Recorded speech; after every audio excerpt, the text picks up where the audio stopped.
Thank you, Mr. Speaker. The future of the car industry is in electric and automated vehicles, and the West Midlands in the UK has always been a leader in car manufacturing across the world. So can the Minister say more about what we are doing to protect this industry, make sure the future of this industry lies in the UK? Thank you very much, Mr. Speaker. So my honourable friend is right. Automotive manufacturing is a key part of our advanced manufacturing sector, and I know she's done a huge amount here in the House to champion that sector from her area nationally.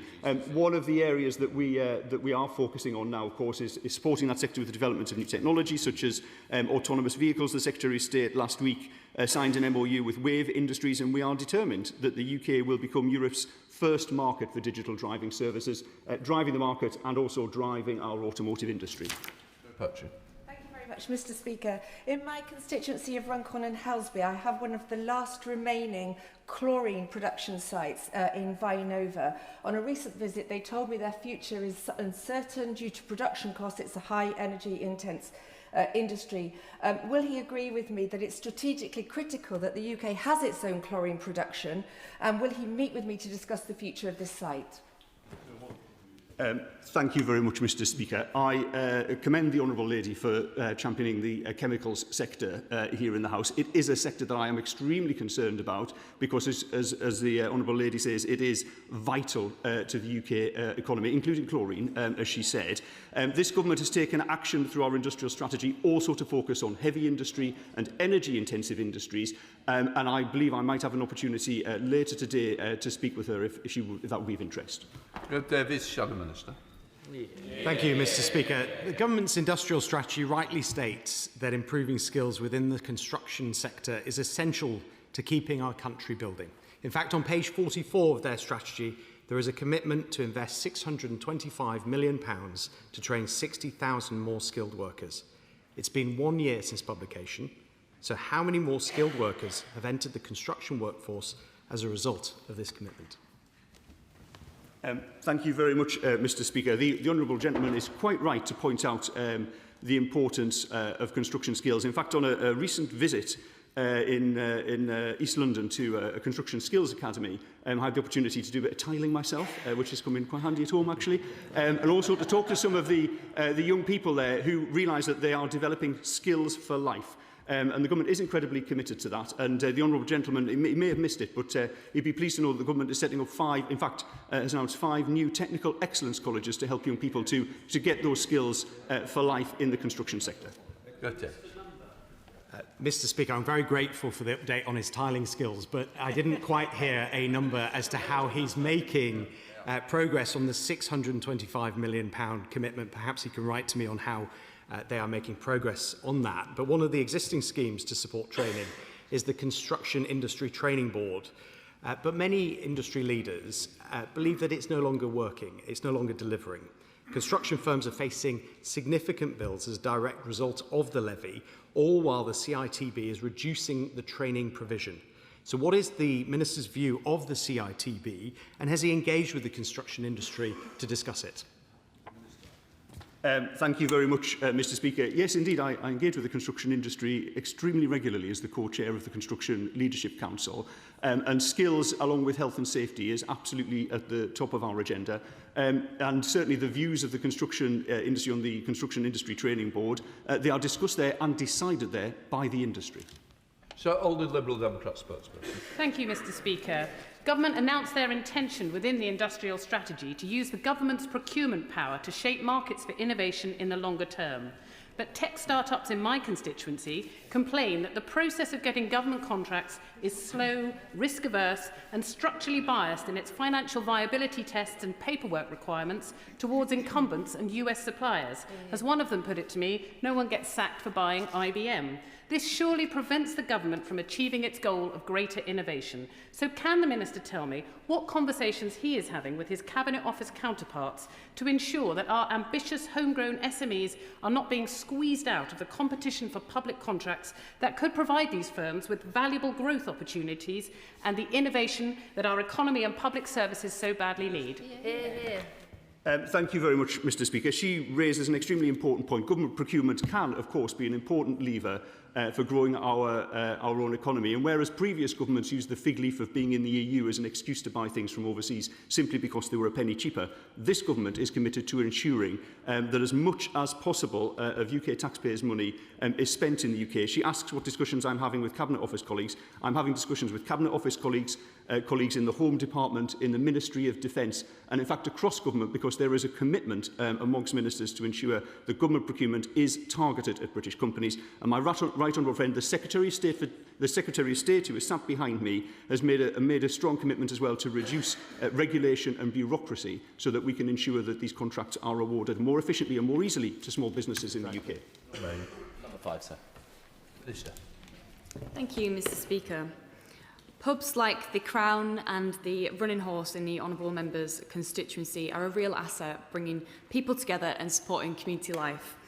They are now benefiting from a 15% reduction on their business rates bill, with bills frozen in real terms for a further 2 years. Around 3/4 of pubs will see their bills stay the same or fall, saving the average pub around £1,650 this year.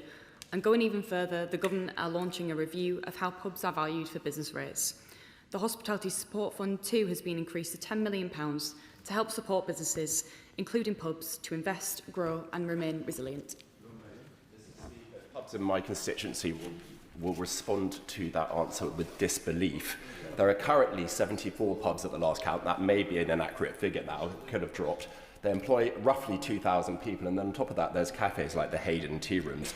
They tell me that they're being crucified by the government's policy of the jobs tax, the removal of business rates relief, and the business rates revaluation. And now, to top it off, Mr. Speaker, there's talk of an overnight levy for those pubs with rooms. Why does the government not want pubs and hospitality to thrive in Broadland and Fakenham? Thank you, Mr. Speaker, and I thank the Honourable Member for his question.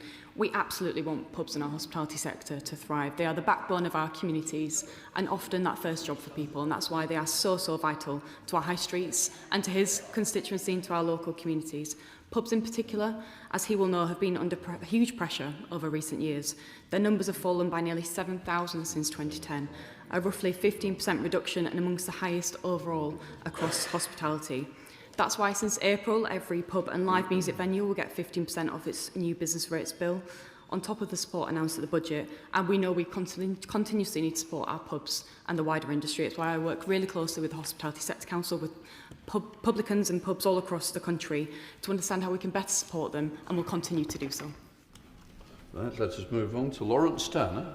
6, please, Mr. Speaker. Minister. Thank you, Mr. Speaker, and I thank my honourable friend for his question. As an advocate for this legislation long before the Act was introduced here in this House last year, I know how passionate he is about our determination to our wider Make Work Pay agenda, which I of course share. The Employment Rights Act 2025 is bringing employment rights legislation into the 21st century. We have already repealed burdensome trade union legislation, strengthened statutory sick pay, introduced day one rights to paternity leave and launched the Fair Work Agency. We are implementing the Act over a 2-year period and are consulting widely with business organisations, trade unions and civil society to ensure that we get the details right and provide the support people need. Thank you, Mr. Speaker, and I draw attention to my membership of GMB and Unite Trade Unions, and I welcome and acknowledge the Minister's firm commitment to this area. The Department recently published its response to the Trade Union Right of Access consultation. Capping fines at £500,000 equates to a potential liability for Amazon's warehousing operations of 0.02% of operating profits, but up to 20% of the surplus of the medium-sized trade unions. We must get this right. How does disproportionate liability achieve the government's aims of creating a workable right in those minority cases of very well-resourced and hostile employers? The legal framework for the right of access in the Employment Rights Act 2025 provides an enforcement mechanism that applies to all parties involved in an access agreement. The government is clear that the enforcement mechanism must be fair, proportionate and adaptable, and we've set out factors the CAC must consider when setting the value of penalties, acknowledging that some breaches will have a greater impact than others. These factors will include the gravity of the breach, the number of workers affected by it and the size and resources of the liable party. The government believes that the level of penalty fines that CAC may impose must reflect that seriousness of the breach. James Wilde. Thank you, Mr. Speaker. Unemployment is rising, with youth unemployment now at 16%, and the Jobs Tax and the Employment Act are destroying opportunities. So shouldn't ministers listen to the Chief Executive of M&S, who said instead of trying to run businesses, the government should understand businesses better? And will they reduce the burden of regulation and tax rather than continuing to increase it? Economic growth, inflation down. Thank you, Mr. Speaker. The honourable member will know the stats and the results that we've seen in the economy this year, particularly on growth. But I am glad he references youth unemployment today. It's a long-term problem that we've seen in the UK. Young people not in education, employment or training went up by 250,000 in the last 3 years of the previous government. It is a long-term problem. That's why we're taking it very seriously. He'll know our announcements around the Youth Guarantee to provide those hiring incentives to foundational apprenticeships, especially in retail and hospitality, and we all know the importance of that. And overall, employment levels are a healthy level, but we are not complacent. We know there's more we need to do to work with employers to support them. That's why, for example, the £2.5 billion that we're creating to help create over 500,000 opportunities for young people to earn or learn by giving those grants to businesses are really important. Dame Harriet Baldwin, Shadow Minister. Thank you very much, Mr. Speaker. And the Employment Rights Act is one of the reasons that is given for 1 in 8 business leaders considering leaving Britain. And indeed, 30% of the Sunday Times rich list has already fled this high-tax socialist government. The family business tax is another. Will the Minister please lobby the Chancellor for another U-turn, this time adopting our policy of scrapping the family business tax? This government is absolutely clear that economic growth is a top priority. We are also absolutely clear that you cannot build a strong economy and a strong foundation of our economy with people in insecure work. That's why this legislation is so important. We are proud to bring it forward. We're also proud to work with businesses across the country on it and with our trade union partners and partners across the country, working together that we can build that economy that works for working people to reverse the damages that their party did under government and make sure the economy works in the interests for everybody. Testament. Question number 7, sir. Secretary of State. Thank you, Mr. Speaker. Ensuring business support takes account of rural needs is incredibly important for this government. Around 1.1 in 6 people live in rural areas in England, with over 520,000 businesses contributing £259 billion to the English economy. Testament. I thank the Secretary of State for his response, but I'd like to ask him about my constituent Jason, who runs the cider barn in the village of Draycote, just outside Cheddar, a fantastic local venue which hosts live music and serves, unsurprisingly, really good cider, local cider and ales. Jason was rocked by this year's massive increase in business rates, which have jumped from £100 a month to £600 a month. I shouldn't have to explain this is a very significant rise in his operating costs. This kind of shock makes it so hard for micro and small businesses to survive, let alone to thrive. Given how important the cider barn is to the local community, what can the Minister say, and importantly do, to assure small businesses just like Jason's that they will be supported by this government? I'm very grateful to the Honourable Lady for her question. The sector that he is in, obviously hospitality and being in a rural area, means that he requires multiple areas of support from this government for which he is getting. Now, when it comes to the business rates, we have permanently lowered the multipliers for eligible retail, hospitality and leisure properties. That's worth nearly £1 billion and benefiting over 750,000 businesses. Just this week, because I imagine he will fall into the small business definition, just this week we've introduced legislation that will tackle late payments for small businesses. That will inject another £11 billion into the economy. This is a government that is on the side of businesses, whether they are in urban or rural areas, whether they are large or small.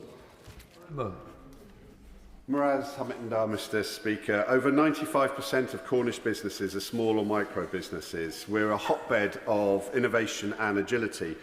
But these Cornish businesses have been supported over the last 10 years with EU Objective 1 funding and then Shared Prosperity funding, both of which have ended, and there's zero chance of Cornwall joining an English mayoral combined authority. So can the Minister outline how we can protect and develop our innovative and agile micro and small businesses? I'm extremely grateful. He's describing businesses that are the lifeblood of the British economy. The innovation that flows from it is vitally important.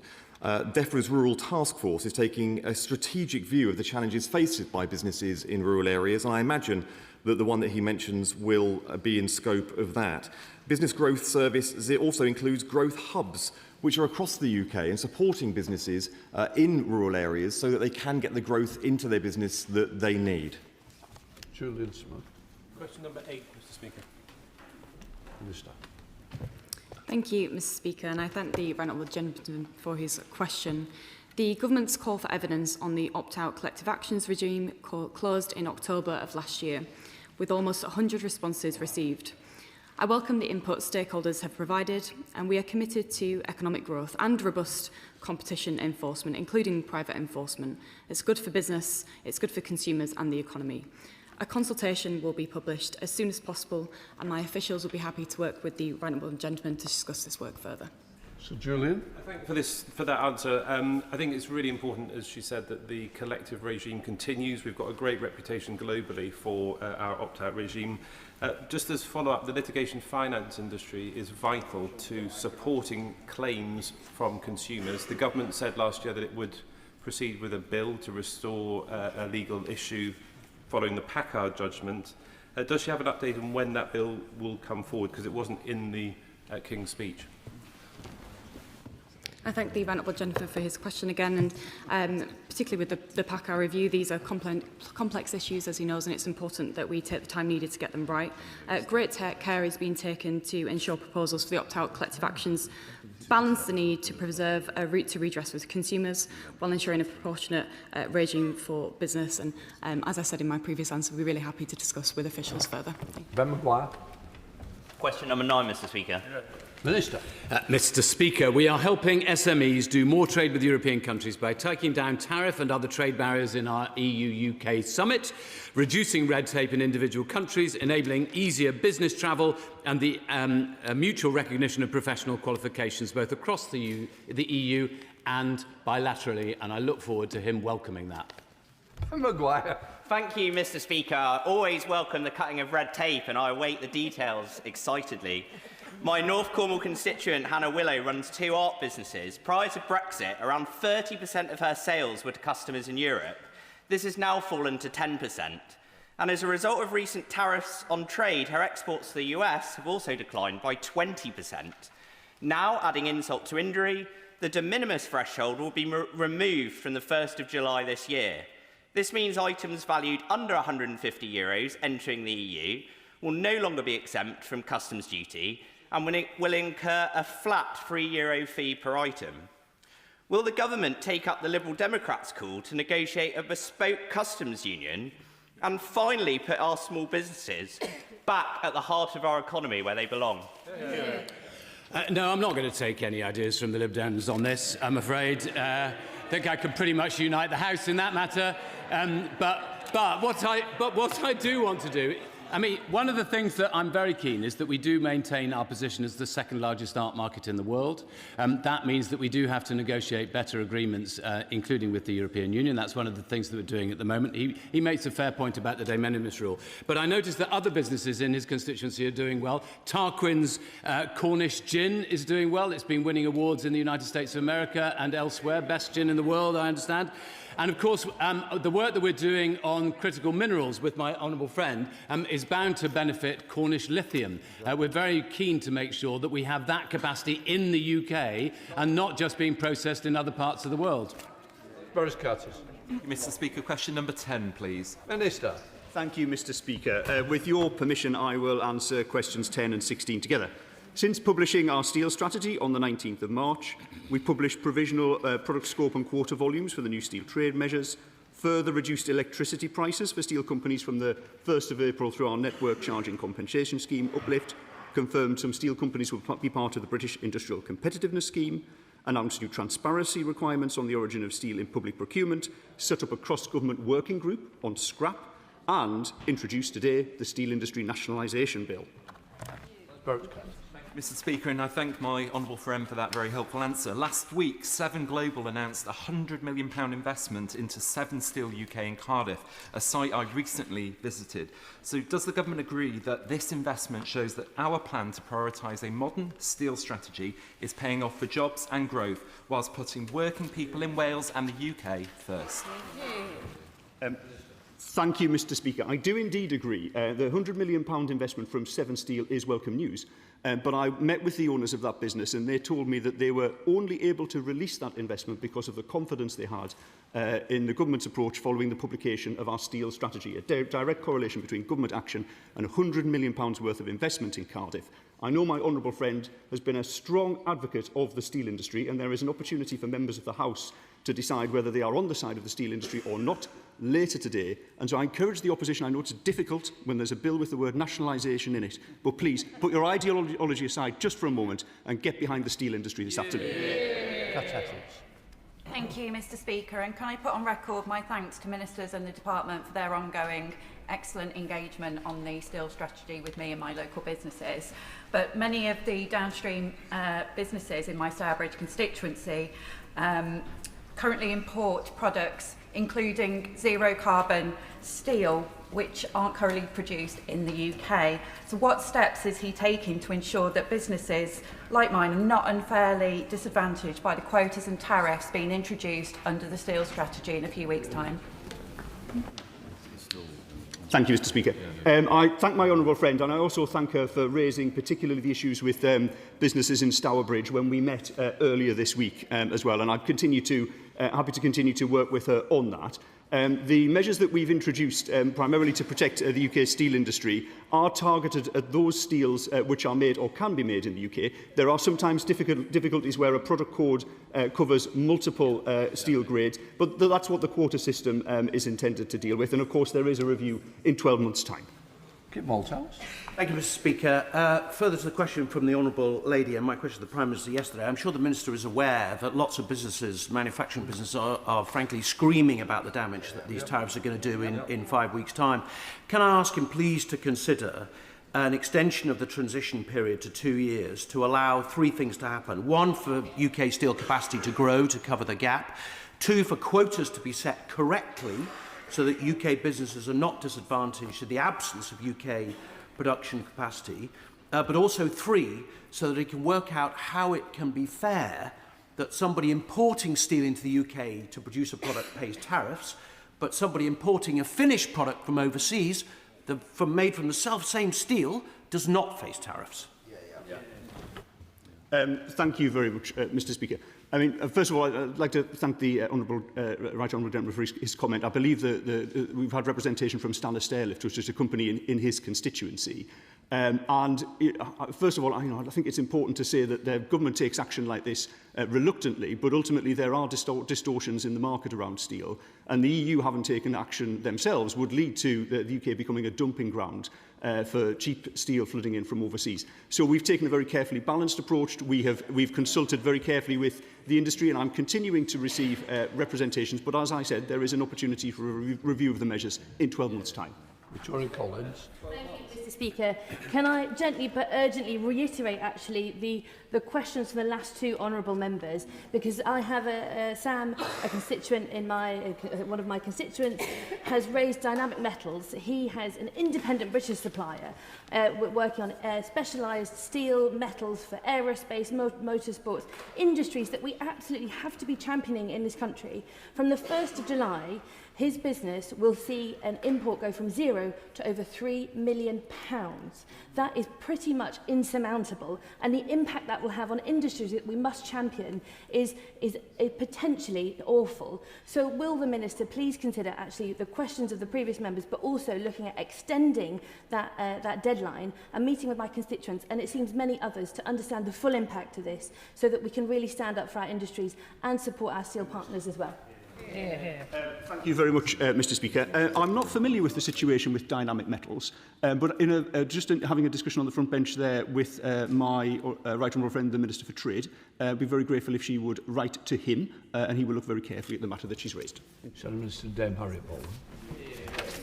Yeah, I'm going to carry on the same theme because it is very clear from all sides that there are real issues about this element of the steel strategy, which is the imposition of a 50% tariff on the 1st of July.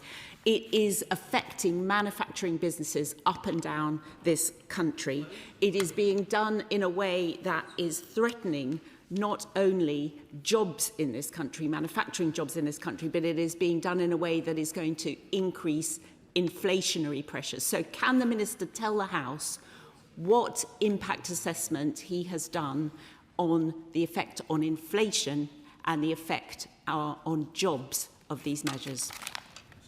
Thank you very much, Mr Speaker. I mean, I would sort of reiterate the point that this is the action that this government's taken here has been to correct an issue in the market. We have obviously taken very wide representation. In fact, we amended the list as a result of some of that representation. But the point that she's making about inflation goes exactly back to the point that I made earlier before. We cannot be in a position where we say that as a country we are prepared to buy the cheapest thing, wherever it is made in the world, to the sacrifice of our own industry, and allow foreign governments' industrial policies to drive our own industrial policy. And that's why we have taken this action, similar action to that was taken by the EU as well. This comes down to a question of whose side are you on? Are you on the side of British industry, like the government, or are you on the side of overseas industry, which seems to be the case, being prosecuted by the opposition? Bradley Thomas. Number 11, sir. Minister. Thank you, Mr Speaker. Pubs in Bromsgrove are vital to the local economy, supporting jobs and bringing communities together. I welcome success stories such as the Gate at Bourneheath, named Bromsgrove, and the Villages Pub of the Year 2026, highlighting the strength of the sector. The Government is committed to backing pubs, with permanently lower business rates for eligible retail, hospitality and leisure properties, and additional 15% relief for pubs. We've also significantly increased the Hospitality Support Fund to £10 million to help businesses invest, grow and remain resilient. And that fund will help over 1,000 pubs to diversify their business models, improve efficiency and productivity in the sector, and support people who are furthest from the labour market to move into jobs in hospitality. Thomas. Thank you, Mr Speaker. I thank the Minister for her response, but I'm afraid the picture that she paints is not one that pubs across my constituency will recognise. A typical pub in my constituency is paying around £2,500 in additional cost per month compared to 2 years ago because of a rise in energy costs, employment costs and business rates. So if the Minister is serious about supporting the hospitality sector, will the government look at a permanent cut to business rates for pubs and exempt pubs with accommodation from the overnight levy? I thank the honourable member for his question and do understand that rising energy prices and the wider supply chain effects can place particular strain on sectors, particularly pubs and the wider hospitality sector, who often quite rely on that discretionary spending and operate on tight margins. I've met with lots of them over recent weeks and know that the current situation, especially in Iran on energy prices, are sort of providing a lot of concern for businesses up and down the country. We are considering carefully across government as part of our ongoing assessment of economic conditions and support mechanisms because we absolutely want to support our pubs and the hospitality sector who are absolutely vital to our local communities and high streets, and that's why providing that economic stability that we've shown this year to ensure that the economy can keep growing, wages can rise and people can have that money to spend to support our pubs and our hospitality sector is vital. Sir John Whitty. Number 12. Minister. Thank you, Mr Speaker. The Government recognises the vital role hospitality plays in keeping high streets vibrant, driving footfall, supporting local jobs and sustaining town centre services. We know many businesses, including the Malden Swan Hotel, Bar and Grill, are still facing real pressures, which is why we have delivered permanently lower business rates for over 750,000 retail, hospitality and leisure properties, alongside a £4.3 billion support package including transitional relief, helping firms remain on the high street, invest and grow. And later this year, we'll bring forward a new high street strategy developed with businesses to support regeneration and help town centres thrive. Sir John Whittinger.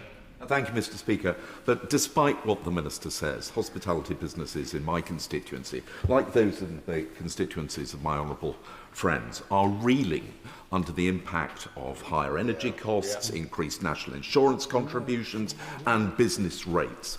And they are making clear that any further increase, they will simply not survive. So why is the government pressing ahead now with another tax in the form of the overnight visitor levy? And will she talk to businesses before proceeding with that?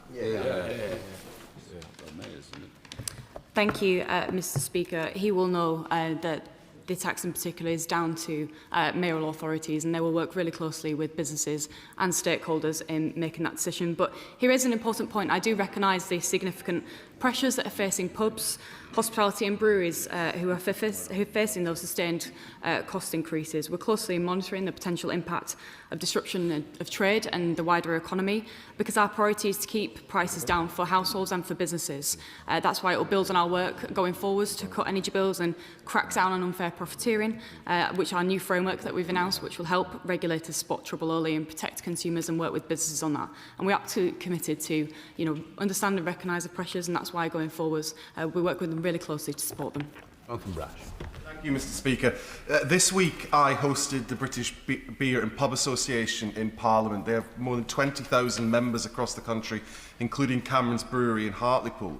Among the many issues they raised with me was this summer's Football World Cup. In other parts of the UK, late licences are being permitted for all games, but in England and Wales it's only for England and Scotland games. Will my honourable friend make representations to the responsible ministerial colleagues to allow licences for all games, to back our pubs and celebrate this festival of football? Minister.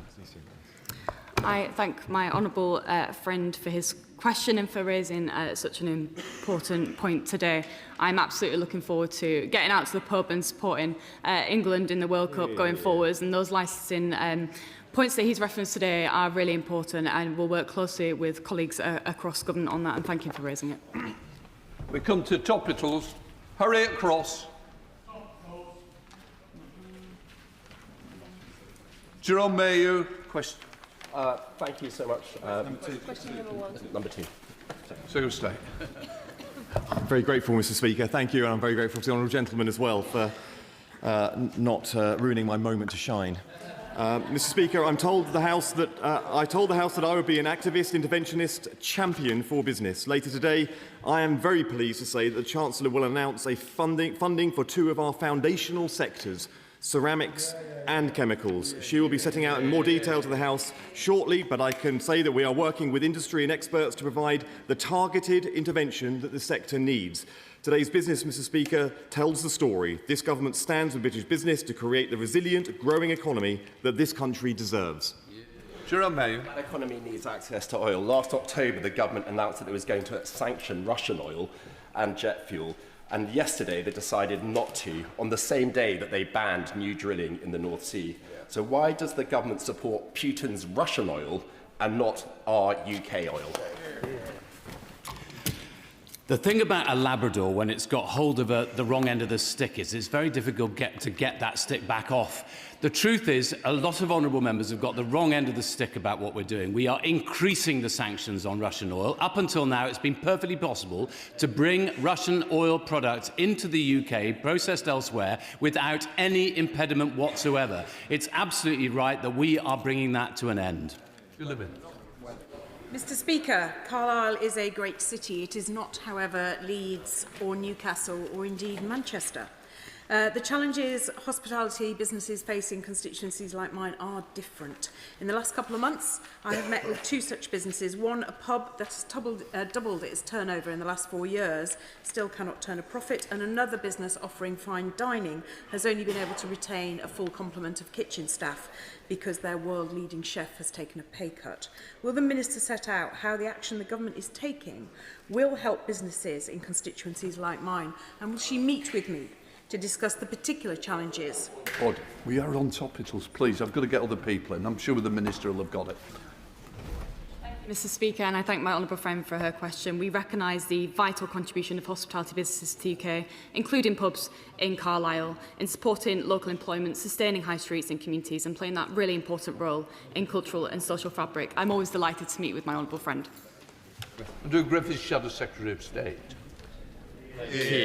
Thank you, Mr. Speaker. First, may I congratulate the government benches on securing the Gulf Cooperation Council. Success has many authors, and ministers on both sides of the House have been part of these negotiations. But a win is a win, and these are our historical friends and allies, and this is part of a growth agenda. With summer approaching, young people graduating, as a direct result of this government's choices, the ONS reported this week that 1 in 6 young people are looking for a job but can't find them. Sectors like retail and hospitality are shedding jobs by the thousand. Will the Secretary of State now finally accept that, well-intentioned or otherwise, the government's got it wrong? Well, it speaks for itself when the opposition is trying to take credit for government's achievements. It shows just how good this government actually is. But I am grateful for his warm words about the GCC deal. A lot of work went into it, and of course, when we came into office, we were practically starting from the start line because we were so close to it at that moment in time. I'm just going to be really upfront about youth unemployment. This is an issue that really faces most communities in our country, and it's something that we should have much more cross-party support on. I will say this in the interests of an olive branch. As somebody who had a challenging pathway through education into employment myself, I recognise that. But the opposition must admit also, in the 3 years before they left office, youth unemployment went up by 250,000. So yes, we will work together, but it does. Secretary of State, it applies to you as well as backbenchers, because I'm trying to help your backbenchers get the questions in. We'll hear a very quick question now from Shadow Secretary of State. Thank you, Mr. Speaker. I thank the Secretary of State for his answer. Look, I hope he would agree on a cross-party basis with the Tony Blair Institute, who said the UK must restore dynamism in its labour market rather than impose restrictions like the Employment Rights Act. So could the Secretary of State, who's a good man, at least promise to me that if he gets to serve as a Chancellor in a government led by his friend, the member for Ilford North, he will use that chance to change the government's approach? Dynamism is increasing in our economy, which is why we have so much growth in our economy that they failed to deliver over their 14 years. When it comes to young people in particular, we have the Youth Guarantee, a 6-month funded programme placement that gives the rich environment that will give those kids who have been put out of work a lot of the time by their government when they were in, back into work, and there sustainably. We'll say. Thank you, Mr. Speaker. Bradford is a proud multicultural city, and we celebrate all the good that diversity brings. We speak over 100 languages. I'm sure you will agree, Mr. Speaker, that we have the best cuisine in the country. We hosted an amazing City of Culture last year. We have one of the youngest populations in the country and one of the highest business start-up rates. So can I ask the Minister what further steps this government is doing to boost our economic growth, provide support for our young people and in particular business start-ups? I'm very grateful. Of course, just last year I was in his neck of the woods for the Investment Summit, unleashing further billions into his part of the country. We are also, I know the automotive sector is incredibly important to him. We are pledged to get back to the levels of automotive output that the Tories halved. When we get back to that point, you will see a flourishing, booming industry with the jobs that follow. Only Liberal Democrat spokesperson. Speaker, according to reports in both the FT and the Times, the government has asked supermarket retailers to reduce the prices of essential food items like milk, bread and eggs. The CEO of Marks & Spencer has described the proposals as completely preposterous. So can the Secretary of State confirm, instead of trying to impose price controls on private businesses, his department is instead looking to reduce the costs of government-imposed burdens on retailers, such as business rates, national insurance contributions and energy costs? There will be no price cap. There will be no price controls. But I'm not going to apologise for throwing everything in the kitchen sink at the cost of living challenges that we inherited in an economy that was broken. Chris Webb. Thank you, Mr Speaker. I was delighted to recently host my honourable friend, the Hospitality Minister, at the top of our iconic Blackpool Tower, alongside our Tourism CEO, Kate Shane, to discuss the opportunities and challenges facing our visitor economy.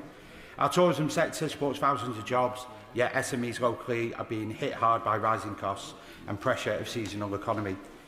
But Blackpool does come to the government not with problems alone, but with a clear, credible plan. So does the Secretary of State agree that coastal towns require targeted economic support, and will he back our proposal to pilot a new tourism zone? I'm very grateful for his question. Yes, I can say that Little Leighton, in my Honourable Friend's constituency, one of the 379 communities across the UK, will be receiving Pride in Place funding. It is just one of the cross-departmental packages of support that his constituency will be benefiting from. We won't forget, we will keep on supporting him all the way. So Julian Smith. Speaker, JB Springs in Skipton has been in touch about this issue of quotas. They import steel. They're worried about the cost of steel in the future for their company. I personally don't have an issue with many aspects of his bill, but this quota issue is really causing problems. So is there some structure for colleagues to come and meet with the department so that businesses can communicate their worries? And can he keep an open mind about the quotas and review these in less than 12 months? I'm very happy to meet with the company and with himself if he wants to come and see me to talk through all of these issues. I mean, it is really important. If we are to have a steel sector, a steel production sector in this country, we do need to make sure that it has an opportunity to compete with unfair competition around the rest of the world. And that's why we're taking the action we are. My honourable friend made the point earlier that if we don't take this action on quotas and on tariffs, the problem is that we will be dumped on because every other major economy that is equivalent to ours is taking that action. But I'm very happy to look at the precise details with the company and him. Thank you very much, Mr Speaker. I've recently met with two local businesses who've been hammered by changes by the Scottish Government to business rates. Osborne Motors, who've seen their business rates increase from £185 a month to £695 a month, and Big Sky Campers in Rosyth that have seen an incredible 470% rise from £180 to £1,025 a month, putting both of these businesses at risk. Will the Minister please agree with me that these are ridiculous rises for small businesses to cope with, and will he assure me he will do everything in his power to... Please, come on. For a minute, tell me who you don't want me to get in, because that's what's happening when we do this. Secretary of State. He raises an incredibly important point. The UK government has a support package for England, £4.3 billion to protect ratepayers. The Barnett consequentials, of course, provide support for Scotland, but where the UK government is supporting businesses, the SNP is choking off investment and risking jobs. Bradley Thomas. Thank you, Mr Speaker. The government's new steel tariff and quota regime due to come in a few weeks means that many businesses face a cliff edge. One in my constituency recently got in touch to tell me that they face a slow death or a swift one, and they face calling in the administrators before Christmas. Will the Minister keep an open mind with regard to extending the transitional period, and will the Minister agree to meet with me and a very small number of my constituents who will be affected?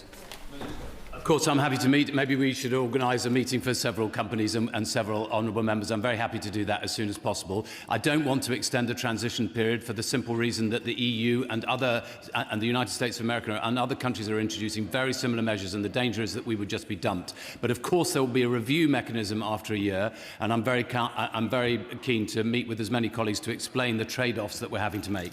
Chair of the Select Committee, Liam. Thank you very much. The committee is meeting steelmakers later today, and we'll supply the government with its advice from that. But I want to raise the issue of the automotive sector, because we are not going to double automotive production in the way the Secretary of State wants unless we fundamentally reform the ZEV mandate. Automakers are subsidising sales by £5 billion a year. They are transferring money to state-subsidised players like BYD. And battery costs have not fallen. Will the Secretary of State now bring forward a whole market review and reform this ZEV mandate for good? My right honourable friend, of course, as he always does, gives great voice to the automotive sector.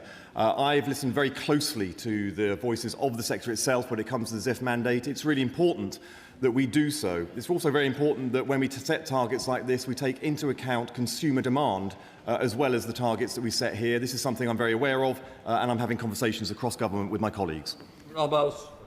Speaker, Bath has a thriving hospitality sector and many young people who need and rely on, but dare I say enjoy, flexible part-time jobs to support their studies. Of course, we Liberal Democrats support measures to tackle exploitative contracts. Who wouldn't? But will the government ensure these reforms retain genuine flexibilities that students, but also other members of our workforce need for their work-life balance?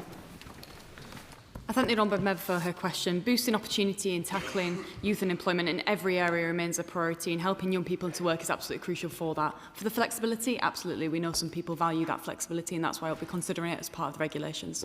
Jenka. Mr. Speaker, Cornwall has so much to offer the UK, from critical minerals, floating offshore in the Celtic Sea, defence, geothermal, but infrastructure, particularly ports and rail, will be absolutely critical to enable that growth.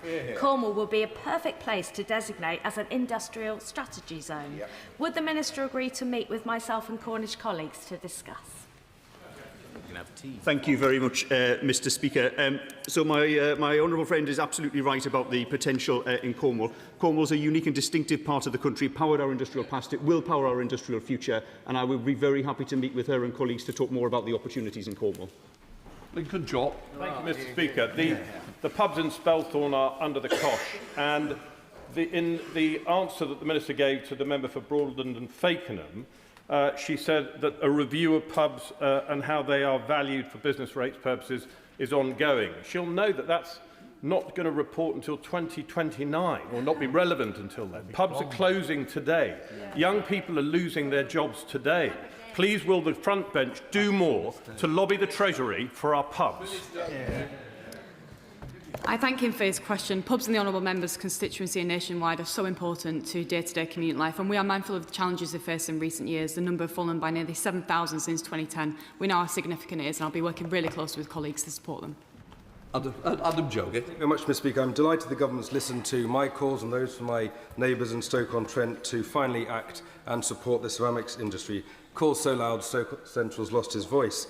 Whilst we await the detail, Mr. Speaker, will the Secretary of State come to North Staffordshire to meet the ceramic businesses that he and this government are helping today? I'm very grateful for his comments. The package that we will be announcing today will be significant. I won't say any more because the Chancellor will be making that announcement a little later today. But what I can say is that the results of it and the boldness of it is a direct consequence of the voices we have heard from MPs, including himself and those of Stoke, whether losing their voice or not. The voice they have given have been profoundly important to the scope and scale and boldness of what will be announced today. Chamberlain. Thank you, Mr. Speaker. Now, hospitality businesses in North East Fife do support the Lib Dem call for a VAT cut to hospitality, but the government don't seem to be moving on that. So can I ask the Minister whether we consult with businesses on a lower NICS band for part-time workers? They're so important to hospitality and getting younger people into work. I thank her for her question, and it was a pleasure to meet with her recently in hospitality sector in her constituency. She will know there are a wide range of factors that the government needs to consider when introducing new tax reliefs, and she'll know that they happen in the usual way. And with the alleviation we've already introduced on NICS, they're making a real difference for young people getting into employment, and we'll consider to review that in the usual way. Mitchell Masson. Mr. Speaker, in October, Nestlé announced 16,000 job losses, including 450 here in the UK. In the light of the significant impact this is going to have on my city of York, will the Minister ensure not only meaningful consultation happens with the trade unions, but would he meet with them to ensure that we save these jobs? Yes, of course I would. Yeah. Glover. Thank you, Mr. Speaker. Small businesses on Didcot's Broadway are struggling with energy and staff costs, business rates and a rising tax burden, and the older town centre would benefit from investment and rejuvenation. So for areas such as Didcot that did not receive Pride in Place funding, what suggestions does the Minister have for funding or other forms of support for Didcot's Broadway? Businesses in Didcot and right around the country need is a fast-growing economy, and that's what we're delivering. Thank you, Mr. Speaker. In my constituency of Stafford, we're seeing good growth in our large employers. We're seeing a great skills pipeline come through from our Advanced Technical College. But what we do need is a little support for SMEs. Could the Minister tell me what targeted support is available for towns like Stafford for the SMEs? Thank you, Mr. Speaker. She raises a very important point about support for small businesses, and it's very important for small businesses that their cash flow is protected and they're paid on time. So hopefully she noticed in the King's speech we're going to bring forward our Commercial Payments Bill, which will give us the strongest legal framework in the G7. Ollie Glover. Oh, sorry, I called him. Sorry, you would stay back there. 15 months on from the 15 months on from the £200 million pledged to Grangemouth and 5 months on from the Minister, there's confirmation that prospective projects were being examined and shortlisted. What progress is being made to deliver new industry and jobs for Grangemouth? Thank you very much, Mr Speaker. So my honourable friend is right. There is a £200 million available for such projects. And the initial £14.5 million of funding that was announced will help businesses to test the feasibility of their project ideas in order to secure that long-term funding from the National Wealth Fund. Sorry, Bill. Mr Speaker, back to the 1st of July tariffs. The quotas are too small, the commodity cost codes are too broad. The steel required for aerospace can only come from, I think, SS UK, which is currently in liquidation. The grade cannot be produced elsewhere, it's for commercial steel. Businesses will be bankrupted within 6 months. 12 months is far too long. Will the front bench please listen to industry on this? Yeah. Well, we are listening to both sides of industry because there's the downstream users and there's the production. And the truth of the matter is that UK steel production under the previous government fell from 27 million, I think I'm correct in saying this, tonnes a year, to 4 million tonnes a year. We need, if we're to meet our armament needs in future years, we need a sovereign steel capacity in this country. We have to be able to produce British steel, and we have been very careful to make sure that the quotas are cutting only areas where UK can produce that steel. Lily Jones. Mr Speaker, does the Minister agree with me that expanding the use of homegrown timber in construction and manufacturing would not only support UK forestry and small businesses, but also strengthen supply chain resilience and reduce our reliance on imports, currently 80%? So what specific measures will they introduce to support this sector as a strategic national asset? Thank you very much, Mr Speaker. Now, my honourable friend knows how strong an advocate I am of steel in construction, but I think she's right. There has been a missed opportunity on timber in construction, particularly as many of our hardwood forests are coming to maturity, which means that we will have a real surplus of hardwood in the UK. One thing we will suffer from, though, is downstream processing of timber. So what we need to look at is how we can encourage more investment in the sawmills and downstream processing industry. Just to say, the first question, Harriet Cross. She was on the order paper. She had withdrawn. I want to reassure the House it was a mistake that was made and we were following the agenda. Hopefully it won't be repeated again by the table office. Right, we'll let the front bench change over.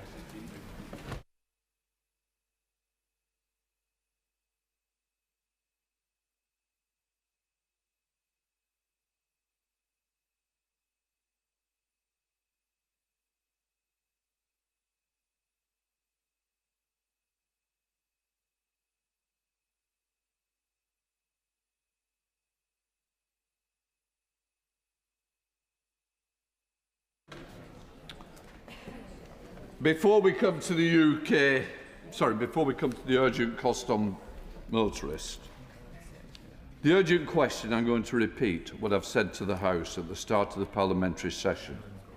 The government's own ministerial code makes it clear that important policy announcements should be made in the first instance to this House when it's sitting. Some people seem to have very short memories. We've had the last 3 days of this announcement being drip-fed to the media. That is not in line with the government's own rules and it is unacceptable. These backbenchers of either side are elected to this House to hear it first. Not to be outside of Morrison's petrol station, not to be on a bus, not doing it to TikTok. These members should be respected. I uphold this House and I respect the members if the government doesn't. The government's got to get its act together and recognise the value of its own backbenchers. Right, we now come to the urgent question. Sir Melster, Chancellor. Thank you, Mr Speaker. To ask the Chancellor of the Exchequer if she will make a statement on the government's plan for the costs to motorists. Lucy Rigby.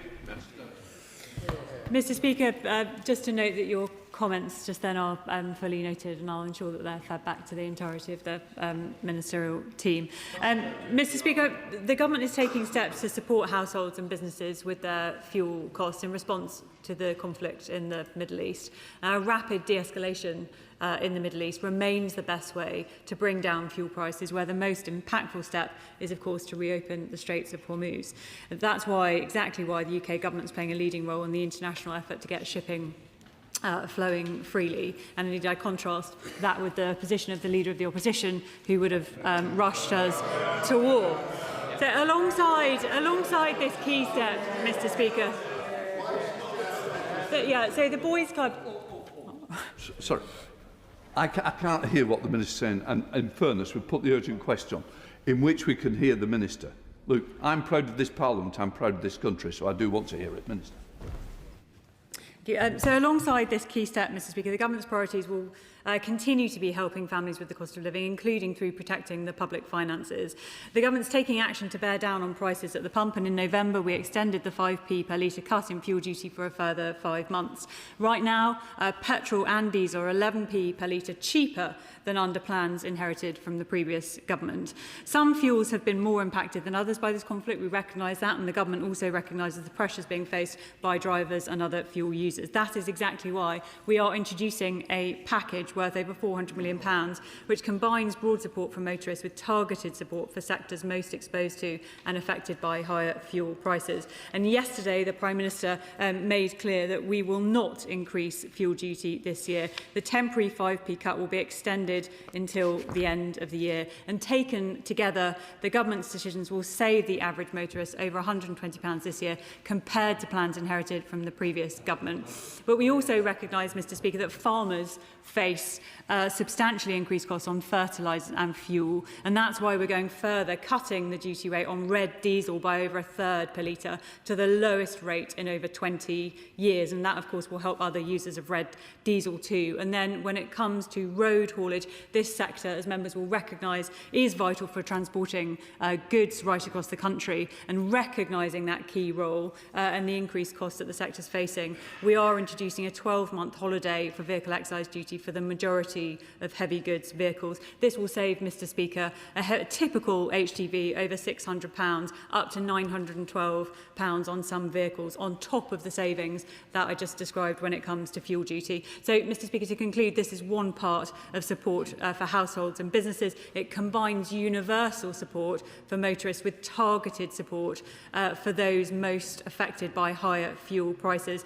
And my right honourable friend, the Chancellor, will update the House later on today on further support measures for households and businesses. Chancellor Simulstride. Mr. Speaker, may I begin by agreeing with you and to say that how disrespectful it is that this U-turn on fuel duty has already been released to the media earlier this week. The news was plastered across national newspapers on Monday, and the Chancellor then conducted a visit to a petrol station yesterday with journalists. But it has taken until today for this House to be updated.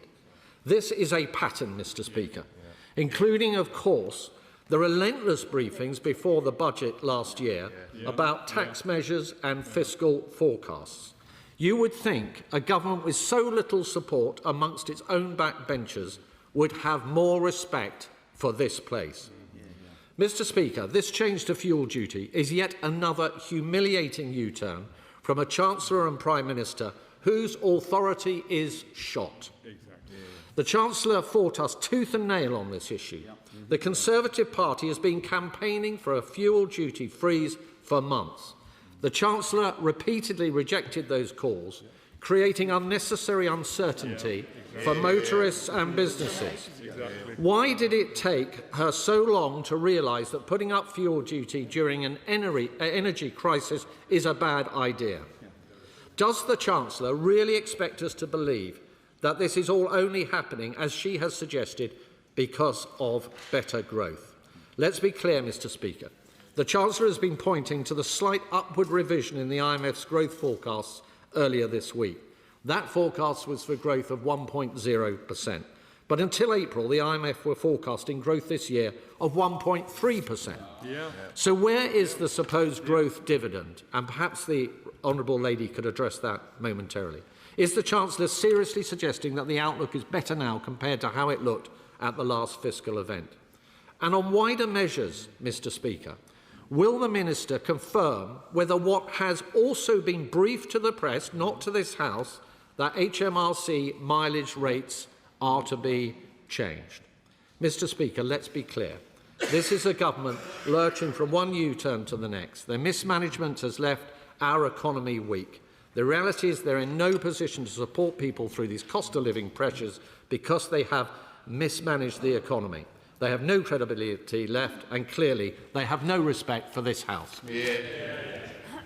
Mr. Speaker, put simply, as I said, his party had motorists hurtling full speed towards higher fuel costs. It's only because of the action that this government has taken that we've applied the brake to the height that his party would have introduced. They would have introduced, Mr. Speaker, higher costs. We are lowering, we're keeping the freeze on fuel duty and protecting millions of motorists right across this country. And exactly as I said, we're taking further measures when it comes to red diesel and for HGV drivers as well. And this is on top, Mr. Speaker, of additional action that we're taking on the cost of living. The Shadow Chancellor and I saw each other in the studios early this morning when I was out there talking about the free unlimited bus travel for children that we're going to be. The Chancellor is going to be updating on this later today. Sorry. I'm going to say to the Minister, I don't think it's a good example that we was in the studios rather than telling this out. It's confirming my problem that that Sky or BBC is more important than the backbenchers who've been elected by constituents across this country are hearing it second-hand. It is not acceptable. So don't think it's a bonus to tell the House now. Speaker, the Chancellor will be coming along to the House later along today, and she's going to... Order. I think the point I was making was that you said that you were doing the studios. You're here now. I think it should have been here first. Do we both agree, Minister? Mr. Speaker, my apologies. I was intending to say just then that the Chancellor will come to the House and will give a full statement on exactly everything, including the matters that we are discussing today. I'm sorry, Mr. Speaker, that the Shadow Chancellor is so upset and so appalled by the recent growth figures. I am in the business of talking this country up rather than down, and indeed I'm grateful to him for highlighting that growth has been revised up. Interest rates are coming down, inflation is coming down, real wages are going up. And as I said, Mr. Speaker, this is because of the prudent decisions that this government has taken, all of which is allowing us to take further action when it comes to the cost of living. But this action that we're taking in relation to fuel duty is very, very important, and it's going to save millions of motorists lost money right across this country. I will address, Mr. Speaker, the point on HMRC mileage rate. The Chancellor will come to this House, as I said, later on and talk about the full package. The Chair of the Business. Thank you, Mr. Speaker, for facilitating this statement. I welcome the announcements on fuel duty, but I didn't hear the Chief Secretary say anything about remedies for the new costs on drivers of electric vehicles. Those new costs imposed at the last budget are suppressing demand for electric vehicles in our country to such an extent that UK automakers are having to subsidise demand by £5 billion a year. That is imperiling the future of UK automakers. It is imperiling the target of doubling automotive production by 2035. So can we have a statement about what the government is going to do to reform the Z mandate and actually get in place a plan that leads to a thriving auto industry and not a dying auto industry? Mr. Speaker, my honourable friend makes a very important point, and I know how passionate he is about exactly these issues. He refers to changes that were made at budget, and they were made with the best of intentions and from the point of view of encouraging the use of electric vehicles in this country. I believe the Chancellor may be saying something on that later on today. Daisy Cooper, Liberal Democrat spokesperson. Thank you, Mr. Speaker. Like so many Labour government announcements, the extension of the fuel duty relief later this year is too little, too late. And when we look around the world, other countries are acting now. Other countries are cutting fuel duty now. Other countries are cutting public transport costs now. And that is why we Liberal Democrats continue to call on the government to cut fuel duty and public transport costs now. So what message does the Minister think it sends to people that they'll take action later in the year when they are feeling the pain in their pockets right now. When it comes to farmers, Mr. Speaker, the government will be aware that the cost of fertiliser is going through the roof and world prices are up by 44%. So when the Minister says that there will be a further cut to red diesel, can I ask the Minister what assessment her government has made of the cumulative impact of the war in Iran on farmers? Because it's clear to me that this cut in red diesel will not touch the sides when the cost of fertiliser is rocketing through the roof. Minister. Mr. Speaker, the honourable member makes a really important point about the costs that farmers are facing, but that's exactly why we're taking the steps that we're taking in relation to red diesel, which is going to cut the duty by a third, more than a third, and it's the lowest rate in over 20 years. And as I said just earlier, Mr. Speaker, that doesn't just help farmers, of course, that's going to help other sectors too, including in relation to freight. But I'm afraid, Mr. Speaker, as is so often the case, we hear suggestions from the Liberal Democrats, cut this, cut that, try and bring things down. The reality, the reality is that these things are never funded. And if you're going to manage, you manage the Minister, sorry. The member has asked the question. I want respect given to the Minister when she's answering the question, please. Thank you, Mr. Speaker. The point is that you have to manage the public finances in a responsible way. You can't put measures in place which are not fully funded. And I wish that in some of these proposals that were being put forward, they were adequately backed up by fully funded proposals. Jim McMahon. Thank you, Mr. Speaker. These are welcome announcements, and I should say to welcome the Chief Secretary to her place. The government also has a very important convening power. And one thing that residents in Oldham raise all the time is just how much they pay for car insurance when compared to other areas. And for low-paid workers, particularly those that need it for business and pay that additional premium, it is a lot of money going out every single year above and beyond what neighbouring areas will pay. So can I ask the Chief Secretary to convene the insurance industry together and see what can be done to finally address this postcode lottery?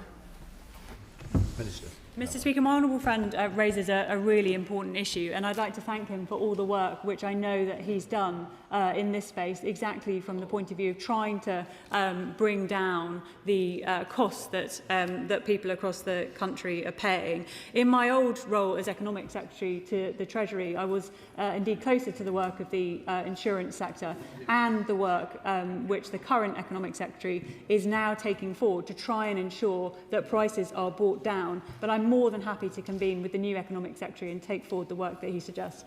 Thank you, Speaker. Obviously, the Minister is not aware that the previous Conservative government froze fuel duty for 14 years, otherwise she wouldn't be coming along. And some of us lobbied for the government of the day to actually abolish the escalator, but we didn't do it. However, could I ask her one key question, and that is, with the rise in the wholesale price of fuel at the pumps, how much extra money has the Treasury obtained as a result? Mr. Speaker, I'm afraid that the honourable member has entirely missed the fact that the plans that his government left in place would have meant that fuel duty would have gone up. And it is only because of the action that this government is taking that means that millions of motorists across the country will save money. Justin Mathers. Thank you, Mr. Speaker. Can I welcome the efforts to support drivers at the petrol pumps? But it's obvious that this has not led to an increase in demand in the sales of electric vehicles. As the Chair of the Select Committee has already said, the automotive sector is facing a real crisis because of the Z mandate. I was at the Vauxhall plant in my constituency last week.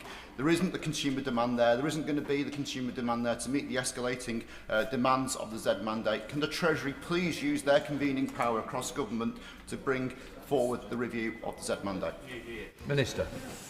Mr. Speaker, I appreciate, as I said earlier in response to my honourable friend, that this is a really important issue, and I know indeed what an important issue it is to my honourable friend and in his constituency as well. And as I said, I'm more than happy to take this up, and I'll discuss this with the Exchequer Secretary.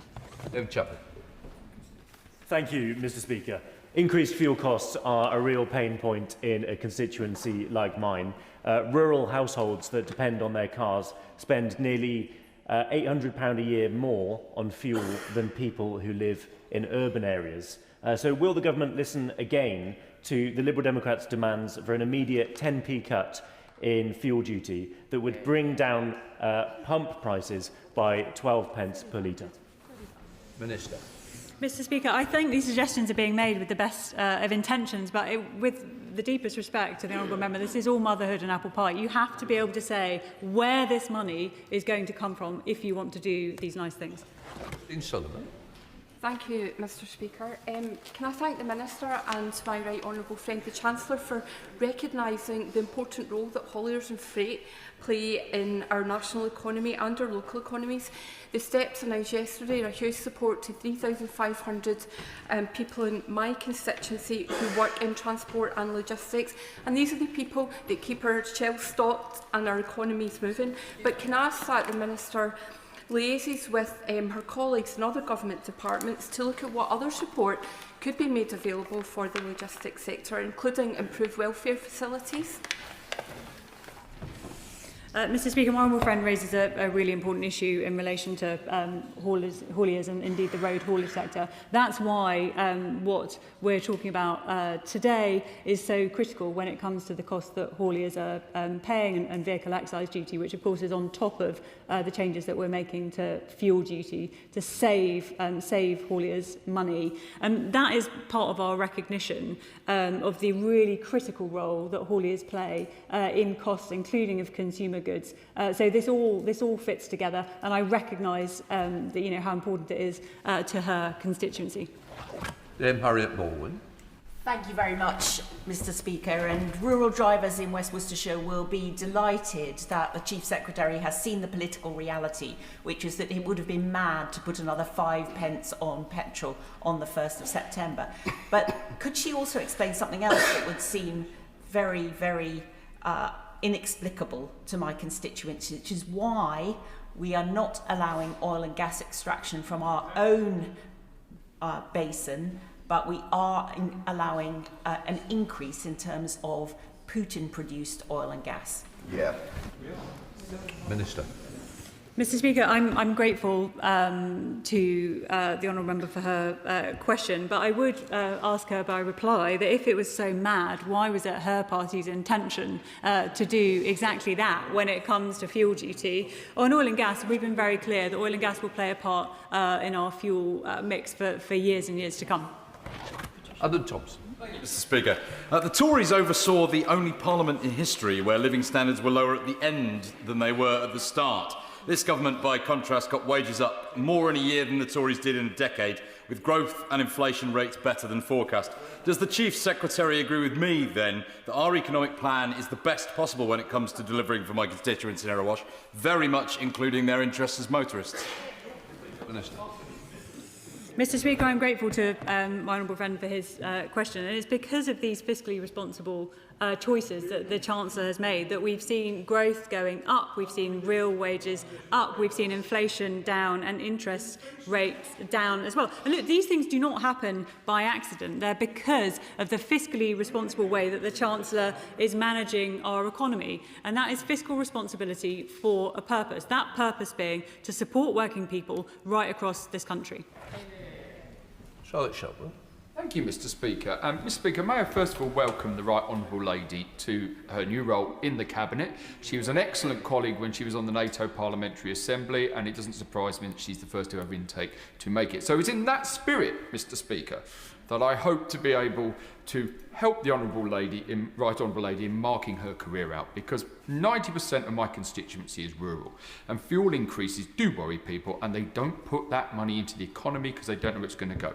So could the Right Honourable Lady do something which should have been done under the last Conservative government, but she has an opportunity under this Labour government? Let's just say we're not putting these false figures for raising fuel duty in, because it never happens, and it would be a much better boost to the economy if people had certainty about their fuel costs. Minister.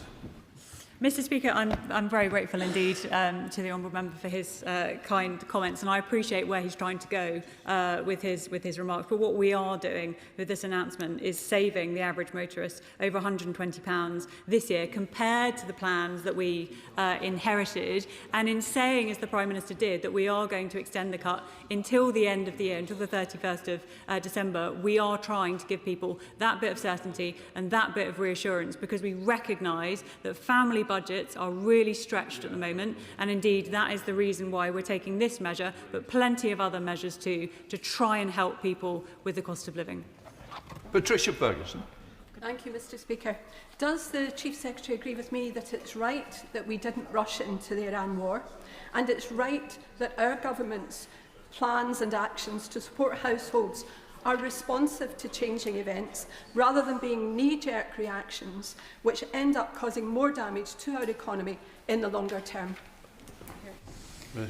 Mr. Speaker, I'm grateful to honourable friend for those comments, and I think it just highlights again that the party opposite would have raced to war. And when I said that earlier, Mr. Speaker, they all, and they're doing it again, look, they're shaking their heads at me. The reality is the leader, well, okay, so either of two things are true. So either the leader of the opposition said that she would have taken us into the conflict, and she didn't mean it, in which case that's really confused, frankly, or she said it and she meant it, in which case that is demonstrative of really catastrophic judgment. But I would say, Mr. Speaker, that either of those things, be it catastrophically bad judgment or indeed deep confusion, neither of those things are ideal qualities on someone that wants to run the country.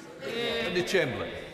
Mr. Speaker, the Government has repeatedly pointed out to the Fuel Finder website as the best way to keep prices low through competition. But in my own constituency of North East Fife, costs have gone up so much that there's basically no variation between the pumps.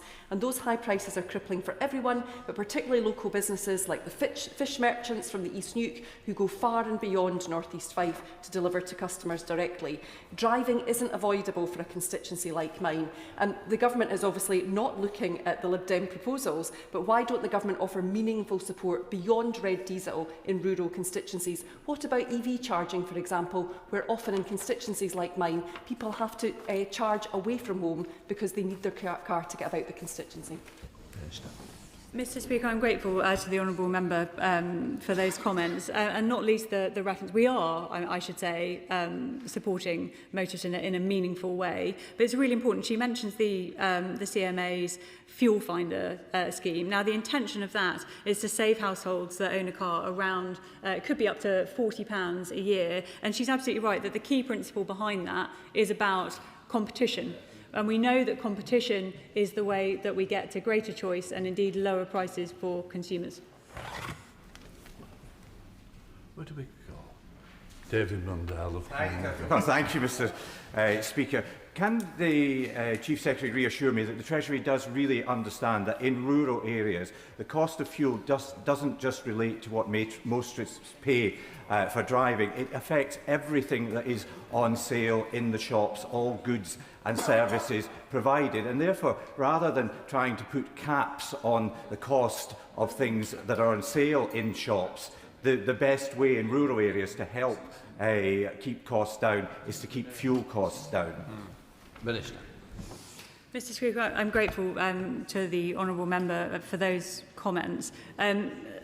But I have to tell him that we are not attempting to cap the prices that you see in supermarkets, nor were we intending to. What is happening is that the Chancellor is having discussions with supermarkets, as indeed she is with other sectors, with a view to putting downwards pressure on prices and helping people with the cost of living. Because, as I've said repeatedly, we on this side of the House recognise that there's a cost of living crisis out there, not least because of the inheritance that we receive from the party opposite, and we are seeking to help people with those costs. Mr. Speaker, can I thank my right honourable friend for recognising and supporting hauliers and logistics companies like the Malcolm Group, the UK's leading independent provider of third-party logistics services, who are based in my constituency and support many hundreds of jobs across Paisley and Renfrewshire South. They play such an important role in keeping our shelves stocked and our economies running. But can I echo calls made by my honourable friend, the member for Bathgate and Linlithgow, for us to go further in supporting greater welfare facilities for their drivers? And can I also ask that she make some comment on the safety of logistics staff who too often are manning vehicles that are being targeted by criminals?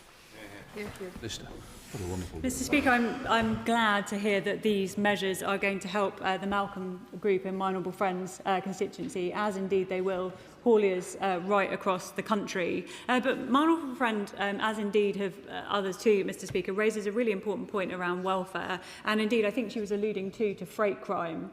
And so this is something that I know has been discussed at length in this House. It's something that I'm particularly interested in, given the nature, too, of my constituency. I know that the government is taking forward action to seek to deal with to freight crime and indeed on welfare too, but I'm more than happy to convene a meeting with other ministers and indeed my honourable friends in relation to this issue. Sarah Patchett. Very much, Mr Speaker. Does the Minister agree with me that one of the government's main responsibilities is to provide energy security for its citizens? And as a nation resplendent with our own resources, why will this government not issue more licences to drill in the North Sea for oil and gas, which would make us energy sufficient and therefore have a knock-on effect at the pumps? Mr Speaker, the best way to get to energy security is by doing exactly what the Secretary of State for Energy is doing at the moment, and the push towards renewables. I have to tell her, I'm afraid, that new licences in the North Sea wouldn't bring new oil and gas on stream for another 10 years. So that really is the wrong solution.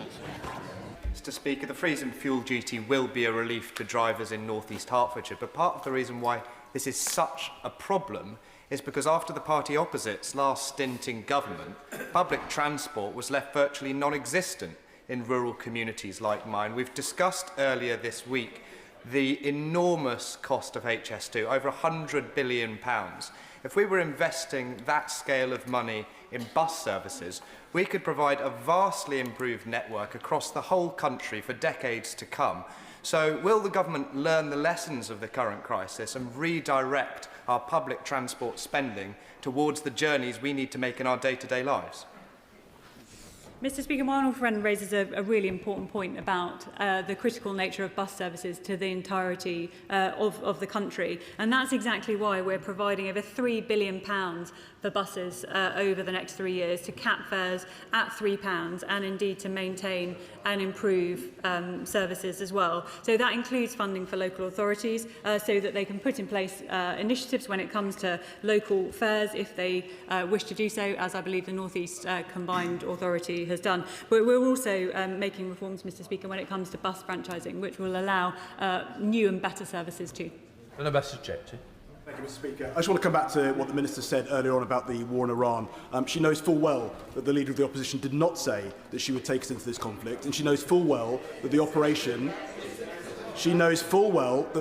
was a no-fawn operation and there was never an opportunity for the UK to be involved. And if she doesn't know that, she should go and speak to the defence team and get up to date with the details.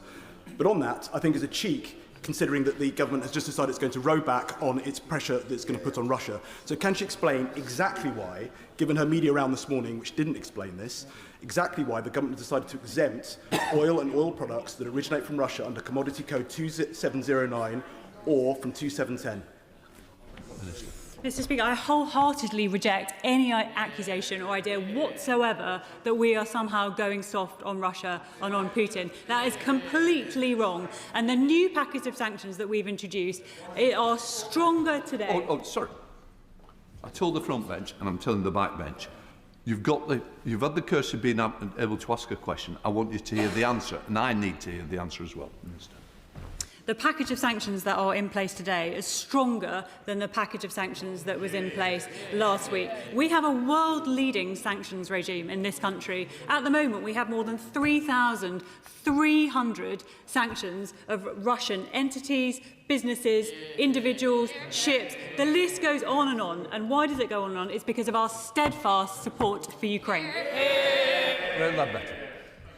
Speaker, Scotland is an energy superpower, and it's particularly galling therefore for constituents and businesses in my own constituency, which is a 2.5-hour drive end to end, and where road vehicles are an absolute necessity to conduct daily life, to face the prices that they're currently facing. Will the government commit to using the hundreds of millions of pounds of extra tax revenue they've got in VAT to a VAT freeze for the duration of this current crisis? Aye. Mr Speaker, I won't commit to that, no. Thank you, Mr Speaker. Whilst it's good news that the Chancellor has been forced into another humiliating U-turn over her increase in fuel duty, this just delays the increase until the end of the year.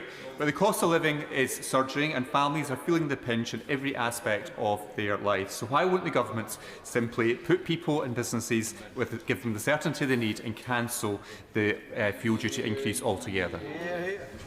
Mr Speaker, there's absolutely nothing humiliating about taking action that the Chancellor is taking, the Prime Minister is taking, to protect millions of motorists across this country. And again, I'm afraid I have to remind him, the plans that we inherited from the previous government would have seen motorists paying more. Thank you, Mr Speaker. I welcome this latest U-turn by the Chancellor to freeze fuel duty, which will help my constituents. And I also welcome the cut in duty in red diesel to help our farmers. The government's carbon border adjustment mechanism comes into effect on the 1st of January. This will increase further the cost of fertiliser, which in turn will push up the price of food.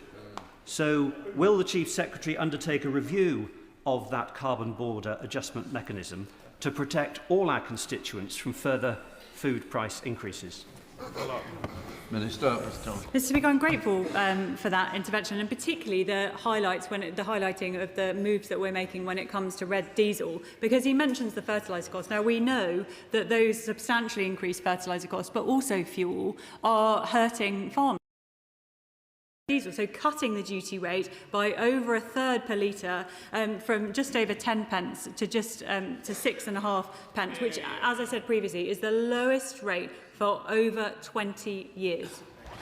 Mr Speaker, and can I warmly welcome the Minister to her new role. My rural North Cornwall constituency doesn't have a regular or reliable bus service. It doesn't even have a single mainline train station. So my constituents are forced to rely on their cars to get to school, work, care for relatives, not to mention the transport of goods. I welcome this modest freeze, but please will the Minister meet with me to discuss North Cornwall being part of the government's rural fuel duty relief scheme. And while we're there, perhaps I can explain how our excellent Lib Dem proposals are all fully costed. Mr Speaker, I'm very grateful to the honourable member. I may ask that our meeting, when indeed we do meet, as I'm happy to do so, is fully focused on the matters at hand. Hadley Thomas. Mr Speaker, having worked in the oil industry, I understand the flow of oil products around the world quite well, and it's unquestionable that the government has eased the prospect of Putin's oil flowing into the UK's oil market. That's beyond doubt. So 2 questions to the Minister. One, can she explain the Treasury's calculation of the extent to which they think this move may benefit UK motorists? Can she explain why the government has decided to do this? And can she tell us what she thinks the cost will be to the government's integrity and whether it's worth it? I assume he means, Mr Speaker, when he says to do this in relation to the licences in the sanctions regime. Yeah, okay, just clarifying. Look, these licences are specific, they are targeted, and they're going to be reviewed on a very regular basis. The reason, and he'll know, given that he understands the flows of oil so well, he'll know that licences are a very, very common part of the sanctions regime. So the reasons that these licences, the reasons that they're being put in place is such that we can stage the impact on the economy. And indeed, if you look at what the European Union is doing in relation to these issues, they're going to achieve a full ban by the end of 2026. They too are staging the impact. So this is a sensible measure when it comes to our economy. But what is not in doubt, what is totally beyond doubt, is the fact of our steadfast support for Ukraine, as I said, and the pressure that we are continuing to put with our international allies on Vladimir Putin. That completes the urgent question. Let the front benches change over.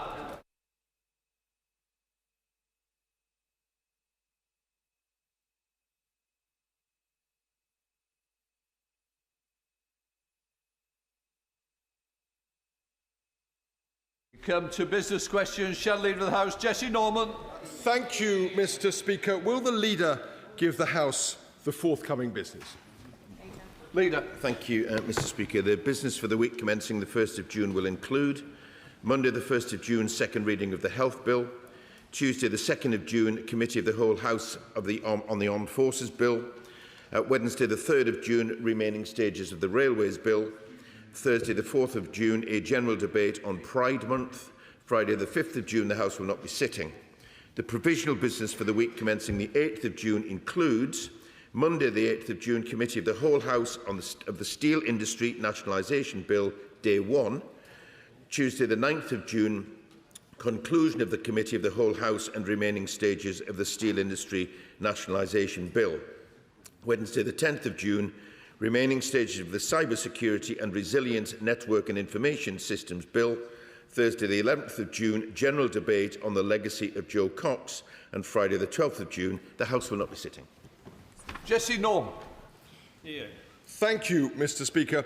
Mr. Speaker, it's famously true that our present Prime Minister gets 100 times more animated and passionate about the performance of his football club every weekend than he does about trivial details of social, economic or foreign policy, and still more so when it comes to defeating the enemy from Manchester. So one would have to have a heart of stone, Mr. Speaker, not to congratulate the Prime Minister on the success of Arsenal Football Club in winning the Premier League. I noticed the astonishing lack of reaction from the other side. As we United fans say, only 11 more Premiership wins to go, and Mikel Arteta will still be one short of Alex Ferguson. In this World Cup year, we remember with deep warmth and affection the heroes of 1966. I refer, of course, to the band of brothers who were so inspired by England's World Cup victory that they set up Westfields Football Club in Hereford.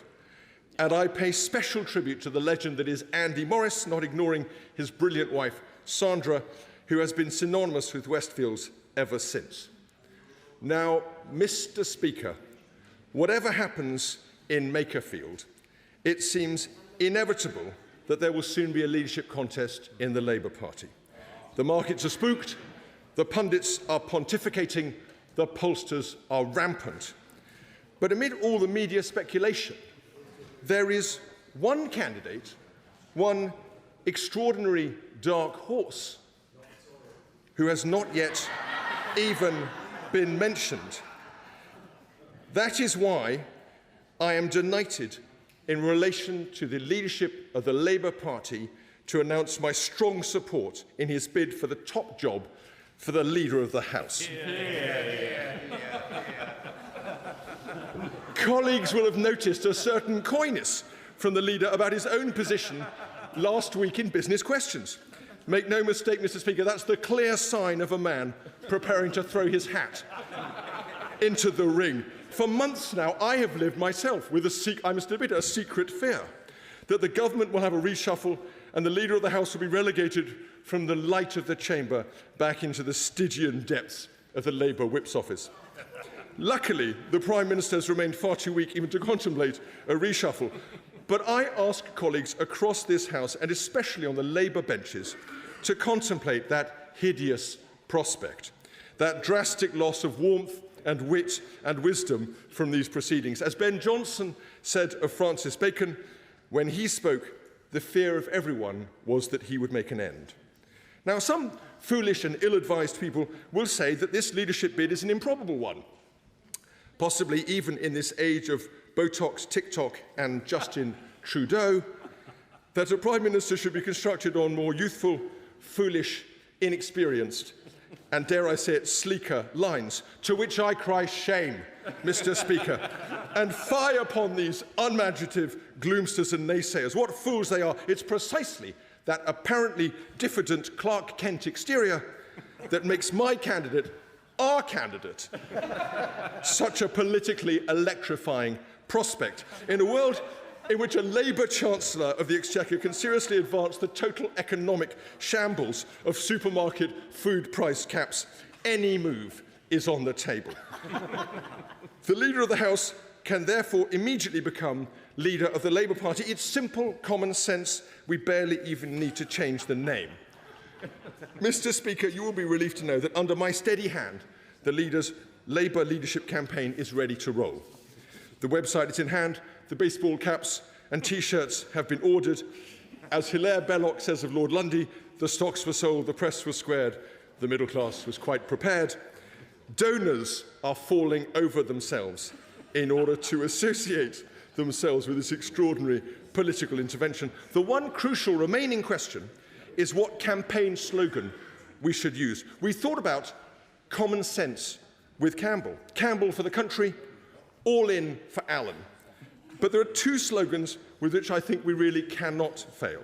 And when he responds, I know the leader will want to take the opportunity of formally launching the campaign himself from the dispatch box, but perhaps he can also indicate which of these two slogans he prefers. Is it to be, yes, we Campbell,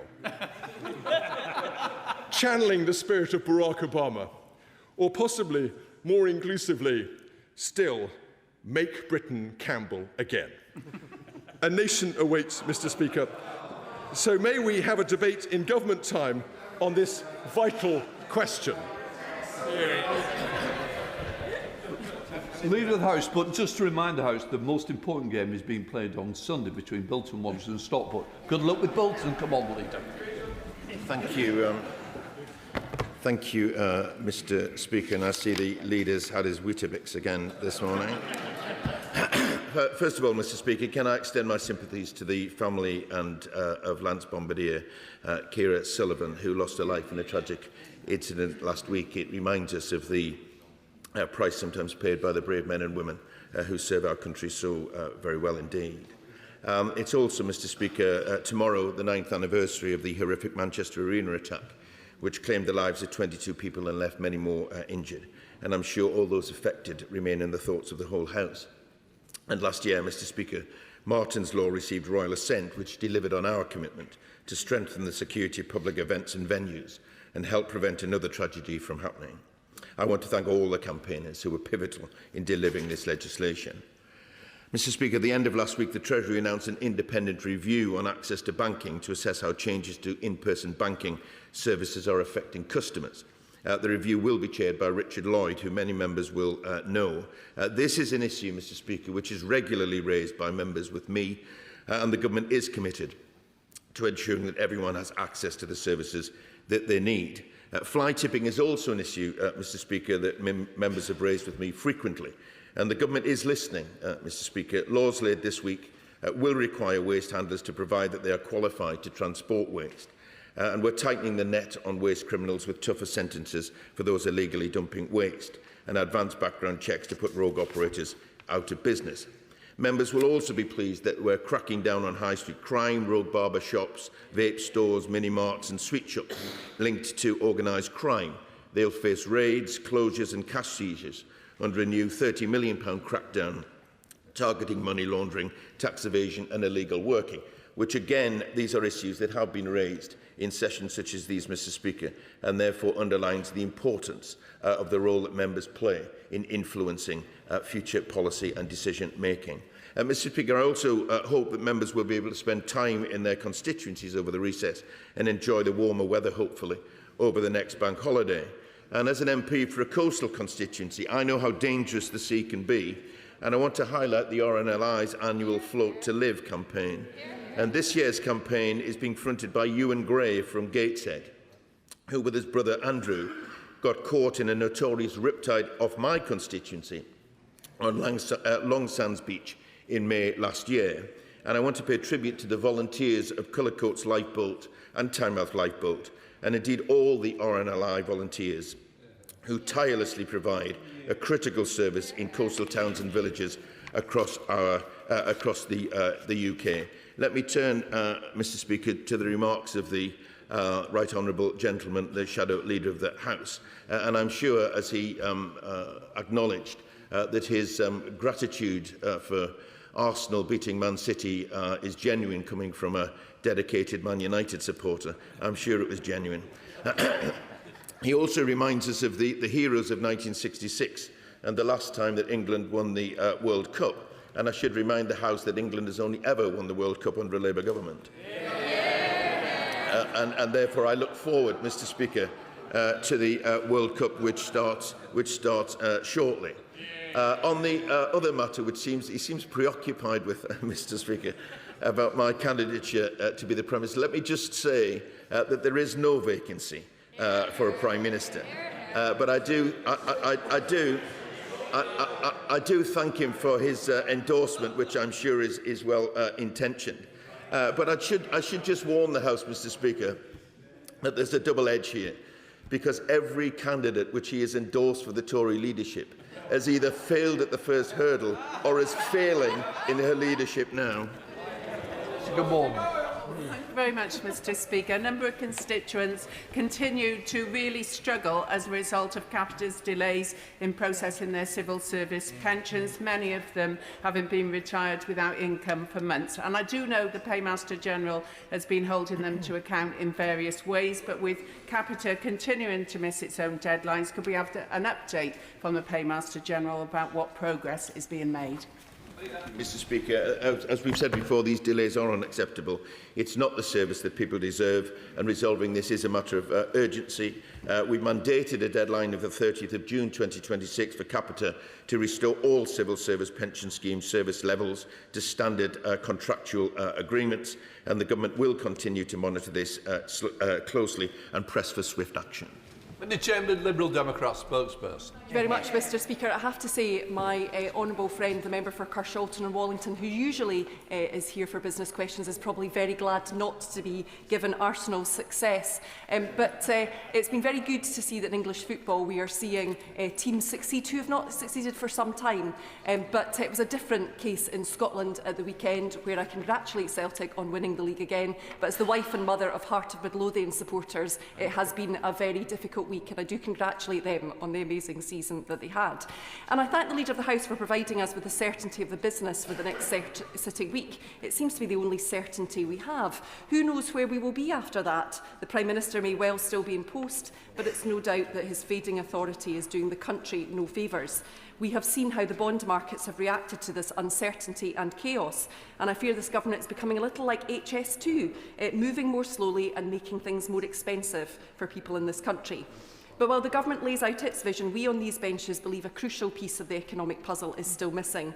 We will continue to make the case for closer ties with our closest allies and trading partners in the European Union, and that's a policy that the Labour Party simply cannot quite make up its mind about. And I note that the former Secretary of State for Health has made his pro-EU stall abundantly clear, whereas their candidate in Makerfield seems a little more unsure, despite his previous representations. Now, the Prime Minister's trade deal with North Korea is impressive, and I do trust that he misspoke yesterday, but we Liberal Democrats think that a UK-EU customs union is the single best way to start fixing the profound damage done to the British economy since Brexit. And so I was disappointed that Labour MPs joined forces with Reform and the Conservatives to vote down our plans yesterday for a customs union.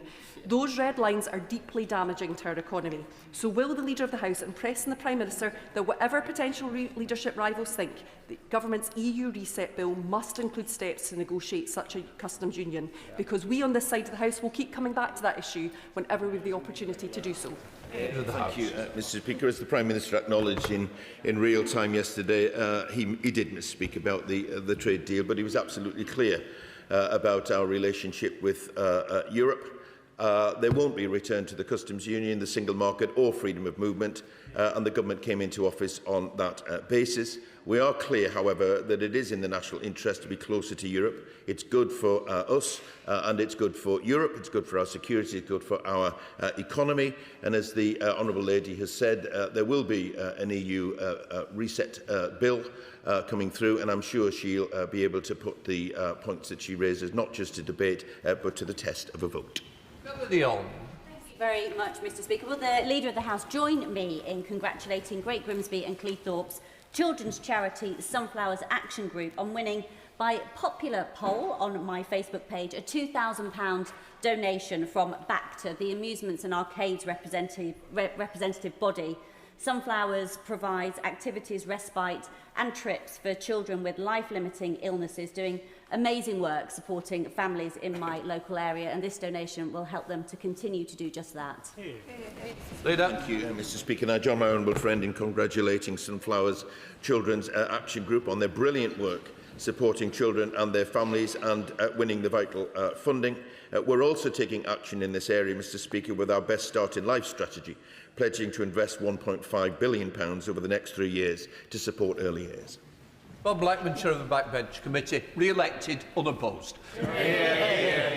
Thank you, Mr Speaker. And as we approach the end of the domestic football season, it's only right that we congratulate Aston Villa on winning the Europa League last night. And indeed, it's only a year ago that I was celebrating Tottenham winning the Europa League. So if I may say so, the most vital game on Sunday is Tottenham versus Everton, which may be...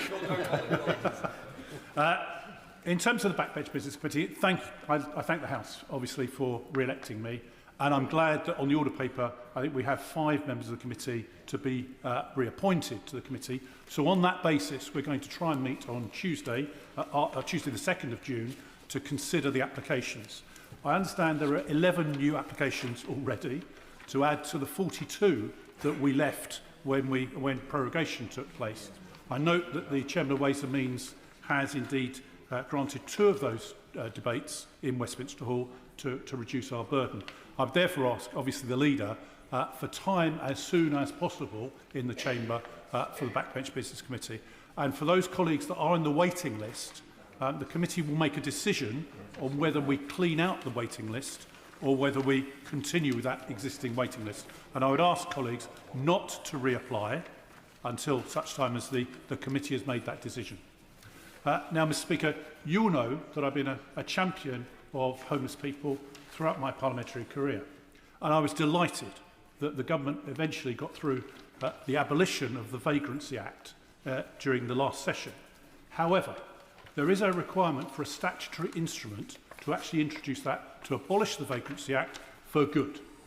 Can the Leader therefore arrange for the relevant minister to make sure that statutory instrument is brought forward forthwith, so we can actually get away from a position whereby people that are homeless can be prosecuted for the fact they're homeless? This is absolutely unacceptable and needs to be consigned to the history book. Mr Speaker, I join the rest of the House in congratulating the honourable gentleman on his unopposed re-election as the chair of the Backbench Business Committee, but not just for the next year, Mr Speaker, but for the rest of this Parliament. And I do sincerely look forward to continuing working with him. I will endeavour to give him and the committee as much forward notice of upcoming backbench days, but I would advise members to listen to his wise words about applications at the moment. And I'll certainly give consideration, as he requests, of time for using government time for some of the debates which are in the queue. The honourable gentleman is a staunch advocate for tackling homelessness and did successfully, I remind the House, lead a private member's bill through, and that's no mean achievement. I agree with him that no one should be criminalised for sleeping rough, and the Vagrancy Act has no place in a just society. We have committed to repealing it in full. On the statutory instrument, I'll draw it to the attention of the relevant minister, and I will get him the update that he seeks. Thank you, Madam Deputy Speaker. According to recent media reports, the honourable member for Clacton has taken a £5 million gift from a billionaire living some halfway across the world. Without this Guardian investigation, we would be none the wiser, however, and there are no controls on gifts for those campaigning before a general election is called. I remain deeply concerned, as do my constituents, that there may be substantial funds making their way into British politics through the back door. Will the Leader of the House ask ministers to consider how the Representation of the People Bill could tackle undeclared cash gifts and donations? Thank you, Madam Deputy Speaker, and I thank my honourable friend for his question. As he says, the Representation of the People Bill will give greater transparency and security around political donations, but I'll draw to the attention of the very able minister taking that bill through his concerns about perhaps the need to go further. The matters he refers to allude to very serious allegations, Madam Deputy Speaker, and I welcome the Parliamentary Commissioner for Standards looking into this matter. Thank you, Madam Deputy Speaker. I recently visited the Northcotes Shooting Club in my neighbouring constituency, where hundreds of my constituents gather every week to participate in their chosen sport. There are proposals, they tell me, to merge Section 1 and Section 2 certificates for the licensing of shotguns and rifles. They are very different in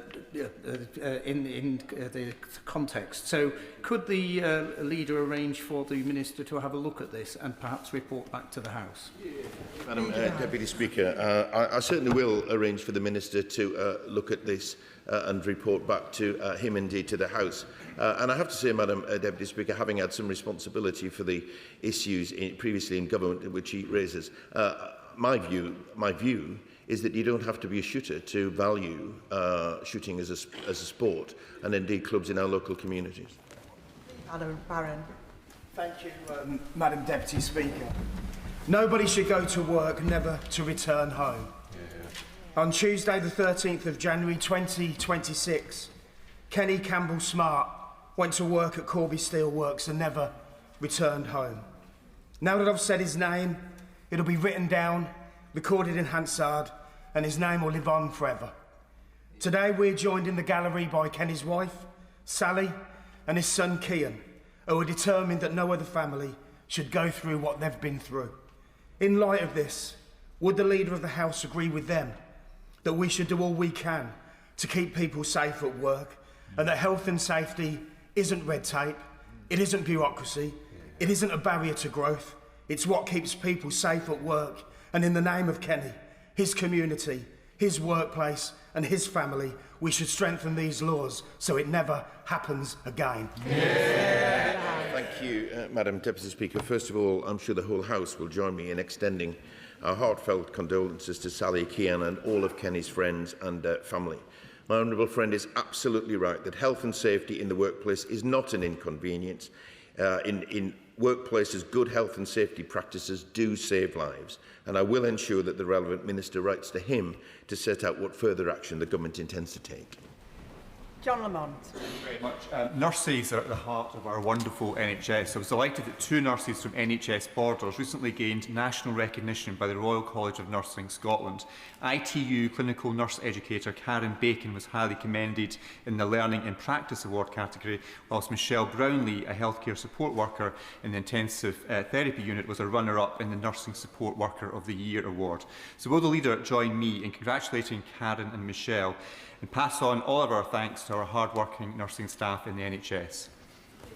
Deputy Speaker, I will indeed join the honourable gentleman in congratulating Karen and Michelle for their exceptional achievements. He's absolutely right to celebrate the work of all of our wonderful NHS nurses, and I'm sure the whole House will join me in giving them thanks for all the hard work that they do. Steve Madders. Thank you, Madam Deputy Speaker. I'm sorry to say I've not been able to have the same enthusiasm as the Prime Minister has had in recent days. We have become at odds over a big issue, Arsenal's Premier League victory. But I think I would join with the majority of people in this country in wanting the Champions League final, which Arsenal are participating in, to be a success for English football. So it's very upsetting to see that actually that game will not be available free-to-air on the TV, and actually it's a moment for the nation to come together, get behind a great English football team and have victory in Europe. So can the Leader of the House do what he can to ensure that actually we get that game free-to-air for the nation to enjoy? Thank you, Madam Deputy Speaker. My honourable friend is absolutely right that it is right that such matches are available to people to watch for free. And I will raise his concerns with the Secretary of State for TCMS to see if there is anything that can be done. Sir John Hayes. Thank you, Madam Deputy Speaker. With the stealthy silence of knives and the deadly danger of guns in the wrong hands, crossbows cost lives. They cost the life of Louise Hunt and her sister Hannah, as the Leader will know, who were murdered by such a weapon. And so I'm delighted that the Government announced in March that it is going to ban the sale of crossbows and licence new ones. That responds to calls that I made and others across the House made following that awful event. But we've heard little more. All we've heard, in fact, is that the Government will consult on the detailed arrangements. No detail, however, of timetable, nothing about means or method. So will the Leader of the House update the House, or by means of a statement by the appropriate minister do so that we can be sure that there will be no hesitation, no obfuscation, no prevarication, for any of those things would cost more lives. Thank you, Madam Deputy Speaker. I just want to assure the right honourable gentleman that there'll be no hesitation or prevarication, because the government is committed to this. But I would gently say to him, again, having had some experience myself, we can discuss these matters and get to a conclusion and all get to pretty much the same conclusion, but actually implementing it is often more difficult than many people think. And I would say that we shouldn't offer something which doesn't ultimately work. We need to make sure that it has the effect that the honourable members and right honourable members desire. So there is often a delay, but I will draw his remarks to the attention of the relevant minister and see if we can get that update that he seeks. Jill German. Thank you, Madam Deputy Speaker. I recently had the real pleasure of visiting Denby Youth Shed, led by the inspirational Scott Jenkinson. Youth sheds are youth-led, with young people in leadership roles shaping their own activities, ranging from upcycling old guitars to creating comfort packs for children going into care. The government has recently published the Youth Justice White Paper, where early intervention and improving consistency are clear priorities. Will the Leader of the House agree to a debate in government time on support for community-led youth organisations who are already engaging with our young people, so that ministers can outline how initiatives like youth sheds can access sustainable funding and be expanded across the country? Very good. Madam Deputy Speaker. My honourable friend is absolutely right to champion the great work of youth sheds and community organisations like them. Their work is vital to support young people in our communities. And as she rightly points out, the Youth Justice White Paper sets out how we can make the justice system fairer and more consistent. I'll draw her attention to her remarks to the attention of the relevant minister and see if we can find time for such a debate. And before I call for the next question, members should be aware that I'm aiming to finish these business questions around 12:15. So it's unlikely that we're going to get everybody in, even if the questions are very, very short. Rebecca Pound. Thank you, Madam Deputy Speaker. I would ask whether the Leader of the House would join me in congratulating Jenny Rayner, MBE, who has managed to raise an amazing £2 million for a new wellbeing centre locally to support young people with mental health issues and to get them to a point where they have the support they need before crisis is reached. We in Reigate, Redhill, Banstead and our villagers are so proud of what she has done and achieved in terms of raising this money and supporting our young people. So would you join me in congratulating her? I'd absolutely join Madam Deputy Speaker in congratulating her. Last week was Mental Health Awareness Week, and it's vital that we continue to raise awareness of the signs and symptoms of depression and other mental health issues in young adults, and the exemplary work of people in our local communities underlines how important this is to keeping young people well. Sarah Coombs. Thank you, Madam Deputy Speaker. Angela and Terry are a couple in my constituency, and they were the proud owners of Otis, a little three-legged Shih Tzu dog. Angela, who's in her 80s, was walking Otis a few weeks ago when two Rottweilers got loose, savaged Otis terribly. Angela took him to the vets, paid thousands of pounds, but sadly Otis died. It's very brave of Angela and Terry to speak out. The community are up in arms. Please can we have a debate to talk about the owners of dangerous dogs, as it is the owners who are often the problem here, and who pays when one dog attacks another? Thank you, Madam Deputy Speaker. And I thank my honourable friend for a very important question. This is an upsetting case, and I know other responsible pet owners will also be concerned about attacks in their communities. There are powers, Madam Deputy Speaker, under the Dangerous Dogs Act of 1991 to protect the public. And we've also reconvened the Responsible Dog Ownership Task Force to explore further measures. When those measures are clearer, then I'm sure the House will want to debate them. Monica Harding. Thank you, Madam Deputy Speaker. Would the Leader of the House join me in congratulating Waterham and Hersham Football Club in my constituency, which has secured promotion to the National League South for the first time in its history, having achieved an extraordinary 4 promotions in just 6 seasons. At a time of young people's mental health concerns and online harms, and I know the House will debate this in the future, can we give some time also to supporting grassroots football clubs and sports clubs as a diversion away from online harms and for better mental health Club, which Waterman and Hersham so well do? Madam Deputy Speaker, I certainly congratulate the Waltham and Hersham Football Club because, again, like other clubs across our communities, they do such important work. They're at the heart of local communities, and particularly where they offer diversion activities for young people. I think they should be commended. But what she says about the importance of sport in local communities is exactly what the government is trying to do.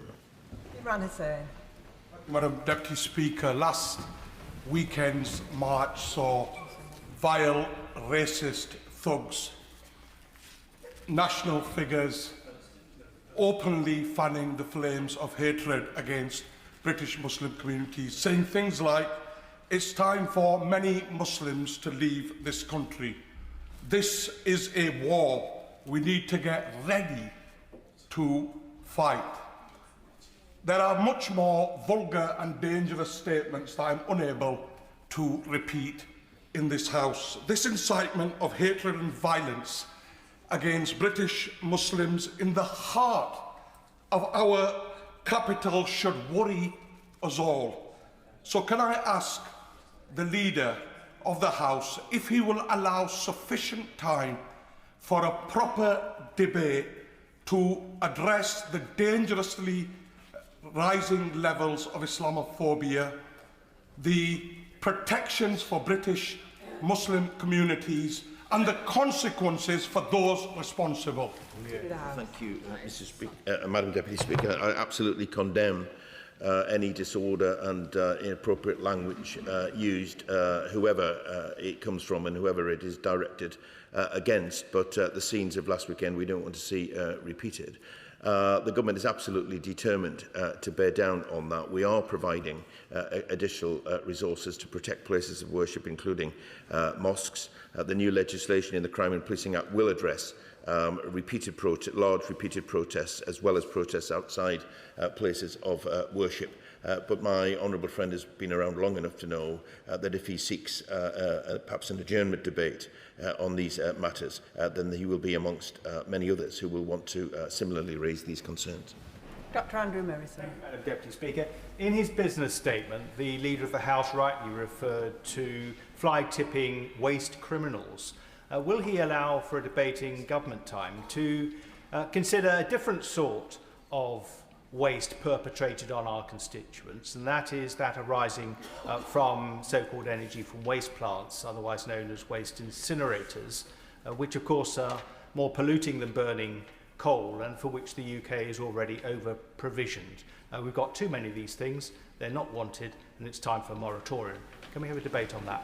Thank you, Madam Deputy Speaker. I'll give the right honourable gentleman a commitment that I'll raise it with the relevant ministers and see if we can find some time to debate these matters, should time allow. Nick Smith. Madam Deputy Speaker, my constituents continue to face delays in accessing driving tests post-COVID. The government's important consultation covers tackling bot activity, bulk and speculative bookings, and improving access to genuine test slots.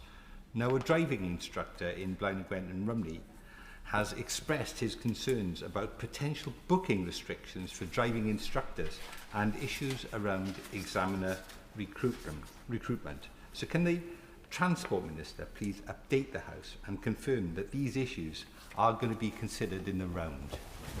Thank you, Madam Deputy Speaker. We have doubled the number of trainers for examiners and provided 120,000 additional tests between June of last year and January of this year, and also tightened up the rules on who can actually book and reschedule tests to avoid exploitation by online bots and reselling. But I'll draw my honourable friend's remarks to the attention of a Transport Minister, and either he can seek a meeting with the Minister or indeed we'll get an update for the House. Chris Law.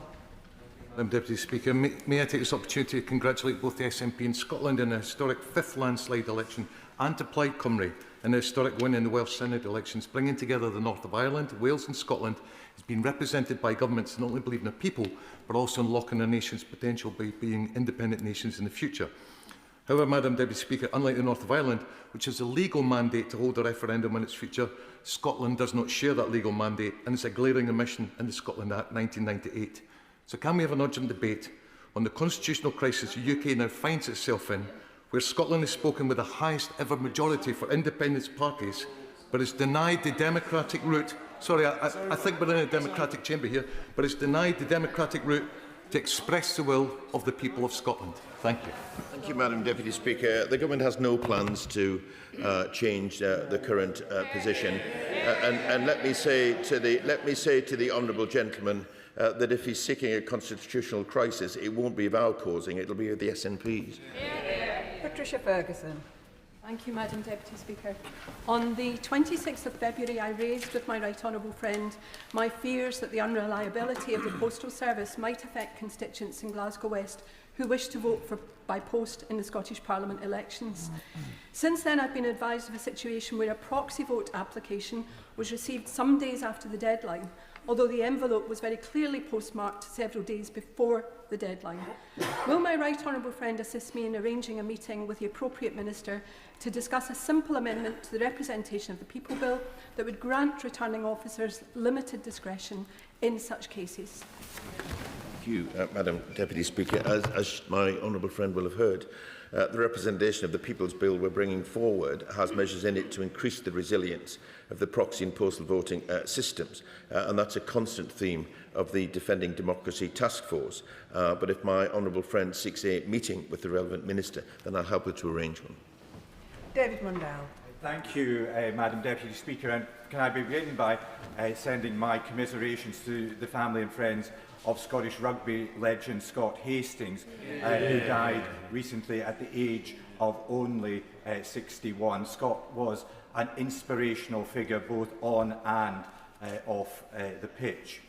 I'm sure the Leader of the House shares my concern about the outbreak of Ebola, which is affecting both the Democratic Republic of Congo and Uganda at this time, with hundreds of people have already died. Could we have an oral statement when the House returns to hear what the UK is doing in relation to preventing the spread of this outbreak? The UK played a pivotal role in stopping the previous serious outbreak in Sierra Leone, and I'm sure must have much to offer by way of expertise in relation to this one. Madam Deputy Speaker, and I certainly join the right honourable gentleman in his remarks about Scott Hastings. Rugby is not my sport, but I do recognise very much the contribution that Scott Hastings made, and we send our condolences to his friends and to his family. He raised a very important matter on the outbreak of Ebola. The UK government takes it very seriously indeed. We have, through the NHS, safe procedures in place in any such case of it coming to the UK, and specialist centres that where they can be looked after. But he raises the point about what are we doing to help other countries. The government is reacting quickly, Madam Deputy Speaker, and the Foreign Secretary has announced a further £20 million to help to contain the Ebola outbreak. Gareth Snell. Rachel Maskell. Thank you, Madam Deputy Speaker. We're not quite alike, but there we are. Madam Deputy Speaker, the levels of congestion on Wigginton Road are unacceptable. The air quality is affected for residents, people are late for their hospital appointments, and also our whole city is snarled up because the hospital doesn't have a sufficient transport plan. Will he impress on the Secretaries of State for Health and Transport the need for hospital transport plans? And can we have a debate in government time on hospital-induced congestion? Leader of the House. My honourable friend is absolutely right to be concerned about traffic and congestion in her constituency.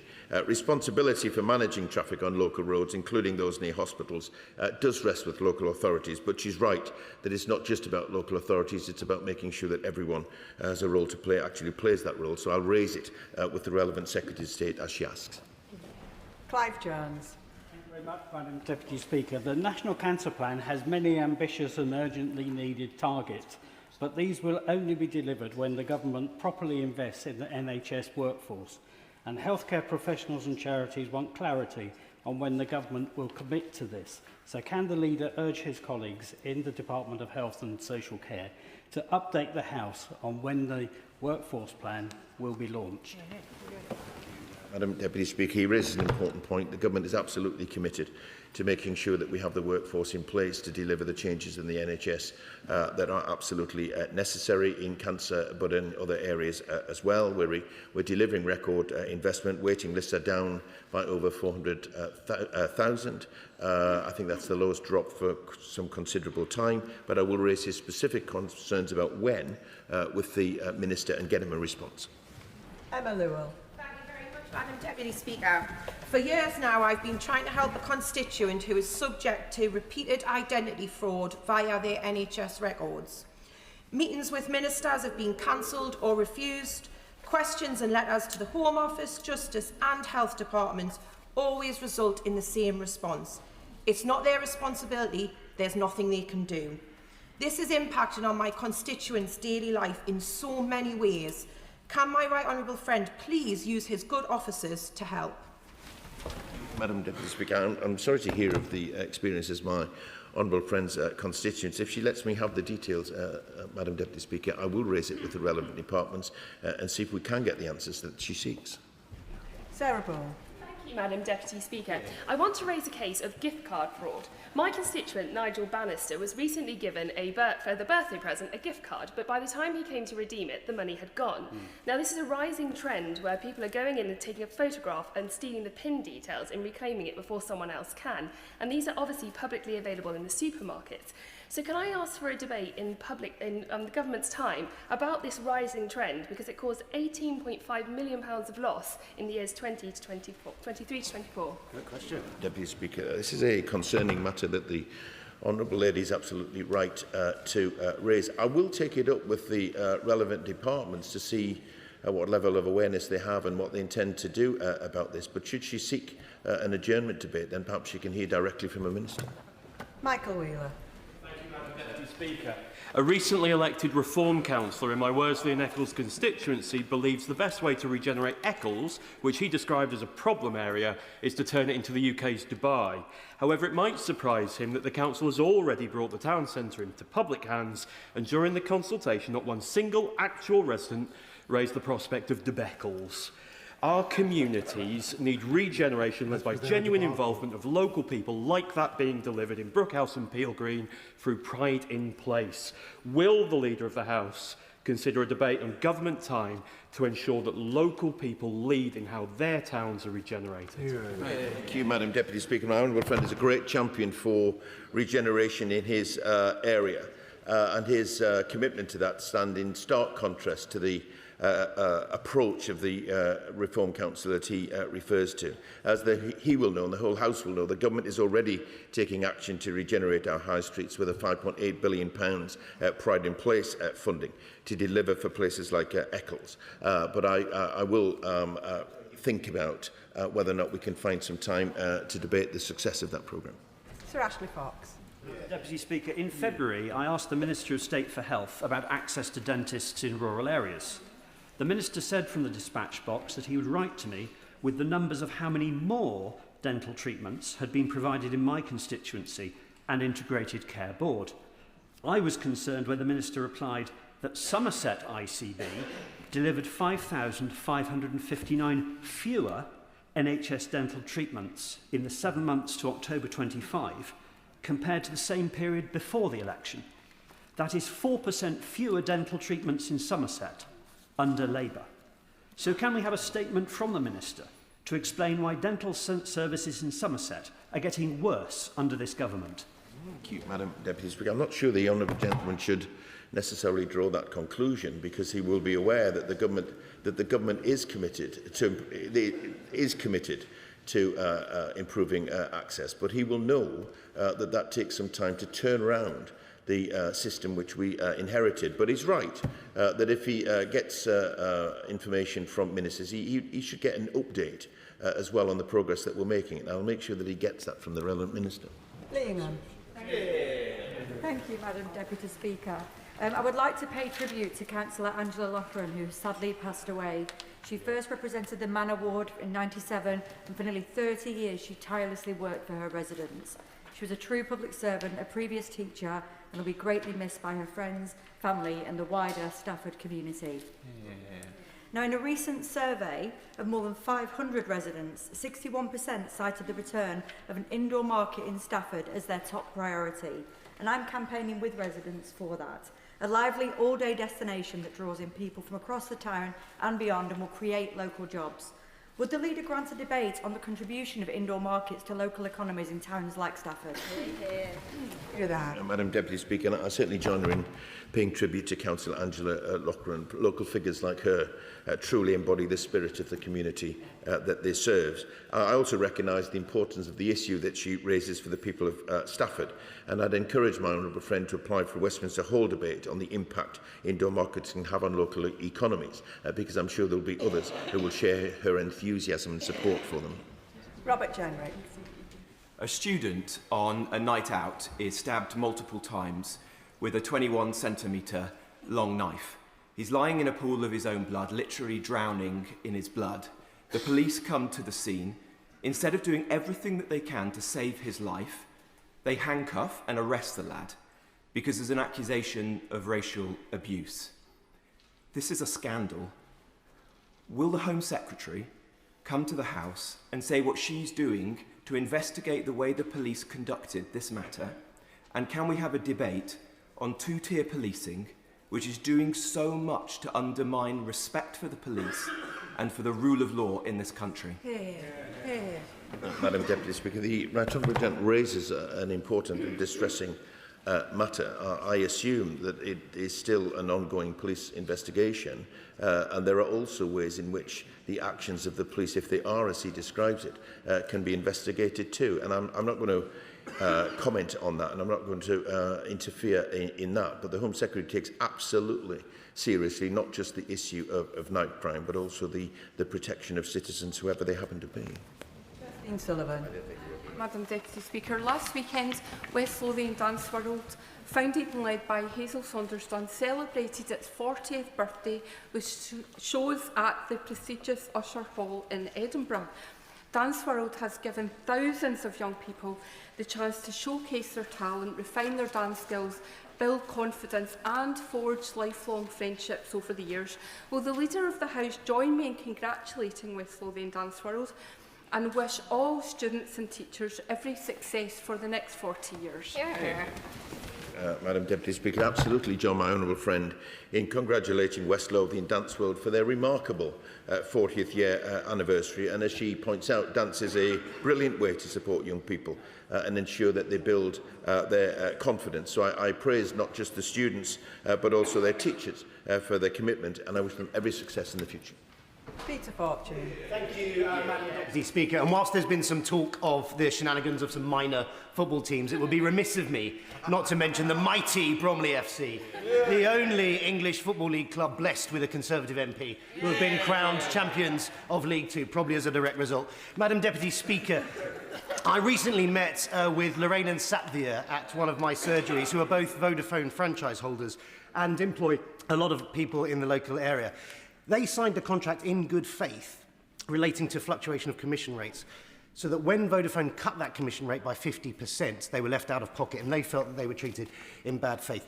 Could we have a debate looking at franchising regulations?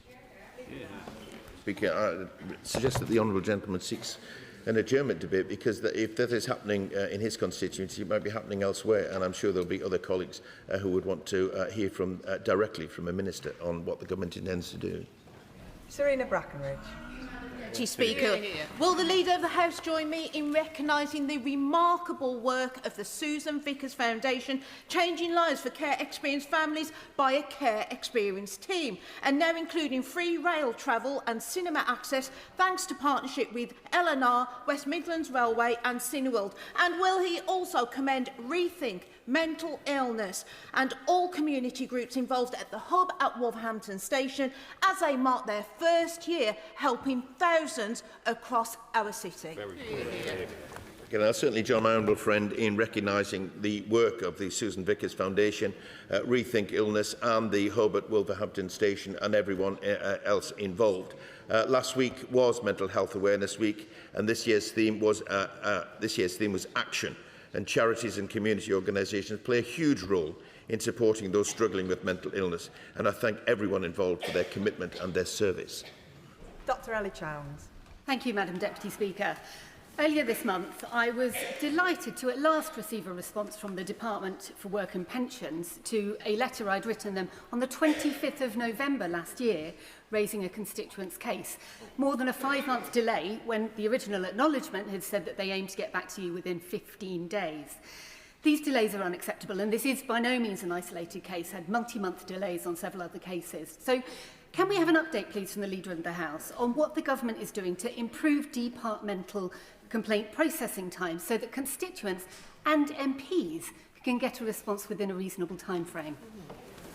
Madam Deputy Speaker, the Honourable Lady will know that I'm very keen that departments do respond in time and give full responses to MPs, because that is part of the job that they have. Of course, some departments will find it more difficult to respond because not just because of sometimes the complexity of issues, but also the number of letters and PQs and things that they get on these matters. But I'll draw her remarks to the attention, not just of that department, but indeed to other departments as well, because we do constantly remind them of the need to maintain a standard.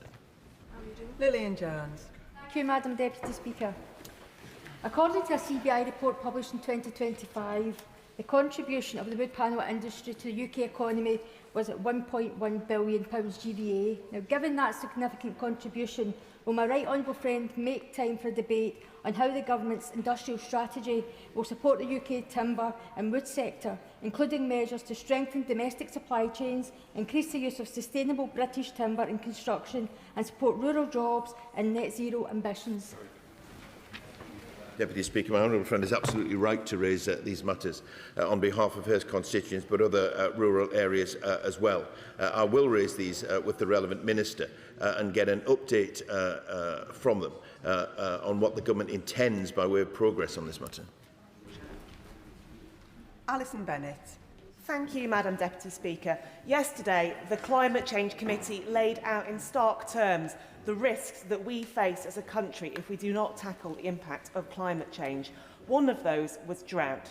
This is especially pertinent in mid-Sussex and across the South East, which is extremely water scarce. And South East Water are already warning of their ability to meet the demands of a growing population. Will the Leader of the House make time for debate on how the Government intends to reconcile its housing targets with the region's finite water resources? Madam Deputy Speaker, as the Honourable Lady will know, that the Government intends to bring forward a water bill in this session, so she will be able to raise her concerns directly as that legislation is making progress. Sir Jan Joseph.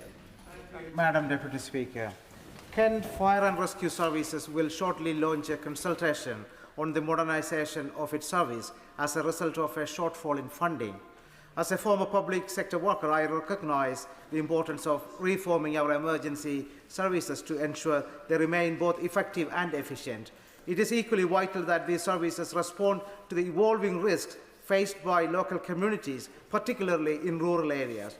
Could the Leader of the House find time for a debate on the importance of fire and rescue services, their funding, and the steps needed to protect provision in rural communities?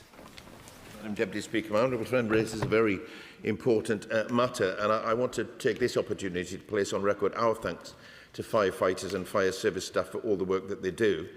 He will know that the Government is committed to working with the fire sector to make sure that the funding system remains fair and responsive, but I'll make sure that the relevant minister hears his concerns. Will Forster. Deputy Speaker, Woking's only brewery, Thurston's, is sadly closing down. The owner, John Mintram, said it's all getting too expensive, people are feeling the squeeze, and you can't sell £8 or £9 pints. Please will the Government apologise to the owners and customers of Thurston's of what they've done to the hospitality sector and agree to hold a debate to ensure that they can properly support the brewing and pub sector in the future? Very much indeed, Madam Deputy Speaker. I don't accept the premise of the honourable gentleman's question, because this government has done a great deal to support the sector and continues to do so.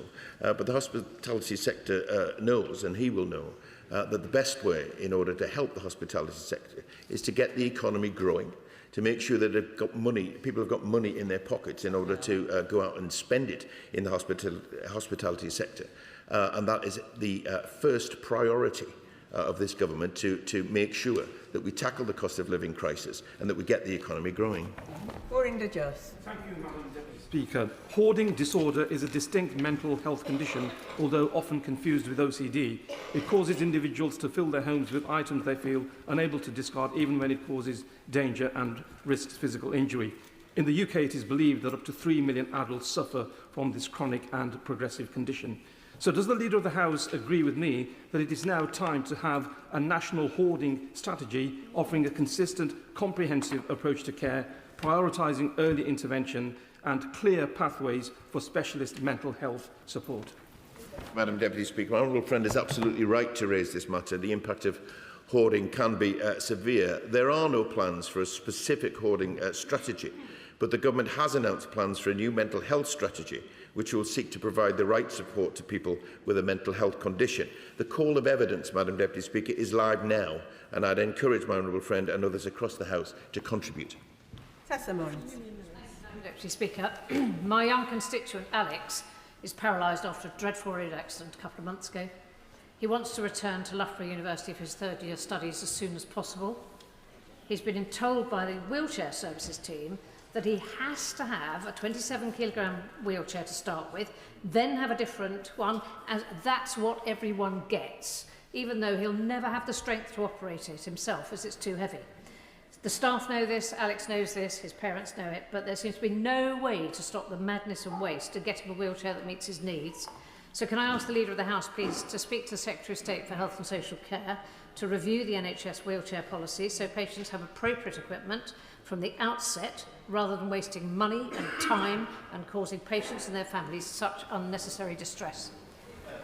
Madam Deputy Speaker, I'm sorry to hear of the experiences of Alex, because the Government wants to see a situation where individuals get the support that they need, not just generalised support. So I hope that the people that make these decisions are listening to what the Honourable Lady has said, but also I will draw it to the attention of the Minister to get an update on what the Government is prepared to do on this. David Williams. Thank you, Madam Deputy Speaker. Recently, I attended an incredibly informative SEND roundtable organised by PEGIS, that is the Parent Engagement Group in Stoke-on-Trent. As we know, in this place, we make our best policy when we listen to people who have real lived experience.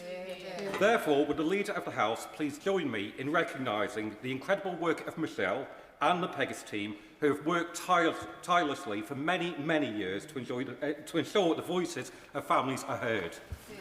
Thank you, Madam Deputy Speaker. And I certainly join my honourable friend in recognising the incredible work of Michelle and the Parent Engagement Group in Stoke for their work making sure that the voices of families are heard. This Government is absolutely committed to making sure the SEND system works for every child, and our Education for All bill announced in the King's Speech will make sure that every child is able to thrive. Thank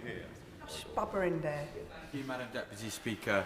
Honourable members will remember the harrowing images of 3-year-old Aylan Kurdi, who was found lying dead on a beach in Turkey after drowning when the boat that he and his family were on sunk. A Reform candidate at the 7th of May elections described that situation as blaming it on his parents' greed. He was very close to winning, but today East Sussex Conservatives have done a deal that have allowed Reform to take control of East Sussex County Council, despite Eastbourne voting against that. Will the Leader grant an urgent debate on how towns like Eastbourne can be governed by those that it actually votes for?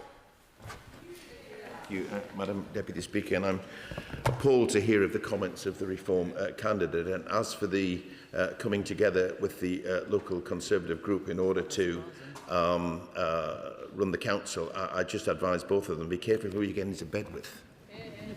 Melanie Ward. Thank you, Madam Deputy Speaker. And there's been some talk about football, but what I think we should actually all be celebrating is the glorious victory of Wraith Rovers in the Challenge Cup. Madam Deputy Speaker, results from a survey of Burnt Island residents that I've conducted suggest that 87% of people experience difficulties using Burnt Island Station due to the lack of step-free access. For railway users across my constituency, including in Cowdenbeath and Kinghorn, who face similar barriers. This is unacceptable and makes life harder for those with mobility issues, luggage, buggies and bikes. Does the Leader of the House agree with me that Network Rail should prioritise accessibility upgrades at these stations, and will he make time for a debate on railway accessibility? Thank you, Madam Deputy Speaker. The Government is absolutely committed to improving the accessibility of the railway, including through the Access for All programme.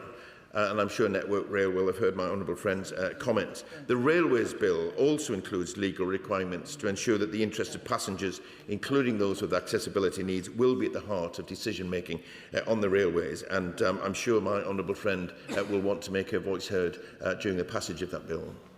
Madam Deputy Speaker, during a recent visit to DHL in my constituency of Runcorn and Helsby, I heard yet again about the growing financial burden of the Merseyflow bridge tolls on those travelling to work. DHL wants to expand its operation in Runcorn and double its workforce, but is struggling to attract people because the bridge tolls have become a costly barrier to employment and economic growth. Will the Leader of the House agree to a debate on the economic impact of the bridge tolls in communities like Runcorn and Helsby? Deputy Speaker, the Government is absolutely clear that we want to see the economy grow and companies grow, and nothing should get in the way of that. But I will draw her remarks to the attention of the Transport Minister. But she might also want to seek an adjournment debate where she can hear directly from the Minister. And with the final question, Lawrence Turner. Madam Deputy Speaker. In Birmingham Northfields and across the country, many reports of inappropriate HMOs prove to actually be poor quality supported exempt accommodation. At their best, SCAs can provide a valuable service, but at their worst, they can be a byword for neglect, antisocial behaviour, exploitation and serious organised crime. So please, can parliamentary time be found so that we can discuss the need to bring forward that proper regulation and end the unacceptable blight on many of our constituents' lives? Thank you, Madam Deputy Speaker. And I thank my honourable friend for raising the issue of HMOs, matter which has been raised with me on a number of occasions. Local authorities do have the planning powers to limit the proliferation of HMOs, but we do keep regulations under review. I'll give consideration to his request for time for a debate, but I'll also make sure that the relevant minister hears his comments today and gives him an update urgently. And that concludes business questions. I have got a list of members who were unsuccessful in catching my eye today, but can I just ask members to reflect on the length of the questions that they're asking? It's really difficult to get everybody in with such long questions. We now move on to the statement, and before we come to the statement, I'll just let the Chancellor get in her place.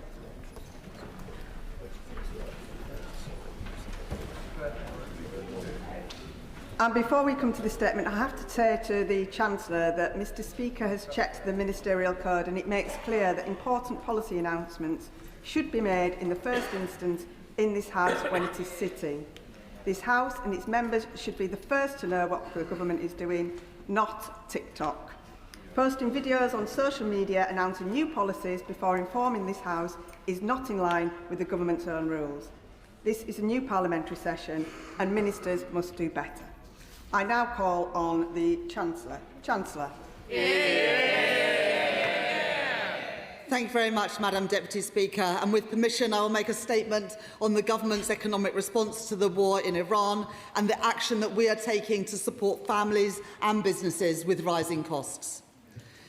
Madam Deputy Speaker, the government has the right economic plan. I said I would grow the economy, and last week the Office for National Statistics confirmed that Britain's economy was the fastest growing in the G7 for the first quarter of this year. We beat the Office for Budget Responsibility's forecast in the spring, with economic growth at 0.6% in the 3 months to March. And because of the resilience of our economy, this week the International Monetary Fund upgraded Britain's forecast for this year. I said I would cut borrowing. Borrowing last year was £20 billion lower than the previous year, and the latest forecasts show it falling in every year of this Parliament.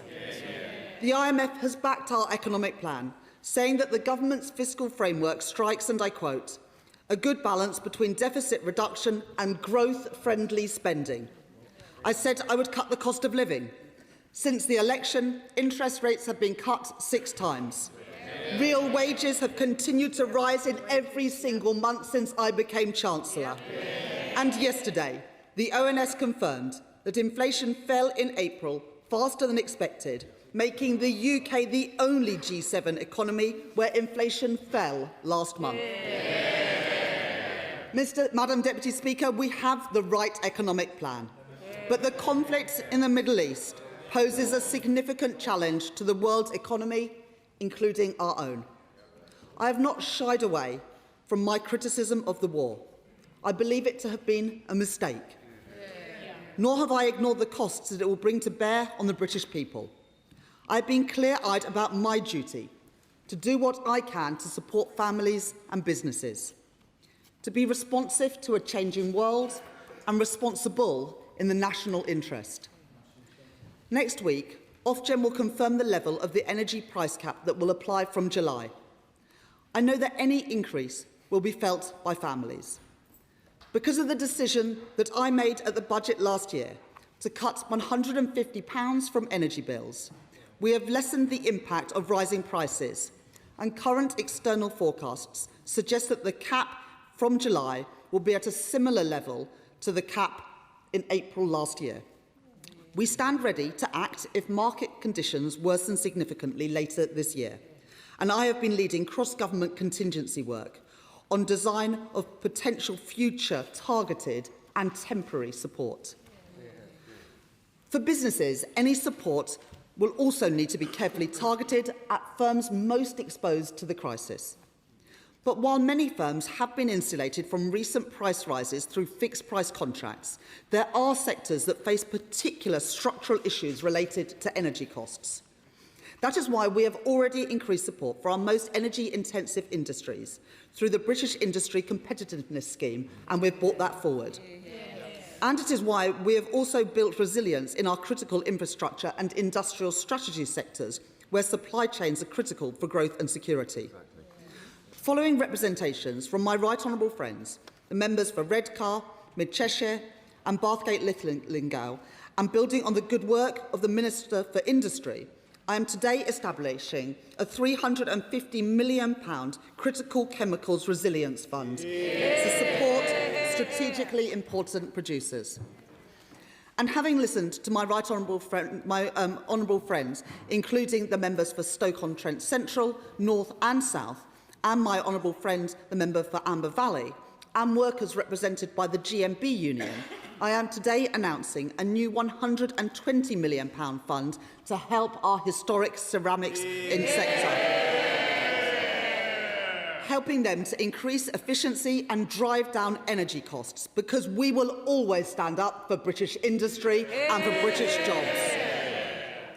The Government has also this week set out additional targeted support for those businesses most exposed to rising fuel costs. For hauliers, the Government is granting a 12-month road tax holiday for HGVs, saving the typical heavy lorry up to £912.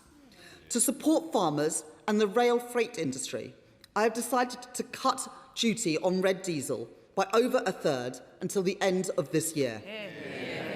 And having heard from my honourable friend, the member for Oldham West, Chadderton and Royton, and the trade union Unison, I can today announce a 10p per mile increase in tax-free mileage rates, backdated to April 2026, benefiting those who need to drive for work, from care workers to plumbers.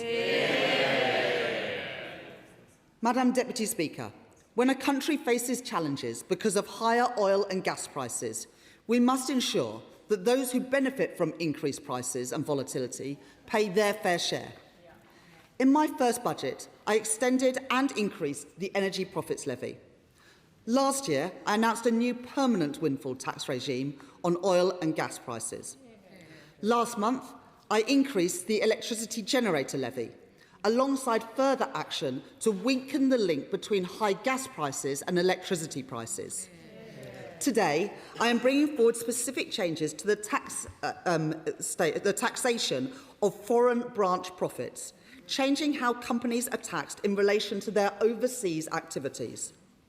Currently, some oil and gas groups that operate overseas through foreign branches have structured their tax affairs in a way which ensures they pay little or no corporation tax on their UK energy trading profits.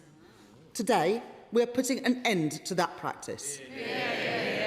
We expect these reforms to raise hundreds of millions of pounds a year and fund the package of measures set out today, with costings certified by the OBR forecast in the usual way. Madam Deputy Speaker, I know the pressure that family finances are under. That is why I have already taken action to provide help. I increased the national living wage and the national minimum wage to their highest rates ever. I have frozen prescription charges for 2 years in a row, and I've frozen rail fares for the first time in 30 years. I've taken £150 off energy bills, which contributed towards the fall in inflation last month. But I want to go further, and today I am taking further action to ease the burden on family finances. First, on fuel duty. I have already extended the 5p cut twice since the election, and I can confirm today that there will be no rise in fuel duty this year, recognising the pressure that the war has put on fuel prices. Second, I know that the cost of the weekly shop is often one of the biggest worries for families. So last month, I met with supermarkets to urge them to do all they can to keep prices low. And today, I am taking action by suspending tariffs on over 100 different foods sold in supermarkets. And I am clear that I expect supermarkets to pass these savings on in full to their customers. And third, I will not tolerate any company exploiting the current situation to make excess profits at consumers' expense. So I am bringing forward tough new powers so that the Competition and Markets Authority and other regulators can take action when firms break the rules. Fourth, for many families, driving is not always an option. Buses are the most popular form of public transport in Britain, with over 4 billion journeys made last year. I have already extended the £3 bus fare cap to March 2027, and today I can confirm that bus travel across England will be free for children aged between 5 and 15 throughout August.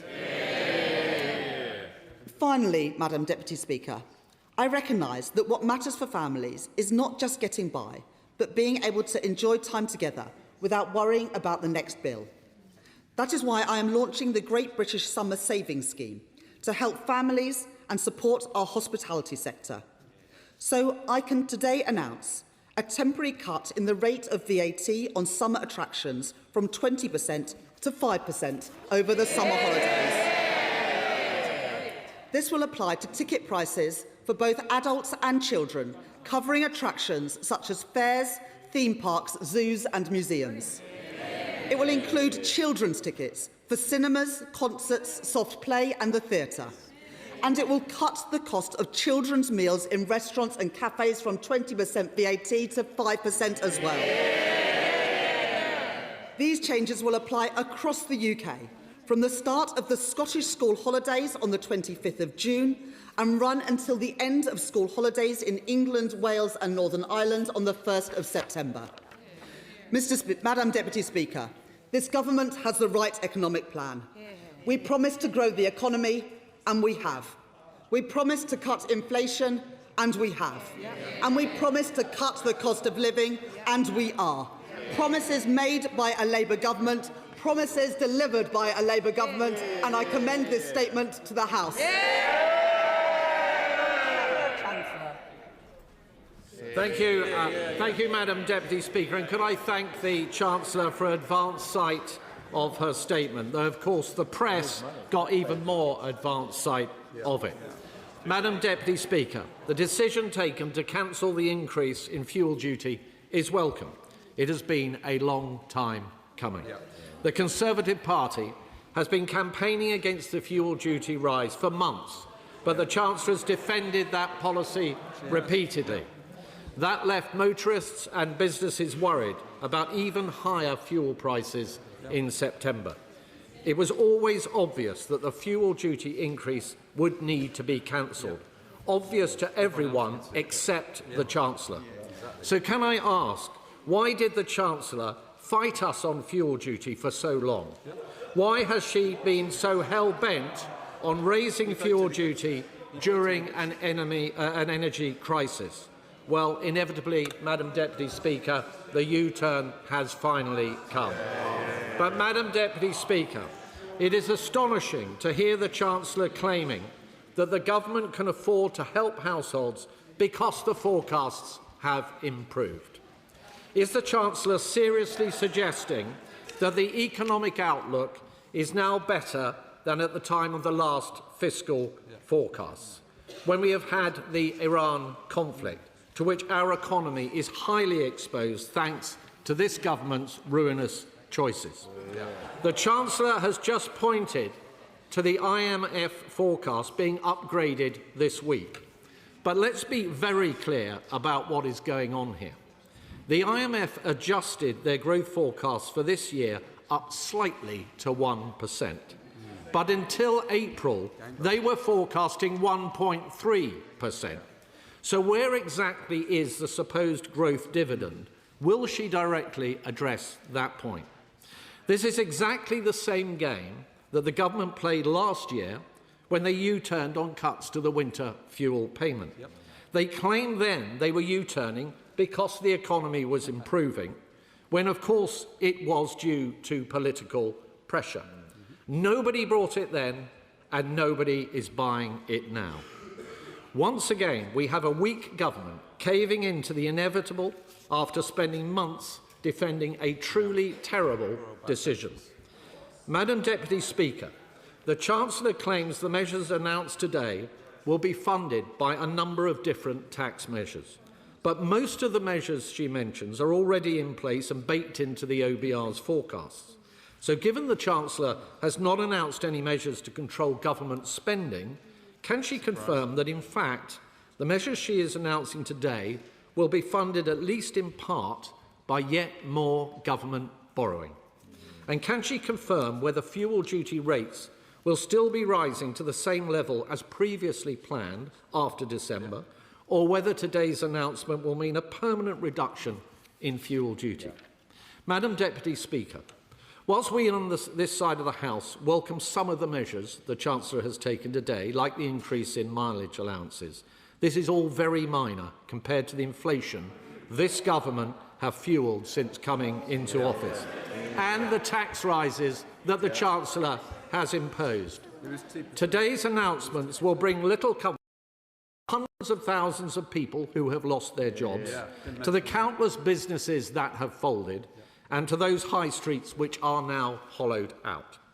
The reality is that we are in a terrible position to deal with the consequences of this latest energy crisis, thanks to the actions that this government has taken. The Chancellor claimed growth is up. It is actually down. She claimed borrowing is down. It's 75% up compared to the plans that she inherited. She claimed she's fighting inflation. We have the highest inflation in the G7. She claimed she's cutting energy bills. Energy bills have gone up under this Labour government. And of course, she didn't mention unemployment. On the energy, Madam Deputy Speaker, on energy, this government have made a conscious decision not to exploit our own natural resources in the North Sea, weakening our economy and our energy security, whilst importing oil from Putin's Russia at the cost of Ukrainian lives. Families and businesses are facing rising costs and rising taxes. People are losing their jobs. The country is hurting. If the Chancellor was serious about the challenges we face, she would commit to getting spending down, tackling the benefits bill, getting taxes down to strengthen our economy. But thanks to the Chancellor's mistakes and the weakness of this dying government, this statement today is all we get. Does the Chancellor really think this is enough? Thank you very much, Madam Deputy Speaker. Let me take the issues that the Shadow Chancellor has raised. First of all, on fuel duty. When I became Chancellor of the Exchequer, the freeze in fuel duty was due to expire under the plan set out in the final budget of the Conservatives within a matter of months. I've frozen fuel duty twice already, and I've frozen it again today. And indeed, I've frozen it with more than 3 months to go before the increase was due to happen, giving people plenty of time. I have always said, since the Middle East conflict began, that I would keep an eye on what was happening to oil and gas prices and set out plans ahead of the change due to come to effect in September, and that is exactly what I've done. But I've also gone further in 3 specific areas, with additional support for hauliers, additional support for red diesel, particularly helping the rail, freight industry and farmers, and also the higher mileage rates. And the Shadow Chancellor says he welcomes the changes on mileage rates. Well, it's the first time they've been increased since 2011. So if he welcomes them so much, why didn't they increase them when they had 14 years in government? On the Iran conflict, well, let's remember that this is a war that the UK did not start, that this government chose not to join, whereas the Conservatives and Reform were cheering on that conflict every step of the way. And the impacts on the UK economy and the global economy would be much more severe if we'd have heeded the warnings of, heeded the pleas of Reform and Conservatives to join that conflict.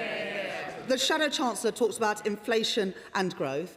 Well, inflation, yesterday, the numbers showed that inflation had fallen. We're the only country in the G7 where inflation fell last month. The IMF have revised up our growth forecast, and we had the fastest growth of the G7 in the first quarter of this year. And the Shadow Chancellor says, is this going to be paid for with new borrowing? No, it's not. If the Shadow Chancellor had been listening, he would have heard the changes we're making around the foreign branch exemption. That will raise hundreds of millions of pounds a year, which is why we are able to afford the package that we have announced today. The Shadow Chancellor mentions high streets. Well, because of the Pride in Place money that I announced at the budget, because of the banking hubs, and indeed because of the changes we made to business rates, which have actually seen business rates for retail and hospitality come down, and come down significantly compared to the plans we inherited from the Conservative government, we can reinvigorate our high streets. The Shadow Chancellor mentions borrowing. Well, borrowing has fallen below 5% for the first time since 2019 because of the actions that I have taken as Chancellor, and borrowing is expected to fall in every year of this Parliament. Very different from what happened under the Conservatives.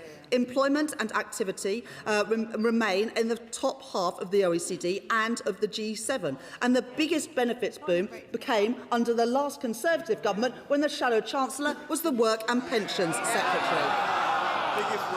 And on oil and gas will play an important role in our economy for many years to come. But we also need to invest in renewable energy, which is why we announced yesterday restrictions in the number of judicial reviews that are holding up investment in clean energy. It is a shame that the Conservatives voted against our Planning and Infrastructure Act. It's a shame that the Liberal Democrats abstained on it, but we are determined to get Britain building, including the energy infrastructure we need to get bills down.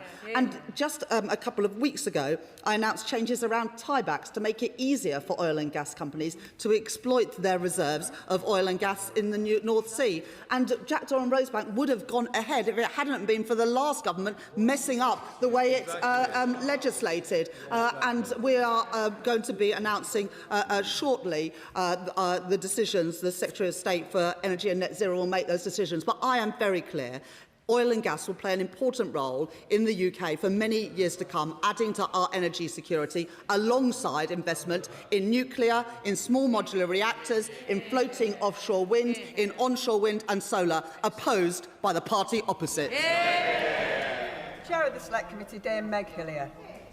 Thank you, Madam Deputy Speaker. Madam Deputy Speaker, it never fails to amaze me that the Shadow Chancellor tries to lecture this government on inflation when many of us were here in September 22 when his party crashed the economy. I welcome welcome my right honourable friend's interventions, and I'm particularly interested in the cut in VAT in the leisure sector.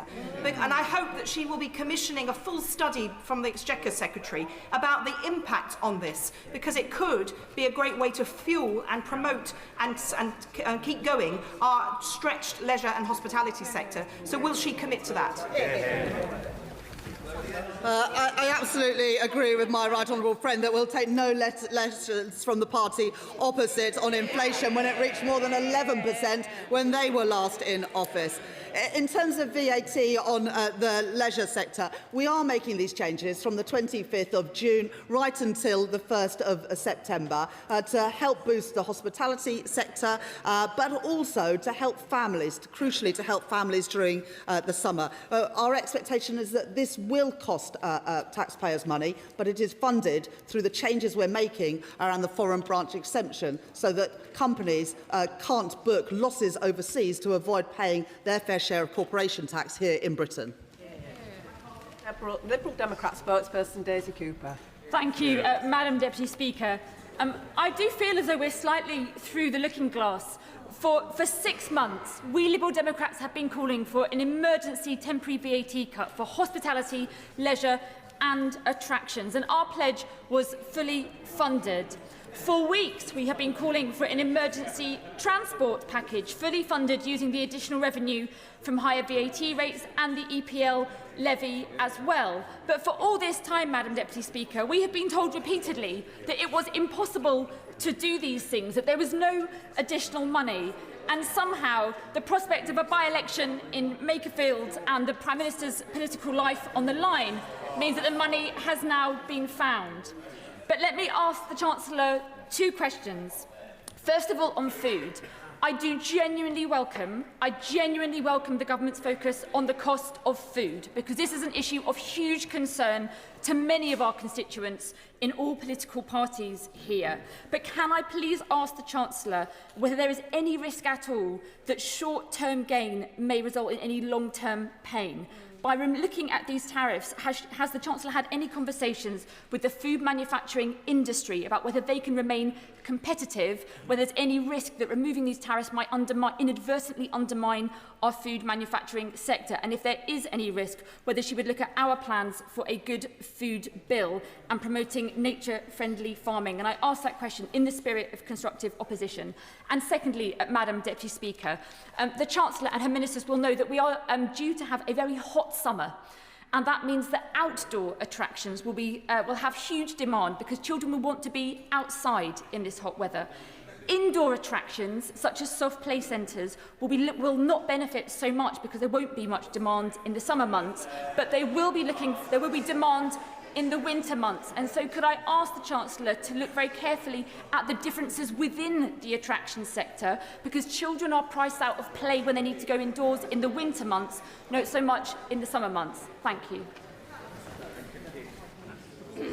Look, I thank the Honourable Lady for those questions. I'm not sure whether she welcomes the changes around the foreign branch exemption or not, which is what is going to pay for these policies today, ensuring that companies pay their fair share of tax here in the UK. But it is important that we always say where the money is going to come from, because unless you can do that, all it results in is higher inflation and interest rates in the future. And that's why I've always been clear that everything I will announce is always going to be fully costed and fully funded. On food, you can't say you both welcome and think that we need to help with the cost of living, but then you're a bit uncertain about tariff reductions. But we have focused these tariff reductions on food products, agri-foods, that we don't produce in significant quantities in the UK, and we've worked very closely with the Department for Business and Trade in identifying those sectors. On the issue of summer activities, indoor and outdoor, well, I've had enough family holidays in the UK to know that there are plenty of days when it's raining, and I'm sure that the leader of the Liberal Democrats will be visiting a soft play centre soon. Gareth Snell. Thank you very much, Madam Deputy Speaker. And can I declare my chairmanship of the APPG for ceramics? Can I thank the Chancellor for today's announcement, and can I also thank the work done by the Right Honourable Member for Hove and Portslade and the the Minister from Stockton North for their support. This is a really big step towards support for a sector that offers so much to this country. And can I thank Sharon Yates and Finbar Barry from the GMB, as well as Rob Frello and Hannah Roll from Ceramics UK for their leadership in this. But could I extract from the Chancellor a commitment that this is the next stage of a new partnership between the UK Government and UK Ceramics, because today's announcement will absolutely help us survive. But with more working together, we can thrive as a sector and do our bit to boost exports, boost growth, and create well-paid unionised jobs in this country. I genuinely want to pay tribute to my honourable friend for the work that he's done on behalf of businesses and working people in his own constituency. And along with the other Stoke MPs, the MP for Newcastle-under-Lyme and the MP for Amber Valley, you've made the case powerfully and convincingly. And I can absolutely commit today to work with Ceramics UK, the GMB and the MPs and the wider sector to make sure that the ceramics industry does indeed thrive in the UK. Yeah. Stuart Anderson. Thank you, Madam Deputy Speaker. On the tariffs, I want to explore what the Chancellor said on significant quantities, because what is a significant quantity for a supermarket can be a completely different scale for a small South Shropshire farmer. Can the Chancellor guarantee that no South Shropshire farmers are going to be undercut by these tariffs and none of the supermarkets will pass on these cost cuts to British farmers? It is really important that we help our constituents with the cost of living, and the tariff reductions that I've announced today will save the British shopper £700 million. That is a significant reduction in the cost of the weekly shop for families across our country. But we've carefully chosen these tariff lines, and the full details will be published. We'll be consulting over the next week or two to make sure that we get these exactly right, but we've worked hard to make sure that this does not affect British farmers, and it's also indeed why we're helping British farmers with the changes we've made around red diesel today. John Grady. Thank you, Madam Deputy Speaker, and I welcome my right honourable friend's statement. It's great news for the cafes and restaurants in my constituents, of which there are many, and to the showmen. There are very many showmen and women who run Scotland's and Britain's great fairs as well.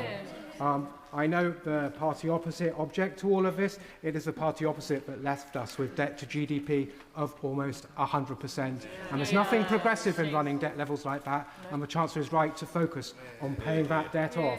Many of my constituents in Glasgow East rely on cars and vans to get to work and do their work. They face extortionate charging for parking in town with the SNP Council, which is utterly anti-car, and regular bills for repairing their cars and vans from all the potholes. Would my right honourable friend set out how she is helping hard-pressed car and van drivers in Glasgow? I thank my honourable friend for that question, and he's absolutely right. There is nothing progressive about piling up the debt that future generations will have to pay, and that is why our fiscal rules are getting the debt and the deficit down, whilst also enabling us to invest in our country's infrastructure and public services. In terms of helping people with the cost of driving, we have frozen fuel duty until the end of this year, but recognising that some people rely on their cars and their vans more than others, we have also taken off the HGV tax for this year, saving HGV drivers up to just over £900 a year. We have cut the duty on red diesel by more than a third, and for those people employed and self-employed, we've increased the tax-free mileage rates to help them with the cost of fuel too. Dr Andrew Mirison. Deputy Speaker, the announcement on red diesel will be welcomed by my farming constituents, and they will await details on the tariffs that she has cited with a great deal of interest and with a certain amount of trepidation. But will she acknowledge that a third of the world's fertilisers pass through the Strait of Hormuz, and the increase in the price of that fertiliser is bound to have an impact on British agriculture and therefore on prices in the shops? So what will she do to relieve some of that, in some cases existential pressure on farms in the United Kingdom? I thank the honourable gentleman for that question, and I would urge him and also businesses, farmers in his constituency to look at the list of products and make sure that feed into the consultation over the next week or so. We are obviously keen to bring these tariff reductions into effect to reduce the prices in the shops for all of our constituents, but we want to do it in a way that is respectful of British farming, which is why we've chosen the tariff lines that we have. And we are, as the honourable gentleman recognises, doing more to support farmers with the reduction in red diesel. The best way, though, that we can help all of our constituents and the farming sector and others is to bring this conflict to an end and reopen the Strait of Hormuz, which is why the Prime Minister and the Foreign Secretary are working intensively with international partners to do just that, and at the same time working to diversify our supply of oil and gas so that that fertiliser that the honourable gentleman rightly refers to is still available for our farmers. Lindsay Farnsworth. Thank you, Madam Deputy Speaker, and I thank the Chancellor honestly for her statement. As she has mentioned, and many members of this House will be aware, I've been campaigning hard for the ceramics sector with a view to saving Denby pottery. And I want to thank the Ministers in the Treasury and Department for Business and Trade for their ongoing engagement through the many meetings that we've had on this point.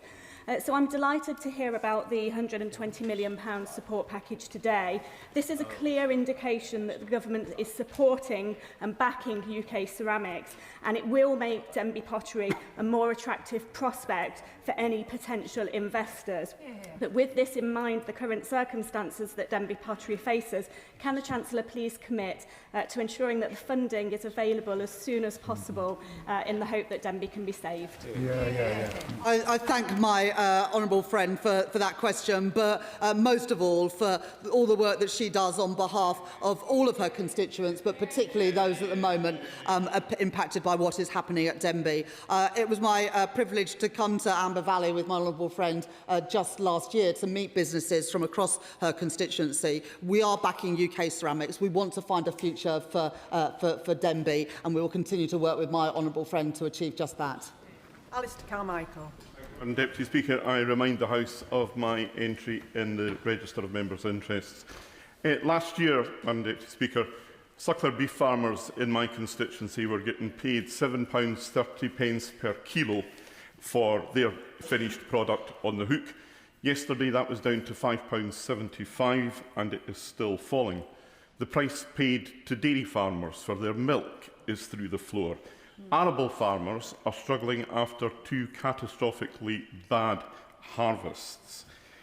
The red diesel cut is welcome, but that will not help farmers who are struggling with rocketing prices for fertiliser, or indeed those who are requiring to heat glass houses. Opening the door to ever wider to food imports risks undermining domestic food production.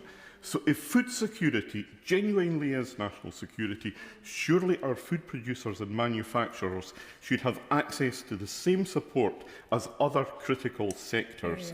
So will the Chancellor look again now at adding food and drink to the government's industrial strategy so that they can have access to the same support as other sectors?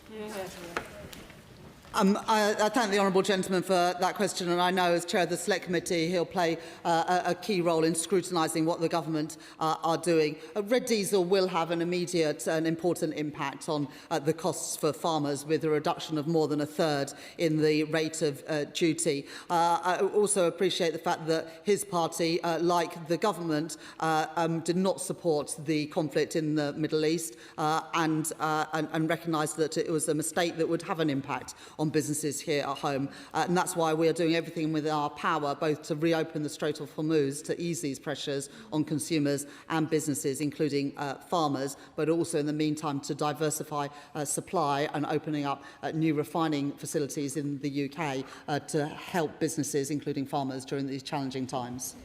Dr Alison Gardner. Madam Deputy Speaker, and the Potteries welcome this statement today. Madam Deputy Speaker, I have been working with local companies, with the TUC, GMB and research organisations to develop proposals to support the ceramics industry to innovate, improve energy efficiency and decarbonise. And I have previously called on the government to release an industrial energy innovation fund for energy-intensive industries with government grants to explore process efficiency and new technologies, as well as vouchers to access shared pilot facilities. Could the Chancellor therefore clarify that part of the £120 million funding announced today could be used by ceramics companies to access and invest in innovations such as AI-enabled process optimisation and energy technologies to help reduce energy bills?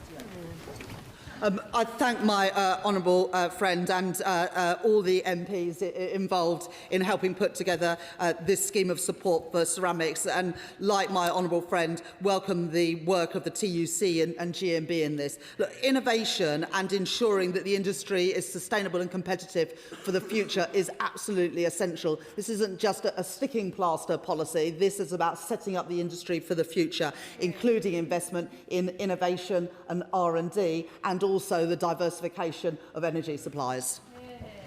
Kirsty Blackman. Thank you very much, Madam Deputy Speaker. In oil and gas jobs, the UK is losing 1,000 jobs a month. The Chancellor is aware of this, and we have made it very clear to her that we are keen to move to the OGPM as soon as possible. We would urge her to do that. In the foreign branch profits section of the announcement today, would the Chancellor let us know whether or not they have modelled the job losses that may occur as a result of this change in policy, and if she can tell the House how many job losses she thinks might occur because of this change in the oil and gas taxation regime?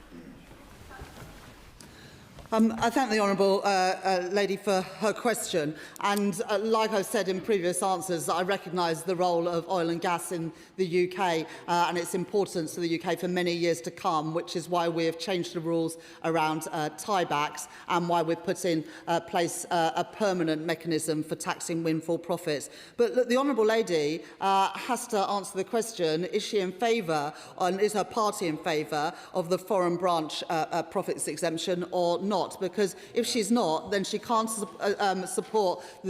can't back the support we're giving today to help people with the cost of living and the support that we're giving for ceramics today. But in terms of what this does, it means that we are moving in line to how other countries treat foreign profits. Because at the moment, you've got the absurd situation where losses overseas can mean that businesses avoid paying their fair share of corporation tax in the UK. This moves us in line with what other countries world do. It is closing a tax loophole, and the honourable lady and the Conservatives should welcome that. David Williams. Thank you, Madam Deputy Speaker, and what a day to be a Stokey. As the Chancellor knows, my mum proudly works in the pot banks of Tunstall and Burslem, and 10 weeks ago I asked the Prime Minister in this place what support the government could offer our ceramic sector. Well, the good news is my mum's watching again right now at home. And she's clearly happy because I've had a free-word text, and it says, "Nice one, Duck." So can I ask the Chancellor how we will make sure the £120 million support package benefits ceramics companies of every size, from our Moorcross to our moorlands, from our steelites to our Churchills, so that we protect jobs, skills and the future of our economy? Well, I thank my honourable friend for that question. And can I say to Mrs Williams and all those who work in the ceramics sector, I'm proud to be the Chancellor that is backing British industry and British jobs. Ben Oxojecti. Thank you, Madam Speaker. Back in March, the Chancellor announced the £50 million Crisis and Resilience Fund to help families out with the price of heating oil, which is a big issue in rural constituencies such as mine in Huntingdon. Does she have any plans to extend that scheme or to repeat that scheme come the autumn, given that we are likely to have a similar crisis with the Strait of Hormuz still being shut? And to what extent does she anticipate that the Russian oil that will come via a third country under Commodity Code 2710 will form part of that fuel mix? Yesterday, we introduced the toughest set of sanctions that this country has ever had on Russia. But like the previous government, we are phasing those in so it doesn't have a disproportionate impact on industry here in the UK. That is what the previous government did, and that is what we are doing as well. The honourable gentleman mentions heating oil and support for people. We were pleased to be able to introduce that targeted support based particularly in those areas that are particularly dependent on heating oil. We're doing a piece of work at the moment to see how much money has been used by local authorities. I know that some have been more proactive than others in ensuring that local residents get the support they need. Once we've completed that, we will look at whether and what further support is needed. Adam Jurgay. Madam Deputy Speaker, I welcome the statement and the action that those of us in ceramic communities have been calling for, and I thank the Chancellor for announcing it. This is a good day for all of us in North Staffordshire, Madam Deputy Speaker. There is a ceramics business, as it happens, from Newcastle. I'm sitting in the gallery watching this statement, so I welcome them, Madam Deputy Speaker, and can I ask the Chancellor to assure us two things. One, that the eligibility for the support in this scheme will be as wide as possible, and that it will be as easy as possible to apply for. Well, I'm pleased to know that a business from Newcastle under Lyme from the ceramics sector is here today. And I'd say to them directly, this government has got your back and wants to work with you and the trade unions that represent people in the sector to ensure that the ceramics industry plays an important part in British life, particularly in those pottery communities for many years to come. And of course, we'll be setting out the details of the scheme. But like the MPs for Stoke, Newcastle and also Amber Valley, this government is very keen to crack on with the scheme and make sure that businesses can get the support that they deserve. Yeah. David Mundell. Thank you, Madam Deputy Speaker. Could the Chancellor expand on her discussions with the supermarkets and their role in keeping prices down? Because there is always a concern that when the supermarkets make special offers or reduce prices, rather than absorb the cost of doing that themselves, they pass those on directly to farmers and their suppliers, who are not in a position to absorb those costs because of the fixed costs that they are required to make in terms of their production costs. The honourable gentleman makes a really important point. Today, I've set out a number of measures that will directly help the supermarkets reduce their costs. And it's really important that those cost reductions are passed on directly to consumers. So reducing the cost of running an HGV will have a direct impact on our supermarkets. Reducing tariffs will have a direct impact on the costs of our supermarkets. And also the trade deal that we're looking to do with the EU to reduce the costs of importing food from the EU will have a direct impact on the cost of supermarkets. I say to the supermarkets, those cost reductions must be passed on directly to consumers who are struggling with the cost of living given the conflict in the Middle East. Adam Thompson. Thank you, Madam Deputy Speaker. Can I thank the Chancellor for her statement, and particularly given her VAT cut on theme park tickets, first invite her and all honourable members to join me on my annual trip to Alton Towers this summer. Madam Deputy Speaker, Erewash has many great summer events as well for families to enjoy, like Long Eaton Carnival and the Classic Car Show and the Glow Festival in Ilkeston. But entertaining kids during the summer months can be daunting and expensive for parents. Can the Chancellor elaborate then, please, on how measures she is announcing today will support Erewash families and boost great community events? My only worry with this package, it will ensure that children badger their parents even more for those days out over the summer, and I slightly worry about what I've unleashed in my own household. But I'm pleased to announce today that trips to Alton Towers and other activities, whether it be soft play, fun fairs, zoos and museums, if many kids want to go to those, not mine probably, sadly, will be cheaper this summer because of the action that this government is taking. Robert Jenrick. Deputy Speaker, the Chancellor's approach to the cost of living crisis is to find small ways to subsidise people's costs. Isn't the best solution to build a strong, abundant economy by doing the hard yards of supply-side reforms, where there are better jobs and higher wages, where people are richer and the state has less bearing on their lives? And yet, under the Chancellor, the benefits bill is ballooning, unemployment is rising, particularly amongst the young, and taxes are at their highest ever level. So in the spirit of giving people some relief today, will the Chancellor confirm that, assuming she intends to stay in office for the rest of this Parliament, she won't be increasing taxes on working people at all for the rest of this Parliament?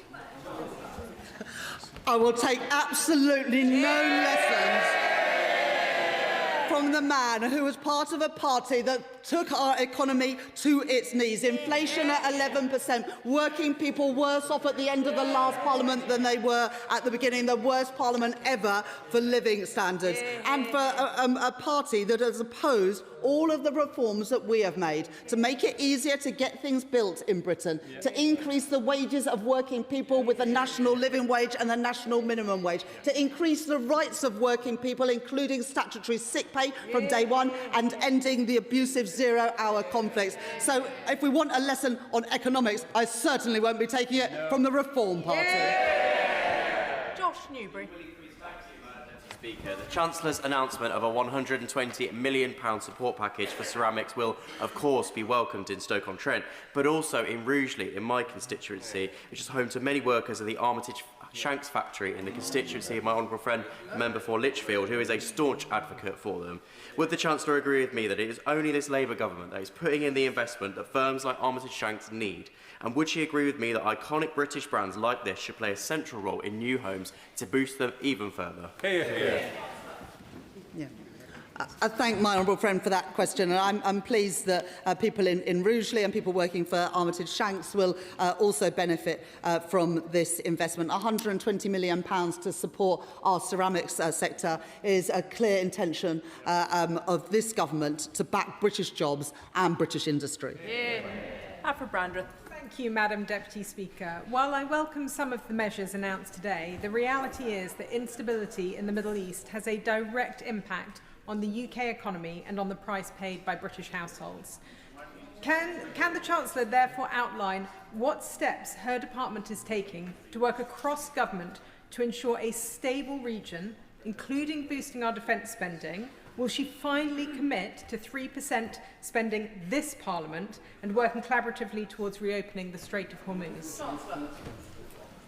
I do think it's a little bit rich for anyone in the party opposite to talk about the instability from the Middle East conflict, a conflict they wanted Britain to join in from day one, a conflict that our Prime Minister made the decision to keep Britain out of because that war was a mistake and it's having an impact on British businesses and British families. I'm proud to be the Chancellor that has overseen the biggest uplift in defence spending since the end of the Cold War. We're spending £270 billion during the course of this Parliament, taking spending to £2.6 billion by April next year. The Conservatives said they'd get to 2.5% by the end of this Parliament. They had no paid-for plans to do so. We are achieving it 3 years early. Nice shot. Thank you, Madam Deputy Speaker. First of all, can I congratulate the Chancellor on the announcement that she's made? We are very, very welcome. For people in Bradford West, the Great British Summer Saving Schemes, the GBSSS, will go down an absolute treat. Would she agree with me this will always also benefit the hospitality industry, which has been struggling for years in my constituency and across the country? Well, we all listened to my honourable friend's response to the King's speech last week when we heard about the great restaurants in Bradford. And I'm pleased to say that children's meals in those restaurants will see their VAT fall from 20% to 5%. So all honourable members who are looking forward to a curry in Bradford can enjoy Mumtaz, Agras and all the other great restaurants in her city. Excellent. Ellie Chan. Thank you, Madam Deputy Speaker. I'd like to start with the positives. So I know that care workers in my constituency of North Herefordshire will really welcome the increase in mileage rates. And I welcome the measures that the Chancellor has announced, which seem to be starting to tackle profit shifting, which is a key problem in terms of tax avoidance. However, does the Chancellor not recognise that struggling families need help year-round, not just short-term sticking plasters in the summer holidays? The Green Party is calling for free bus travels for everybody under 22 year-round. We're calling for free school meals for all children to help all families year-round. The cost of living crisis requires year-round action. This could be funded easily by taxing wealth fairly? Will she take that year-round bold action to tackle the cost of living crisis properly? I thank the Honourable Lady for that question and her welcome for the changes around mileage rates and also profit shifting. Obviously not all parties in the House welcome that, and I appreciate the fact that hers does. But we are helping working people. The Renters' Rights Act is the biggest upgrade in rights to renters in a generation. The Employment Rights Act is the biggest upgrade in rights to working people for a generation. We've taken the national living wage and national minimum wage to their highest ever levels, and for working families, getting rid the 30 hours childcare, the free breakfast clubs, the extension of free school meals, but also getting rid of the 2-child limit. All of that is putting money in the pockets of working people, and the measures that I've set out today on bus fares, on fuel duties, on VAT and hospitality and more in the statement today will give further help both in Herefordshire and around the country. Dave Robertson. Thank you, Madam Deputy Speaker. The announcement today of the £120 million fund to support the UK ceramics industry will be so welcome in my part of Staffordshire. Armitage Shanks is often not considered in the same breath as ceramics, partly because of the excellent advocacy of the Stokies, of the members for Newcastle under Lyme and Amber Valley. But actually, ceramics goes much further than flatware, and the sanitary ware that comes out of Armitage Shanks is world class. But it is much, much, much more than that. It is the identity of that village, and it is an iconic British brand. The Chancellor's support for Armitage Shanks and the rest of the ceramics industry will go down so well, not just with those workers and the GMB workers who are part of that factory, but also with my community. So can I thank the Chancellor for her intervention? Thank my honourable friend for that question, and he's absolutely right that ceramics play a life in so many parts of our economy, not just in great heritage businesses like Denby, who produce plates and other ceramics, but also, as my honourable gentleman has set out, and in sectors like defence and aerospace, where ceramics are absolutely crucial, and that's why I'm pleased to be able to back them further with the £120 million package today. Joe Robertson. Thank you, Madam Deputy Speaker. The conflict in the Middle East is not the Chancellor's fault, but she has chosen this time to make it more expensive for my constituents to take a car from Fishbourne on the Isle of Wight to Portsmouth. Will she do the right thing and scrap the emissions trading scheme levy that she intends to bring in July of this year? It shouldn't only be Scottish Islands that are exempt. Well, the measures that I've taken today will help people on the Isle of Wight. We've frozen fuel duty now for the 3rd time, compared to the plans we inherited from the previous government would have seen it go up. We're helping farmers with red diesel, we're helping the rail freight sector, and we are also supporting HGV drivers. And of course, the Isle of Wight is a place where many people go on their summer holidays and enjoy wonderful days out, and so the costs of that will also be reduced, helping the sector in the Isle of Wight this summer. Jim McMahon. Can I thank the Chancellor for this important statement, not least of all because the previous government failed to act on HMRC mileage rates for the 14 years that they were in power, watching as motoring costs went up year after year and doing absolutely nothing for the self-employed and frontline workers like home care workers. It shows the power of a union like Unison, and that we have a Chancellor who is willing to take the action needed to support working people. Can I ask her, ahead of the fuller review, will the backdating of these measures support both the self-employed and employed workers alike? I want to pay tribute to my honourable friend who raised this in Treasury questions just a few weeks ago. I committed then to looking at this ahead of the next budget, but given the ongoing conflict in the Middle East, I thought it was right to bring those changes forward and increase for the first time since 2011 the mileage rate. And I can assure my honourable friend that for home care workers, for plumbers, for all those who use their car for work, we will increase the mileage rate by 10 pence, backdated to April 2026 for employed and self-employed workers alike. Liz Saville-Roberts. People are very aware that President Trump's war with Iran is worsening the cost of living, but there are measures within the gift of the government, long-term measures which could improve heating costs for households. In North Wales and Merseyside, we pay the equivalent of £255 a year on standing charges. That compares with £160 for London. When will she be addressing this structural inequality in heating costs?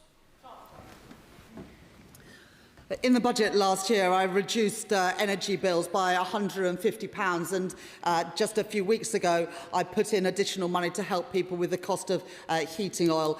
The issue around standing charges and those allocations is one for Desnes, but I will pass on her concerns to the relevant ministers. Lee Ingham. Thank you, Madam Deputy Speaker. I thank the Chancellor for her statement today. For those of us who are really serious about buying British, building British and backing British, this is a really welcome announcement. And I know the Madam Deputy Speaker will also be interested to find out if the Chancellor could say a little bit more on how she believes this will help the British brickmaking sector. I thank my honourable friend for that question and for always standing up for the people of Stafford, whether that is bringing a market back to the town or supporting the brickmaking sector. This government are investing £120 billion more in capital spending during the course of this Parliament compared with the plans that I inherited from the previous government. And I'm determined that as that money is spent, whether in defence, in energy, in transport or in building schools and hospitals, that money is spent here in Britain, creating good jobs, paying decent wages, supporting British industry and supporting British workers. Sarah Bull. Thank you, Madam Deputy Speaker. Food inflation is forecast by the Food and Drink Federation to reach at least 9% by the end of this year. And energy costs are driving up this, along with a lot of the other anti-business policies this government is putting forward, including not incorporating food manufacturing into the industrial strategy. So when will this Chancellor realise that announcing things like capping supermarket prices of food is just like flower arranging whilst the roots of the flower is dying? The honourable lady says that we should extend the industrial strategy. The previous government didn't even have an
of the government. Clarity from the government on this totemic issue is really important. And what is the government's position on Iran's ballistic and military capability? Madam Deputy Speaker, the government has talked a great deal about its position on the Straits of Hormuz, but yet we've not seen any change in the situation or, to this day, practical measures from the United Kingdom. The Straits of Hormuz cannot be treated as a bargaining tool, and no country or company should be forced to line the coffers of this despicable regime in Tehran. No country should have the power to shut down what is a global artery of international commerce and trade. Is the British government actually putting any pressure at all on Iran to restore freedom of navigation? At the very least, surely there should be new sanctions to tighten the screws on this appalling regime, and a total ban on regime officials who might want to flee to the UK, as well as a concerted effort to go after regime elites who might attempt to park their wealth in London. And we know about their assets, and I've raised these points previously with the Minister. And given a sickening recruitment call from the Iranian embassy in recent weeks, why has the government only summoned the ambassador for a slap on the wrist? Surely the Home Office now must intervene when it comes to the prescription of the IRGC. Finally, on the long overdue UK GCC FTA, which we welcome, the Minister will know that those negotiations have been underway for many, many years, and it's an important Brexit opportunity. This could be at risk with his ministerial colleagues and leadership candidates now planning to take us back into the EU all over again. Finally, Madam Deputy Speaker, this side of the House stands firmly in support with the British interests across the Middle East, which must be safeguarded, and we must use our important influence in the region to effectively protect Britain, but also our allies, and particularly from those that want to continue to cause harm to the United Kingdom and to our friends and allies in the Middle East. Mr. Madam Deputy Speaker, I'm grateful to the Shadow Foreign Secretary for the constructive tones of her question. And let me turn to the important questions of consular access that she raised at the outset. To be clear to the House and to all members, honourable and right honourable, who have constituents involved, we are seeking from the Israeli authorities both consular access to our nationals, as you would expect, and assurances of their good treatment. We understand that British nationals are expected to be deported back to the UK imminently. We are obviously following this up rapidly. If colleagues across the House have concerns, they are very welcome to raise them with me. We are, of course, as I said in the statement, in direct contact with those families who have approached the Foreign Office directly as well.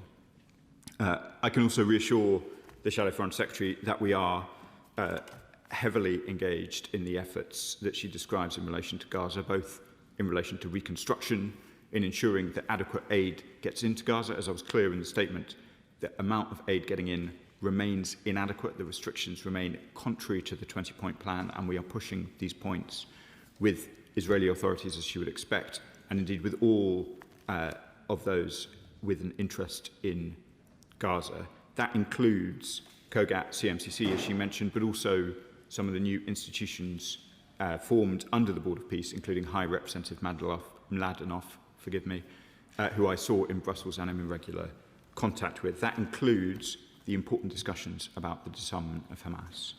Similarly, we remain in regular discussions about the importance of demonstrating real progress in Lebanon on the disarmament of Lebanese Hezbollah, and I was discussing that with the Lebanese Foreign Minister just this week.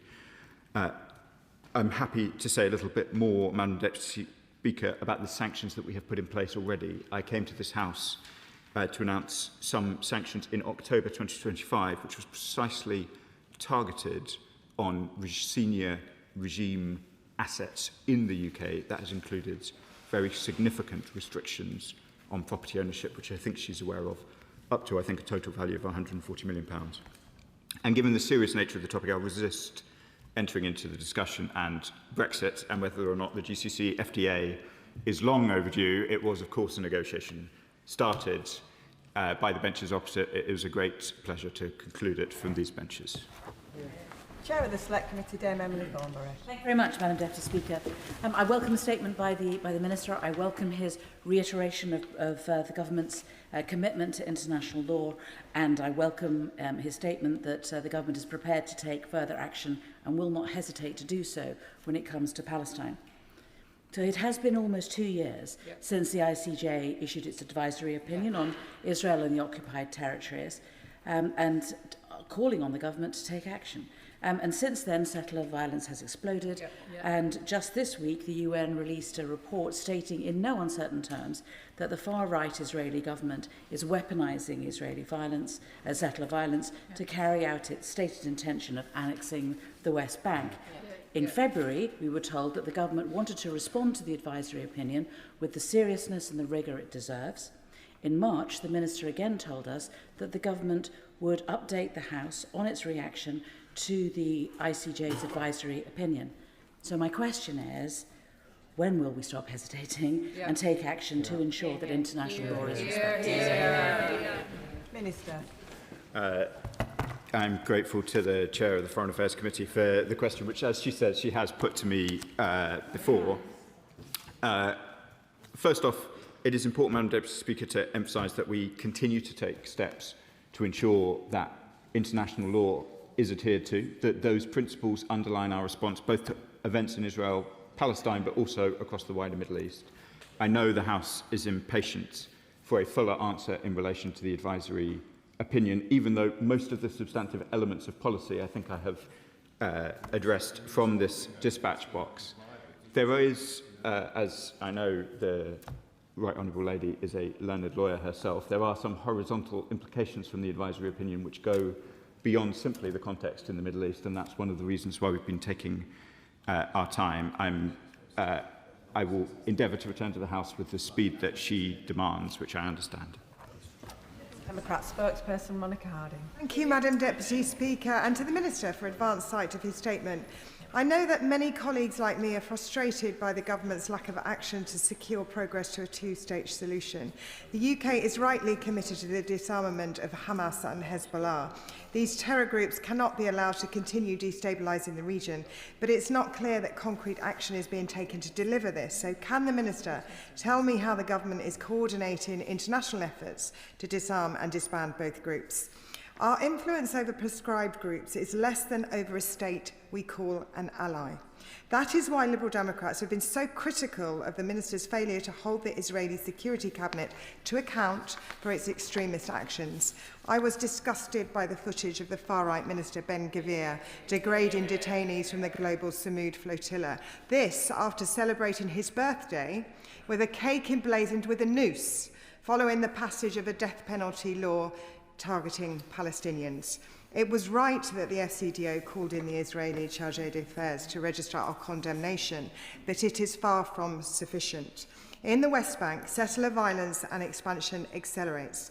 At the start of June, tenders will be delivered for the construction in the E1 area, a move which could kill the chance of a contiguous Palestinian state.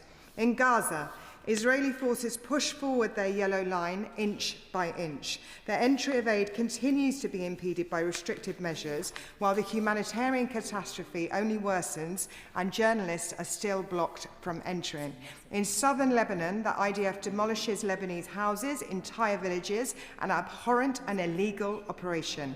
And across these issues, the government's muted response and dysfunction can be summarised in a single example: the decision to cut the FCDO's unit for monitoring of international law breaches across Israel and Palestine. So can the Minister set out what steps the government will take if the E1 project continues?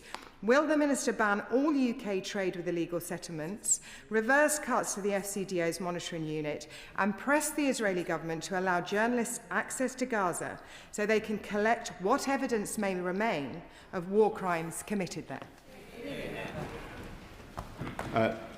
Madam Deputy Speaker, I just want to be clear about British leadership on these questions. As I said in the statements, before all of the events that she describes Mr Ben-Gvir taking, I had already sanctioned the man from this dispatch box. We have done so in advance of most of our key friends and allies. I saw, as I was walking to the chamber, that some of our European friends are now considering doing what we did in, I think, August of last year. We have taken action both in company and alone, given the significance of the events in the region, and we will continue to do so. I want to turn, though, to the important points that she raised about some of the Foreign Office structures. I am, Madam Deputy Speaker, particularly sensitive to these questions as a proud former member of the diplomatic service myself. It is important to set out that the world is changing very rapidly, and Foreign Office structures need to change too.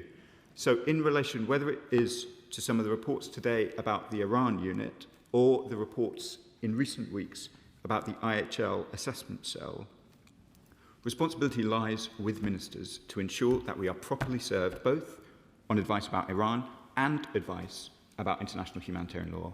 I still get that advice. It is true that there do need to be some changes in the structure of the Foreign Office. Since I was in the Foreign Office in 2015, the headcount in the UK, this is counting both departments, has increased by 40% over a decade. That seems to me something we need to address. I spent a great deal of my career overseas. That is where I would like to see the majority of the diplomatic service if we possibly can. And so we do need to make changes. But I want to be clear, there is no unit, not the Iran unit and not the IHL cell, which is being targeted. It's my responsibility to ensure I'm properly advised on both of those questions, and I am. The things referred to this morning, Madam Deputy Speaker, refer to an offer to all staff that they can take part in voluntary redundancy if they would like to. It was not specific to the Iran unit, who do incredibly important work. I was with them this morning, and I'd like to assure the House that I, the Foreign Secretary, and the rest of government continue to be excellently served by the officials of the Foreign Office. Andy MacDonald. Thank you, Madam Deputy Speaker. This week we've seen 2 Israeli ministers already sanctioned by this government act with impunity. Ben-Gvir assaulting and mocking humanitarian aid activists, and Smotrich saying the Palestinian Authority will get a war, and ordering the ethnic cleansing and apartheid act of the village of Khan al-Ahmar as part of the illegal development of the E1 corridor, a village visited by myself and many colleagues, including the Right Honourable friends, the members for Doncaster North and Ilford North. So as co-chair of the Britain-Palestine APPG, I asked the Minister, does he agree that our diplomacy and our limited sanctions approach are not working to arrest the ongoing genocide? And will he set out what steps he will take with government colleagues to escalate pressure through resourcing the enforcement of the criminal law, including the application of the Proceeds of Crime Act, through updating the overseas business risk guidance, and through ensuring regulatory bodies are advising their members in relation to the continued illegal trade in settlement goods and services? I know my honourable friend is deeply committed to these issues. He's raised a number of important points about further steps that the British government might take. I'm not in a position to go beyond what I've said in the statement at the moment, other than to reassure him that particularly in relation both to the village that he mentions, which I know has been visited by a large number of members, not just on our benches, but right across the House, that he is absolutely right to say that further development of the E1 settlement would be a hugely damaging step towards a two-state solution, and we will treat any further moves in that direction with the seriousness that they deserve. David Mundell.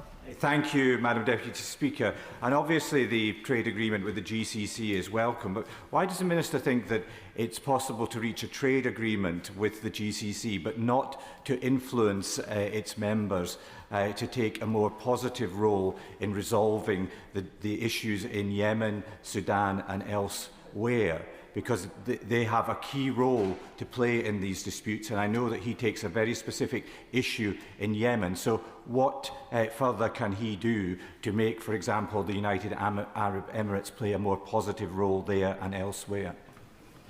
Minister. Madam Deputy Speaker, I'm grateful to the honourable gentleman for giving me an opportunity to touch briefly on Yemen.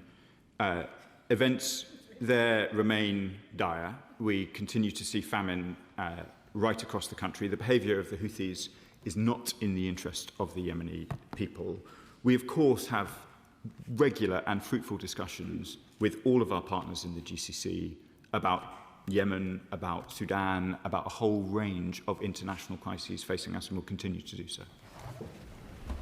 Alan Gellan. Thank you, Madam Deputy Speaker. Can I thank the Minister for his statement? I'm proud to be part of a Labour government that took the historic decision to recognise the state of Palestine. But the prospect of a single unified Palestinian state is now under enormous pressure from the expansion of illegal settlements. Does the Minister agree that anyone who wishes to have a just and lasting peace in the Middle East must oppose settlement expansion?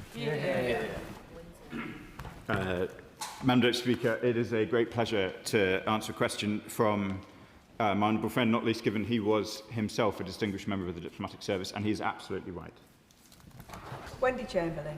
Madam Deputy Speaker, my constituent Antonis Varadis is a much valued and loved professor at the University of St Andrews, and he is one of a number of British citizens who have been detained by the Israeli authorities in international waters and taken to Israel for processing. I've been in touch with his family, friends, colleagues and students in recent days, and they are all deeply concerned about how he will be treated and when he will be released.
And Israel's National Security Minister Ben-Gvir's behaviour of taunting of Gaza peace activists is despicable.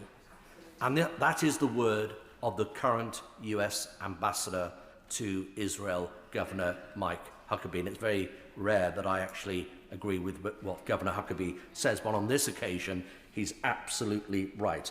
And finally, criticism of the current Israeli government over its actions in Gaza and in the West Bank is not anti-Israel, it is not anti-Semitic, it is not being bigoted, it is not being pro-Hamas, it is not being pro-Hezbollah, it is about being a robust and candid friend to an important friend and ally. It is a powerful contribution from the honourable gentleman opposite, and I'm sure he could hear the welcome that he received from the benches behind me. It is a sign, I think, that those with Israel's long-term interests closest to their hearts make exactly some of the points that he just did, and I was glad to see that he also saw the Egyptian Foreign Minister this week and was able to present the views that he just described to him directly, which I share. Can I welcome the Gulf countries trade agreement of this week? Can we give particular thanks to the ministers and the diplomats who've worked hard and delivered it?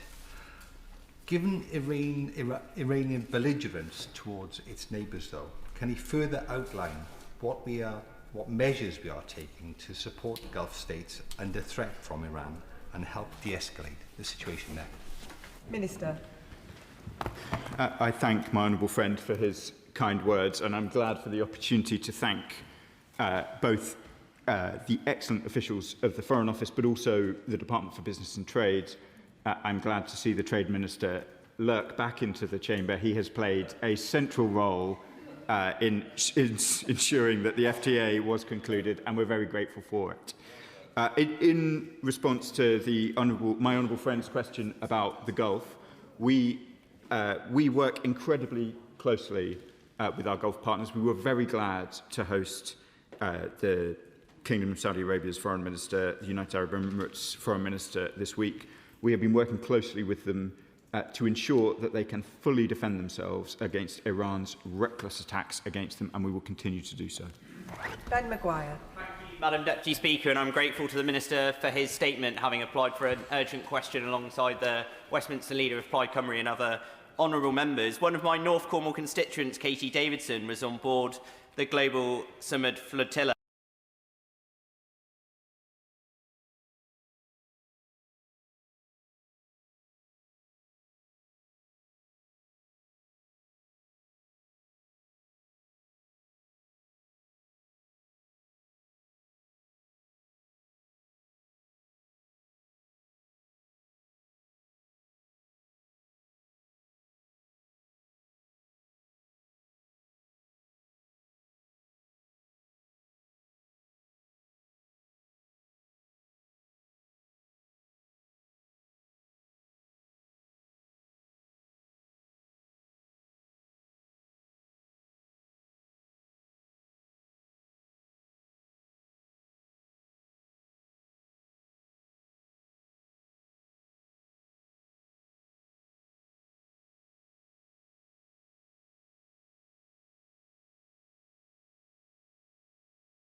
Stepping up illegal land grabs in the occupied West Bank.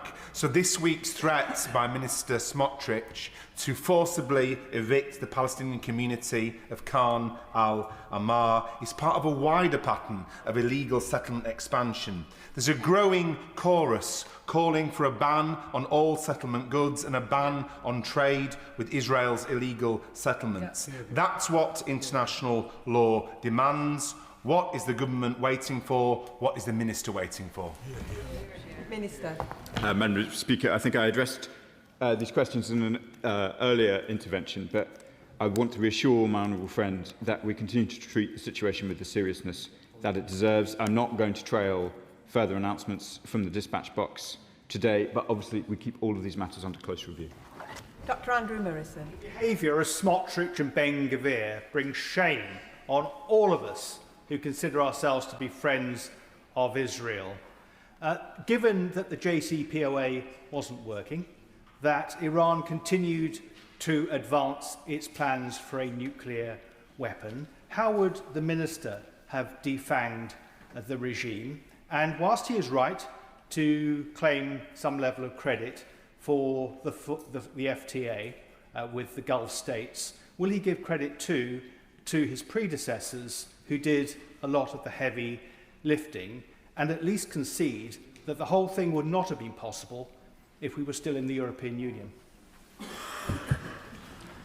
Madam Deputy Speaker, it's a very difficult position to be in, to have one's predecessor ask in Parliament for credit for his predecessors, and I'm very, in the spirit of bipartisanship that we've shown this afternoon, I acknowledge the talks on the GCC FTA were indeed started under the previous government. But not finished. But not finished. And I'm sure the Trade Minister, sat to my left, would be keen to emphasise how much heavy lifting recent months and years have required to get it over the line. I won't enter into the hypothetical discussion about how the 2015 to the current day approach to trying to ensure Iran did not have the degree of highly enriched uranium that it now does have could be avoided, but that is the situation we now face. We must have a serious diplomatic process that involves a reduction of that HEU, which is such a danger not just to the region, but to the world, including the UK, and we take that with the seriousness you'd expect. Imran Hussain. Thank you, Madam Deputy Speaker. Even as we debate here today, Israel continues to commit genocide in Gaza and war crimes across Palestine. It is engaging in illegal land grabs. It is expanding illegal settlements at unprecedented levels and is illegally abducting and torturing activists simply for trying to deliver aid to starving children. So our duty under international law is not unclear. What is unclear is this government's courage to act. And all we've heard again today from the Minister, which is becoming somewhat of a repetition here today, is some light condemnation and some promise, vague promise to act at some point in the future. I say this to the Minister, and I say this very sincerely. Even as we debate today, hundreds of Palestinian children are dying and starving. He has a moral and legal duty to act today. Why will he not?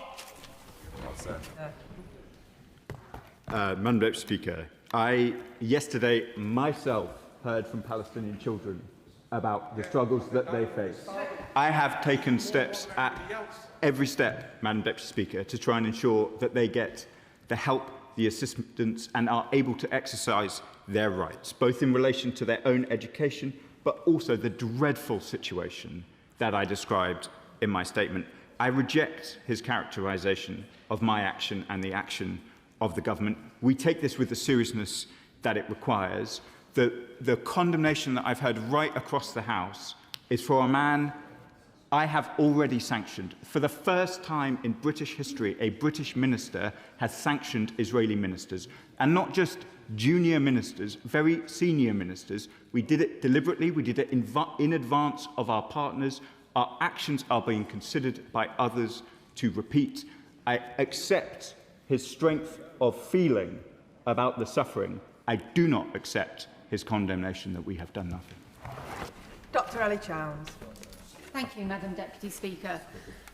The Minister recognises that the Netanyahu government is imposing a stranglehold on any possibility of Palestinian self-determination, the expansion of settlements, the ongoing horror in Gaza. All of this is completely unacceptable. He says, "I have been clear we are prepared to take further action and will not hesitate to do so." But he comes to this chamber again and again and again to hesitate. It's nearly 2 years since the ICJ judgment. We should have banned settlement trade years ago. It's nearly 1 year since the sanctions that he's repeatedly referred to today. And in that year, what have we seen? Ongoing horror in Gaza, in the West Bank, in Lebanon. The time for hesitation is over. When will this government stop repeatedly hesitating and take action? Madam Deputy Speaker, I would take the point with more force if we were not today seeing our European partners looking to imitate things that we did some considerable time ago. I recognise the depth of feeling which I share about the suffering in Palestine and across the region, but it is simply not correct to suggest that this government has done nothing. We have set out, both in relation to sanctions, in relation to arms exports and a range of other actions, the action we have taken. Paula Barker. Thank you, Madam Deputy Speaker. Yet again, we have seen a flotilla taking essential aid to Gaza intercepted by Israel. And subsequently, those people who were trying to ensure aid was delivered have been subjected to violence, humiliation and abuse by Ben-Gvir. But we shouldn't be surprised, because last month, Madam Deputy Speaker, the Israeli military approved the return of reservists involved in the rape of a Palestinian man in July 2024, which has become the detention centre where he was has become notorious for torture. And this follows the dismissal of all charges against the Israeli reservists in March this year, when Prime Minister Benjamin Netanyahu hailed the soldiers as heroic warriors. So what conversations has the Minister had with Israeli officials about this pattern of glorifying rapists and allowing them to serve in the Israeli military? And in his statement, Madam Deputy Speaker, the Minister did say that he's been clear that he is prepared to take further action. What is that action and when will it come? Minister. Madam Deputy Speaker, I thank my honourable friend for the question. I can hear the frustration from colleagues, which I often hear when I indicate that further action may be possible but won't trail it before the government does it. That's for long... Well, I've laid out the steps that we've taken so far. Let me turn to the question that my honourable friend asks, which I know she was focused particularly on sexual violence, which is, of course, about the most appalling of crimes. But if she'll permit me, I just want to talk a little bit about the wider situation of justice and accountability. British aid workers have been killed in Israeli strikes in Gaza. There is a reasonable expectation from this House, and indeed across the world, that the Israeli government and the Israeli justice system will ensure accountability for anyone, for everyone, but particularly when foreign nationals are involved.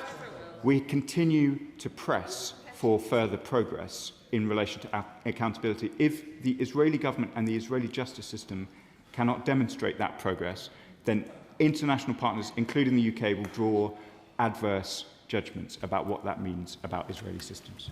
Chris Law. Thank you, Madam Deputy Speaker. And I almost sympathise with the Minister, because really everybody in this House is exasperated at the lack of action. I happen to represent Dundee, which has been twinned with Nablus in the West Bank for the last 45 years, and the members of that association write to you regularly about positive things that can be done. And I'll give you maybe one example, given the fact that we have occupied West Bank and entirely illegal expansion continuing with 34 settlements in April alone.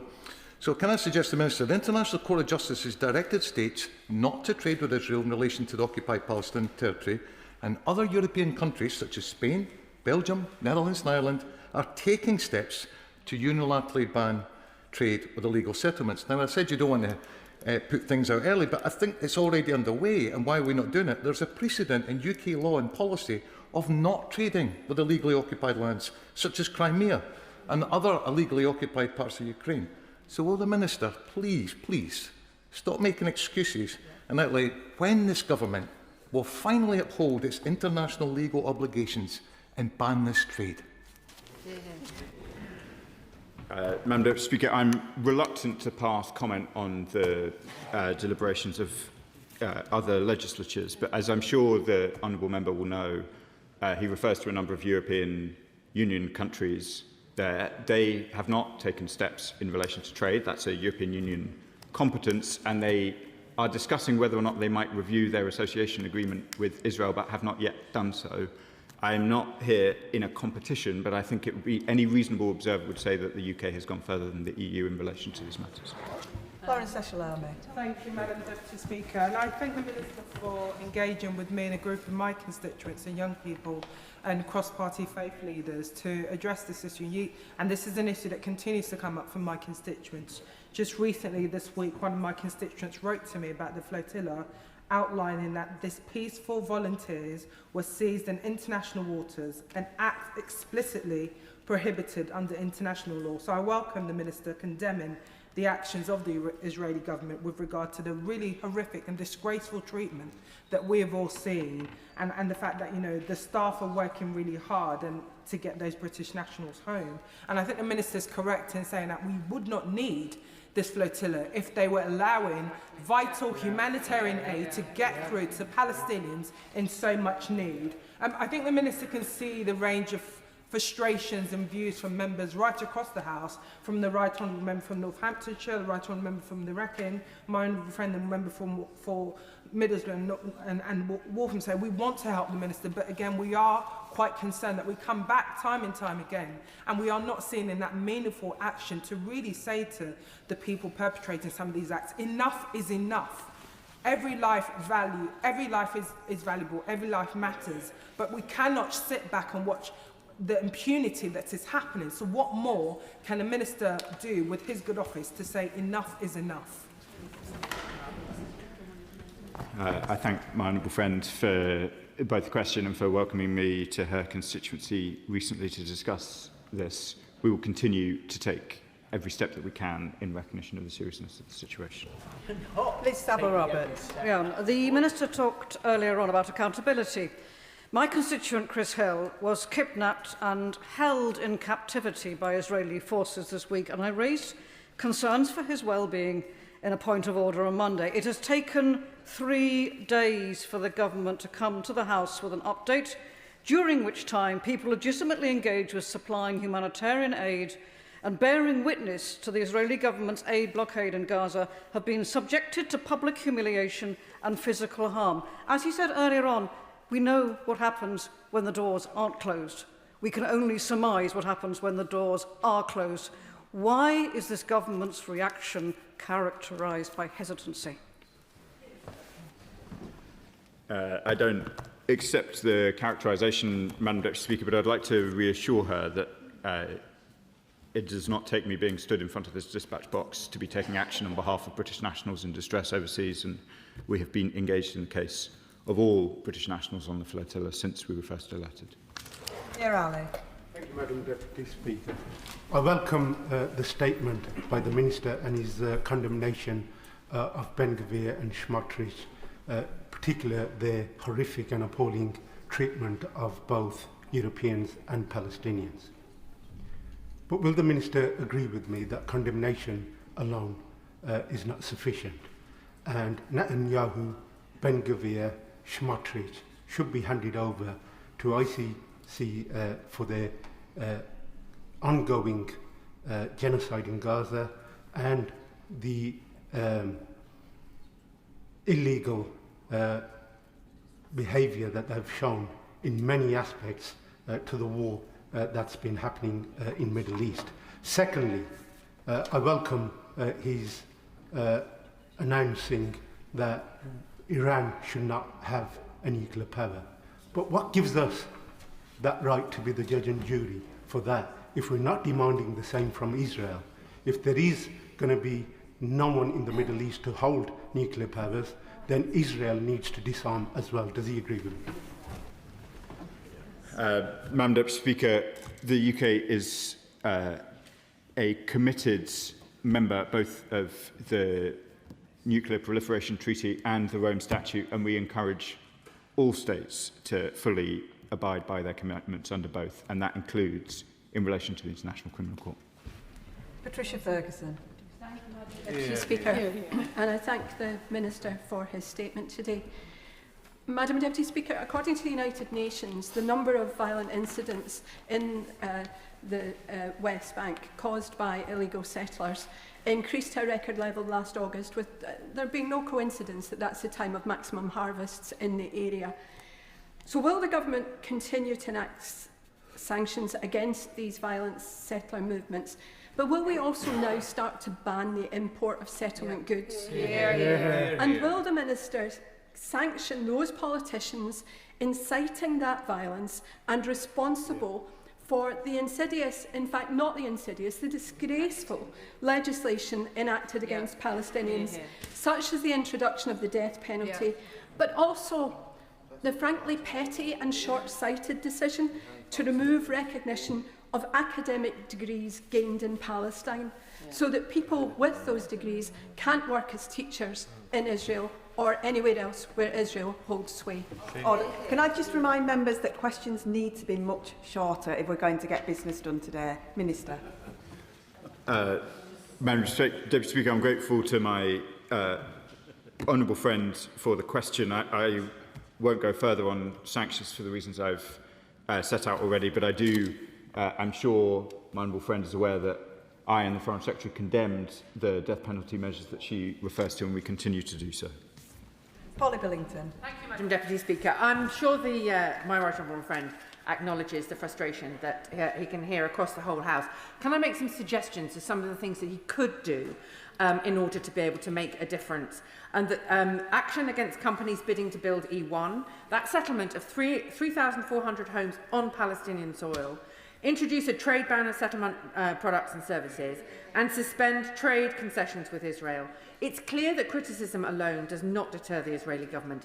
These aren't just my suggestions, they're suggestions of 32 leading former ambassadors that says that the UK can do this. In that circumstance, surely we should be able to act. The example of a really nice short answer. Minister. I thank my honourable friend. I'm aware of the letter. Warren Jos.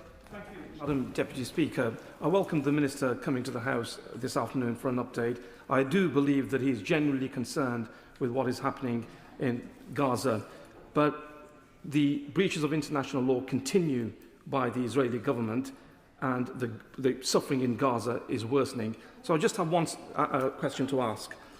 Can the Minister please give us some assurance that we are not still selling arms to Israel, either directly or indirectly, that are then used against the Palestinians? Can I remind members that we can cut straight to the question? Minister. I can reassure my honourable friend that we are selling no bombs, no bullets that could be used against the Palestinians. Thank you, Madam Deputy Speaker. I will truncate my question. Israel is demonstrating a disinterest in peace and a disregard for international norms. Does my honourable friend agree that we need to place more pressure on our regional partners with whom you've recently created the trade arrangement so that we can achieve the outcomes that our unilateral measures are failing to deliver? Absolutely agree with my gallant friend that we do need to work with our partners across the region to try and have best effect. Thank you, Madam Deputy Speaker. In Lebanon, the government's contribution to the humanitarian response is welcome, but the response doesn't work when aid workers are being killed, including the 116 healthcare and rescue personnel who have already died. The House is united in condemning these violations of international law, but does the Minister accept, again, that the killing won't stop until there is accountability? Must be accountability. I met members of the Lebanese Red Cross during my recent visit and was appalled to see further killings amongst their brave number subsequently. Waller. Thank you, Madam Speaker. Let me declare an interest as the Chair of the ADVG for Schools. Can I thank the Minister for visiting the virtual visit to a school in Hebron yesterday. What did he hear directly from pupils at that school about their hopes for peace, and what more can we do to ensure that everyone in Palestine and across the world has the right to education? I heard, Madam Deputy Speaker, from girls wanting to be doctors and teachers that they couldn't get to school in the morning because of restrictions, that their dads couldn't walk them to school, couldn't pick them up at night, that their education was regularly, very significantly disrupted, and it's on all these points that we need to see progress. John Grady. Madam Deputy Speaker, the Finance Minister of Israel, Smotrich, has alleged that there's an arrest warrant issued for him. He has said that this alleged arrest warrant is a declaration of war. Yeah. And he has said that his first move will be to demolish the village of Khan al-Amar. Does my honourable friend condemn any attempt to put pressure on the International Criminal Court? Yeah. And will he condemn any attempt to punish the Palestinian people in this way? And does he agree with me that people should face justice for war crimes? I do on all three questions. Gilbert. Deputy Speaker, given all that we've heard today, and whilst I welcome the statement from my right honourable friend, adds to my concern and that of my constituents about the reported closure of the Conflict and Security Monitoring Project. I've seen firsthand how important this work is and the projects they do to monitor human rights violations in the region. Can my honourable friend give the House assurances that the Foreign Office is still able to track the level of potential breaches of international law in Israel, Palestine and Lebanon compared to this time last year? I can offer my friend that assurance. Thank you, Madam Deputy Speaker, and I thank the Minister for his statement. I declare an interest as a member of the Board of Deputies of British Jews, but I speak for myself. The actions of Minister Gavir, seen on the news last night, are an utter disgrace. And as a Jewish MP, I was ashamed, for sometimes it is not easy to be a Jewish MP in this House.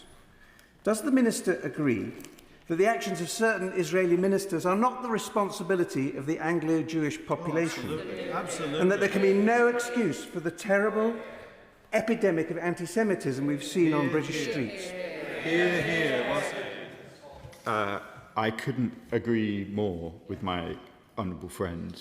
The actions of the Israeli government are nothing to do with British Jewry. I was so pleased and honoured to be with members of the community on Monday and made that very point to them. There is no excuse of any kind for anti-Semitism. Israel has absolutely nothing to do with it. And that concludes the statement, and I thank members for shortening their questions so we could get everybody in. I'll let the front benches just move swiftly along. In the next statement. Thanks, Dennis. Statement, Minister Chris Bryant. With your permission, Madam Deputy Speaker, I wish to make a statement on the Government's return to the humble address on Andrew Mountbatten, Windsor. I shall speak briefly because I'm conscious of the time today. Madam Deputy Speaker, I have today laid before the House documents the Government has identified that the House requested in the 24th of February 2026 humble address, covering the creation of the role of Special Representative for Trade and Investment in 2001, the appointment of Andrew Mountbatten Windsor and the advice of officials and ministers. This has not been straightforward.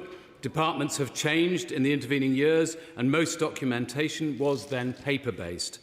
In addition, we have had to be careful about not compromising the police investigation.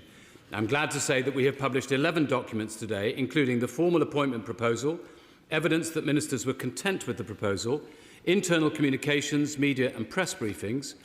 And these documents speak for themselves, of course, and all honourable members can read them. They're available in the Vote Office. But I want to assure the House that we have proceeded on the basis of maximum transparency and have only redacted material that bears no relevance to Andrew Mountbatten Windsor, such as travel proposals for other members of the royal family or content that would otherwise prejudice international relations. I reiterate, the Government is fully cooperating with Thames Valley Police in their investigation into potential misconduct in public office. I commend this statement to the House. Minister Dame Harriet Baldwin. Thank you very much, Madam Deputy Speaker, and can I thank the Minister for advance sight of both the long version of his statement and the short version of his statement. So obviously we support the humble address and we continue to support full transparency on this matter. So I just have a few questions for the Minister. Is this, and I think he said this is just the start of a full disclosure, and could he share with the House if there is going to be further disclosure, or is this the final amount? Can he give the House, if there are going to be further tranches, a clear and final timetable for when the process will be complete? Is the absence of a formal record of due diligence or any vetting process evidence that the government itself raised no questions at the time about the appointment?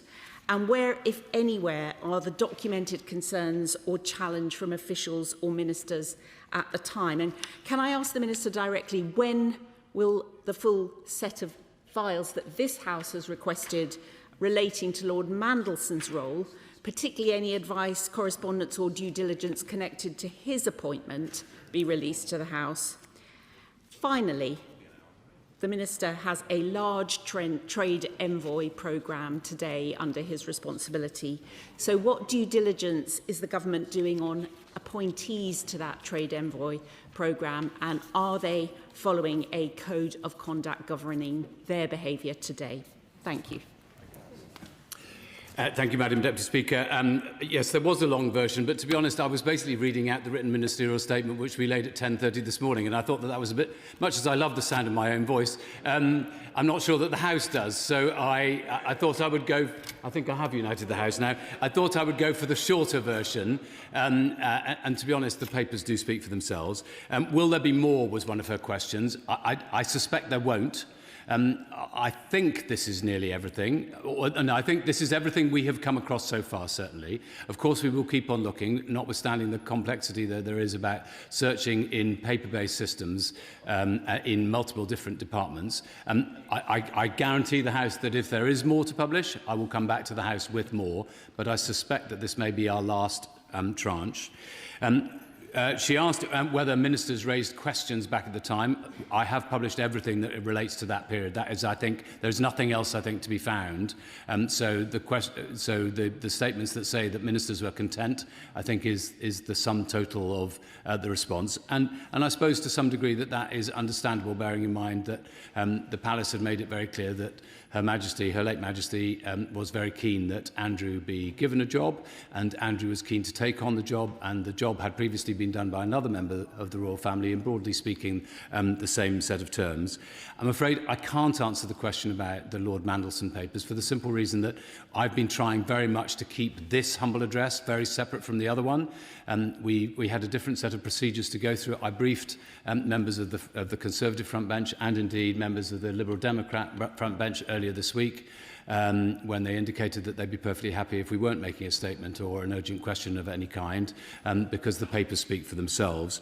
On trade envoys, it's a perfectly legitimate point. I made the point last time round that whilst I understand the connection people make between the role that Andrew Mountbatten Windsor played and modern trade envoys, they are actually very, very different, partly because of the royal nature of Andrew's role in the past, but also because all trade envoys that we appoint at the moment are, of course, members of either this House or the House of Lords. They're not only bound by the code of conduct of this House or the other House, but they're also bound in exactly the same way as any minister would be in terms of the code that is expected of them. So we make all of this extremely clear to trade envoys. I've gathered the trade envoys since I've been appointed, I think, together on 2 or 3 occasions now, and whenever a new one is appointed, I sit with them and go through the details. I can hear the honourable member at the back chuntering in his regular application process to be made a trade envoy, and I'm still considering his proposal. Liberal Democrat spokesperson Wendy Chamberlain. Thank you very much, Madam Deputy Speaker. The Minister has so far given us 2 reasons for why his written statement, or the statement he's just given at the dispatch box, is different from the one that was sent embargoed an hour ago. If it's the same as the written statement, why was it sent out as embargoed? And dare I say it, Madam Deputy Speaker, I should say that transparency should not be trumped by time limits in relation to the business of this House. But it's been 3 months since the House passed the Liberal Democrat humble address to release the files showing how and why Andrew Mountbatten Windsor was appointed as a UK Special Representative for Trade and Investment. And in that time until today, the Government has only published 1 written statement which told us very little. The Minister has not previously come to the dispatch box at all, and I do have to note the difference in relation to the humble address in the name of the official opposition for Peter Mandelson and the humble address that we're discussing now. Now, the files we have seen show that there was no vetting by the government, and even without vetting, no questions appear to have been asked. And the lack of documentation provided is itself concerning, as is the time taken to get this far. The Minister has said that he's not sure if there is more. Can I ask him when he will be sure and when he will release any remaining documents? And the documents we do have clearly show concerns about the potential for conflicts of interest. It started with golf, but we all know what came next. And why did that not lead to any scrutiny or vetting, not just at the start, but at any stage during his tenure as an envoy? The guardrails were not in place. The appointment came into effect over a year after ministers said they were happy for it to happen, and the files also show that the then Prime Minister had been aware from the start and also did nothing. There was time for these warning signs to be taken seriously. Why were no questions asked at all in that period? And in his written statement in the House earlier today, the Minister excused the lack of vetting and oversight because it was a royal replacing a royal. Does he agree that safeguards must be put in place for any future appointments like this?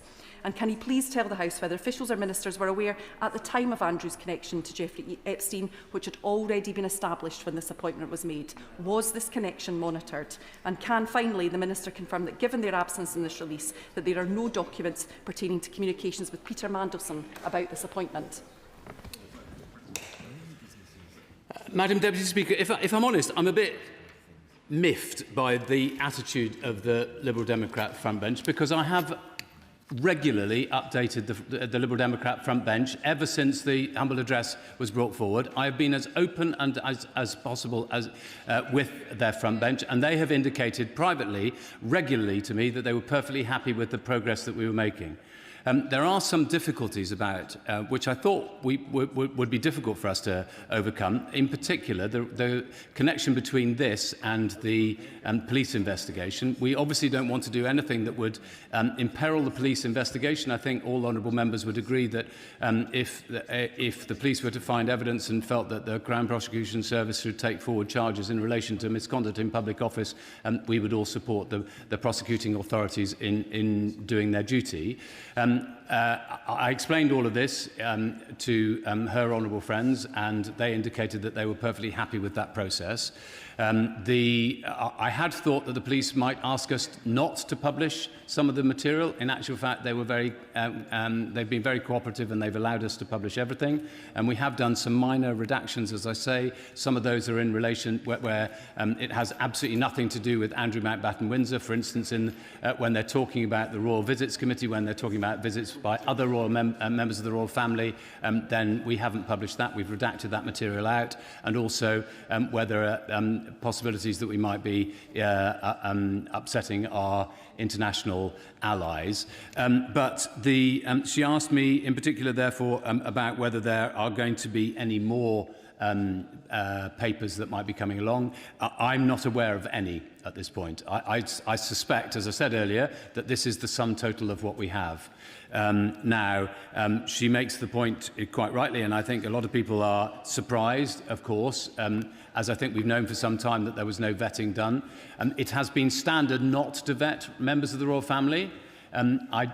She asked me if we were going to would we vet anybody else who was appointed to such a role. We have no intention of appointing anybody to such a role in the future.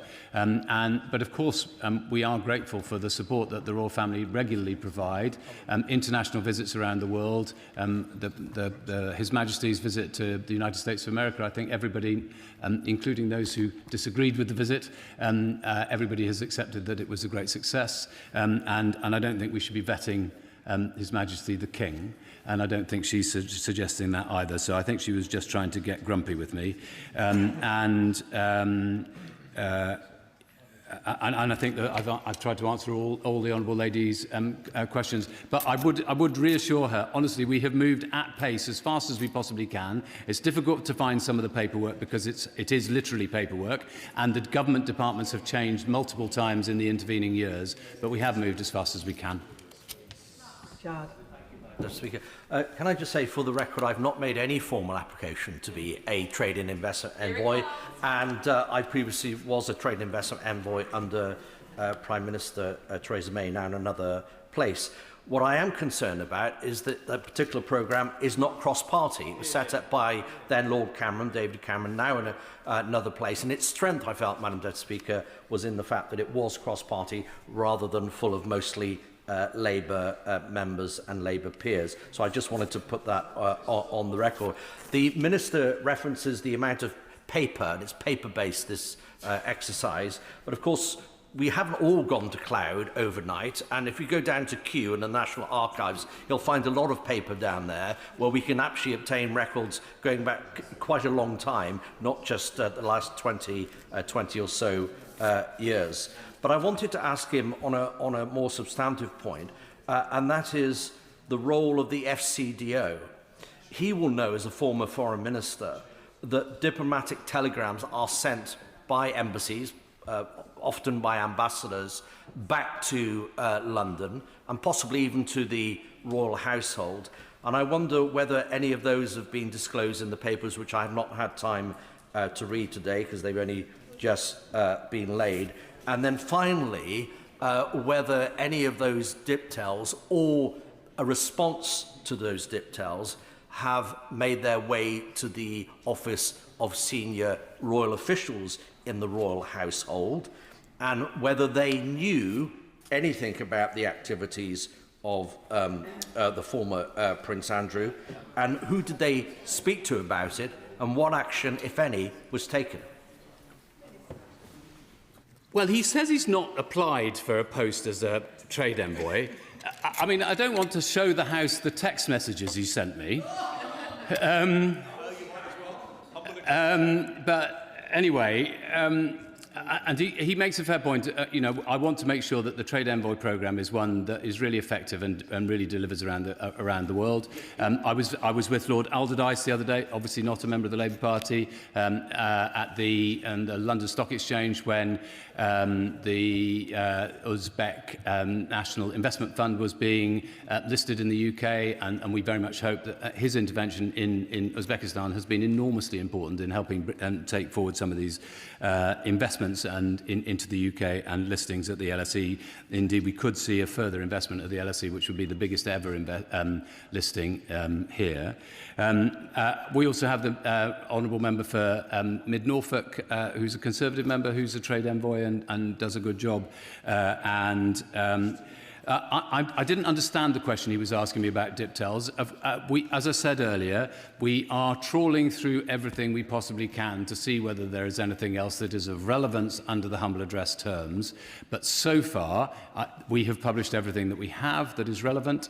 And I can guarantee the House that if there is anything more, then of course we will come forward. I should just say that I was also asked about whether there was any monitoring of the relationship between Andrew and Jeffrey Epstein by the Honourable Lady who's speaking for the Liberal Democrats. I didn't answer that question, I apologise.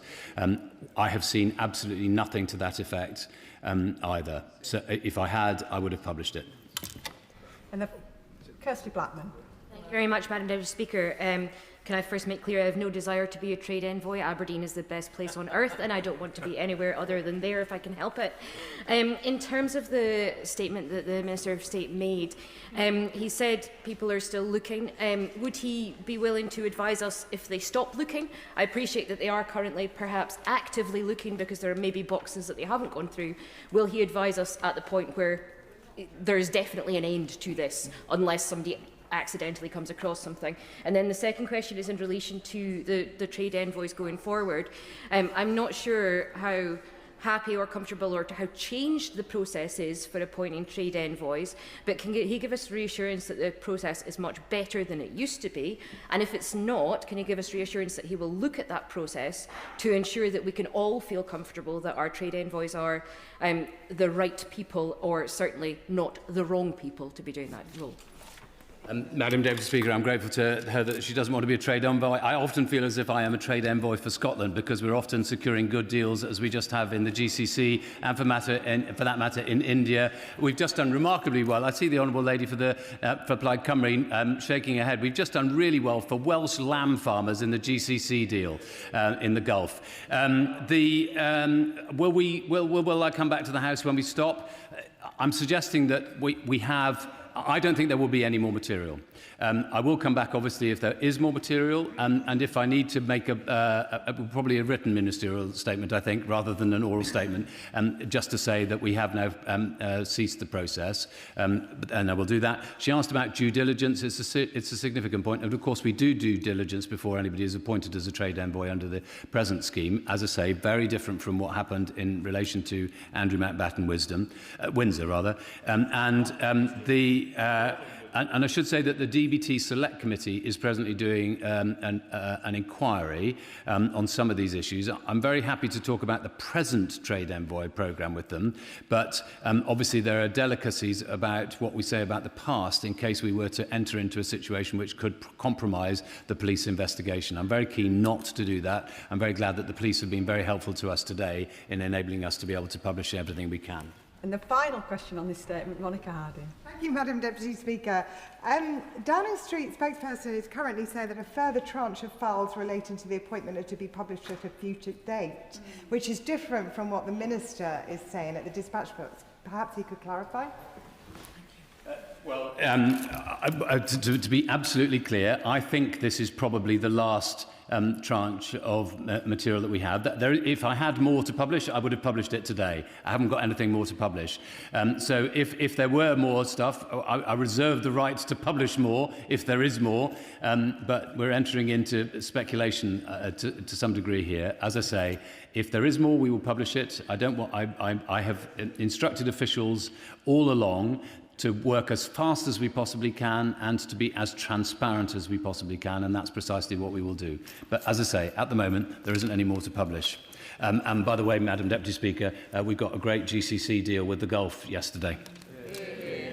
And that concludes the statement. I'll just give the front benches a few moments to swap over.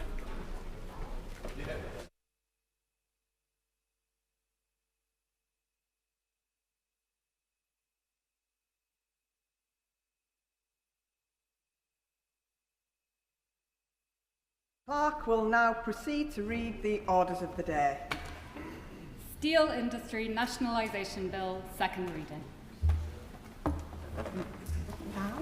Now.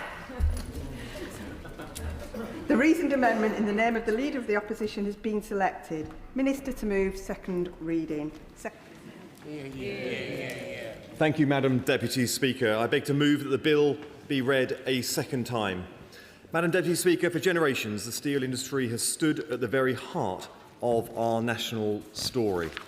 From the furnaces of Sheffield to the docks of Port Talbot, from Scunthorpe to Redcar, steel forged not only the railways, ships and bridges and factories that powered the Industrial Revolution, steel built communities, livelihoods and a sense of pride in Britain. Steel made in Britain built our navy, helped defend our freedoms in times of war, and laid the foundations for a modern infrastructure right around the world. When people speak of the United Kingdom becoming a great industrial nation, they speak of the skill, the resilience, and the determination of steelworkers who helped shape that destiny by the fruits of their labour. The decline of the steel industry destroyed jobs, diminished skills, and damaged communities. But it never, ever diluted the pride, resilience and determination of those working people. Today, this steel industry nationalisation bill repays in part the debt that we owe Britain's steel communities.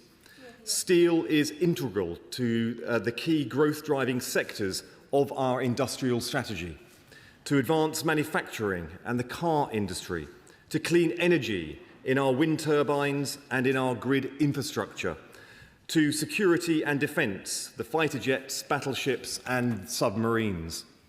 It is essential to this government's growth mission to create a strong, resilient economy delivering for working people. That's why Britain's steel sector accounts for thousands of jobs right across the country. I will give way. And the nationalisation of steel, for the reasons that he mentioned, is of course a noble endeavour and something which many of us will agree with across the House. But he must rightly recognise that there are people in Wales pointing to the fact that there are now two pieces of legislation in relation to nationalising steel, while at Port Talbot we lost thousands of jobs. Does he recognise the feelings that remain in Wales? Because The option of nationalisation from this government was not on the table at the time. As she knows, I've been to Port Talbot myself. I've launched a steel strategy since I came into office and we came into office. The vast majority of the decline to which she described happened under the previous administration. We are clearing out the mess on a whole bunch of fronts, on different areas of our public life. And I've invested, and this government has invested £500 million into that plant. And we have launched a steel strategy, which I believe will give it a very fruitful, prosperous future. We are doing what it takes to be the partner that they need in these times. And of course I'll give way. Thank you, honourable friend, for giving way. The point, I think, which was made before is that the nationalisation of the steel industry makes an explicit linkage between our domestic and our international policy, and the explicit need for us to go out and champion our steel sector by filling its order books in the way that wonderful trade deals that have been created in Nigeria with the expansion of its port and the railway projects behind it has been achieved by this government. That's the type of work I'm doing in Southern Africa. It's the type of work that we should all be going out to do on behalf of our country and our growth agenda. I'm very grateful for his intervention. Of course, the work that he is doing is incredibly important into fulfilling the mission and the possibility that the British steel sector has in the 2020s going forward. And that is the purpose of having a strategy where we invest, we modernise, and then, of course, at times we need to protect as well. These are the things that we are doing, and these are the things that will deliver a long-term, sustainable, and also, yes, global future for Britain's steel industry. I will give way. Just two quick questions, if he wouldn't mind. If this bill proceeds through the House, first question is, how does he think the global competition to compete with British forged steel will react? What are they likely to do? And secondly, if our steel becomes more expensive than the global market norm, what will manufacturers in the UK, what choice will they be faced with about where to base their manufacturing? I'm grateful. I'm not sure why he would think it would be more expensive as a result. But take one step back. If we didn't protect, there would be no steel sector in order to export in the first place. So that is why I took the decision to invest, to modernise, and also protect where needed.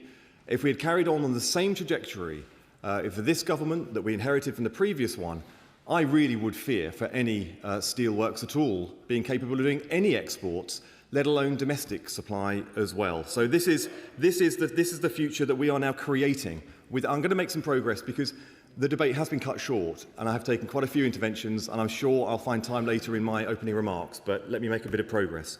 I have pledged to make sure that Britain retains its capacity and its capability to manufacture steel. It is a commitment that I have made to honourable members in this House, and it is my commitment to the steel communities of this country. It is what underpins the steel strategy, and it is the primary purpose of the legislation that we are debating today. This House acted to support British Steel last year, one of the country's most vital steel firms. We recalled Parliament to pass the Steel Industry Special Measures Act so that the company's blast furnaces could remain lit and its workforce remain protected. I'm grateful to my predecessor, my right honourable friend, the member for Stalybridge and Hyde, for his leadership during that time. And I am grateful to the House for supporting that vital piece of legislation. When we intervened then, we were certain there was a future for British steel. Our determination now is that the future may best be served by full public ownership in the national interest, not because of ideology, but because of practical pragmatism. Public ownership would allow us to explore future opportunities for this company and to retain its vital resource as a critical piece of our national infrastructure, one that is essential to economic resilience. I'll give way in a moment. One that is essential to our economic resilience, I want the company to play its part in driving up our domestic steel production to ensure that 50% of the steel used in this country is made in this country. I give way. The gentleman for giving way. In keeping the options open that he hints at, has he had any discussions with his colleagues in defence, since there will always be, at least for the foreseeable future, a need for virgin steel for certain defence applications? He raises a really important point.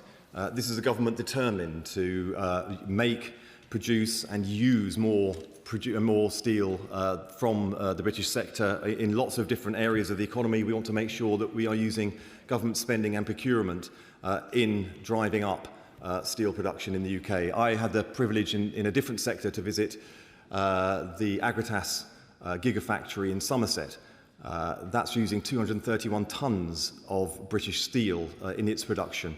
It does show, and of course that one investment is using a mounted investment from government as well. So government investment, private sector investment, and using British steel. It does show that actually when we align our priorities, we can drive up demand for British steel. I'll give way, yeah.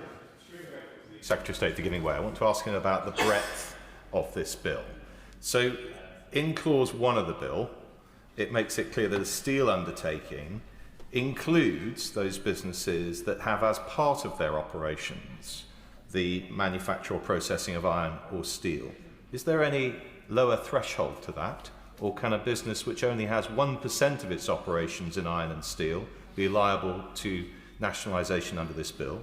And under clause 2, the Secretary of State is entitled to determine the public interest and can do so if nationalisation would support the economy of the UK or any part of the UK. Same question. Is there a lower threshold? Or would the interests of one town where a steel facility is located be sufficient to justify nationalisation of an entire company? Grateful for the intervention. The public value test is a high test, and I think he will agree upon seeing the legislation, reading it as he has done, that is the case. I've set the bar high enough that this would only be triggered in extraordinary circumstances. Now, these are things that we can test when we go to committee stage in the coming days, I believe next week, or when we return from recess the next sitting week. Don't worry, we're not recalling Parliament again. And I'll address this a bit more in my speech to come. This is not a power that will be used routinely. This is a power that is specific, and the test for it will be high. Now, to that end, and I'll make some progress. To that end, we began good faith negotiations with the owners of British Steel, Jingye, to see if a commercial sale was viable, but that was not proved possible. We could not agree terms that would have simultaneously safeguarded the integrity of the business and safeguarded the interests of the taxpayer. That is why the Prime Minister announced that the government's intention to bring British Steel into public ownership, subject to the public interest test being met at the time of that decision. And that's why we need to pass the Steel Industry Nationalisation Bill now, to give us the power to make that possible. Now, let me be clear to the House, again, in answer to his question. The powers being given to the government by this legislation cannot be exercised without due caution and proper care. These powers are bold, but they are not boundless. They can only be used where there is a clear public interest and where they will be needed to safeguard British steelmaking capability. The bill itself does not, of itself, nationalise British Steel. It grants the government powers to do so if considered necessary. That's the scope of the legislation that we are debating today. Madam Deputy Speaker, for too long... I will. Being very generous. And I take him at his word. I don't think that he intends to use this legislation otherwise than appropriately. But there is an important point to be made about the language which is in the bill as it stands. And as he knows, at the moment, the public interest is defined in certain ways in clause 2 of the bill, but what it says is that that is a definition that is not limited So there could be other grounds on which the public interest might be met. And I've already pointed out one aspect in which that public interest test is relatively broad. So can I invite him to look again at the public interest test to make sure not just that we rely on his word, which I do, but also that we are confident that succeeding Secretaries of State cannot misuse this power to nationalise too broadly? I'm very grateful for his intervention again. I can see this is an important part. I knew when I was bringing these powers in and working through the legislation that this was going to be an important part of this legislation and quite rightly subject of scrutiny. Again, there will be time because there's significant time in committee of the whole House so that members can scrutinise this. But just to say that we're modelling this bill on the Banking Act. And the Banking Act, I think, has worked effectively. And you can see in that circumstance where the powers were used during the financial crisis, it was used in extremis, and the powers that were brought in there for which we're modelling this on have not been used irresponsibly since. I've been very clear in my use and my expected use of these powers, and the bar that I see set in the legislation meets my expectations, including the limits of my power to use it in ways that I think would cause concern for members across this House. Madam Deputy Speaker, for too long the steel sector in this country has been left to fend for itself, abandoned by government, demoralised, starved of resources and victim to international market distortions. Crude steel production has declined by more than 50% in the last decade. Capabilities have been reduced, communities have been let down. Previous governments have been too reactive and not proactive. This government will not repeat the errors of the past.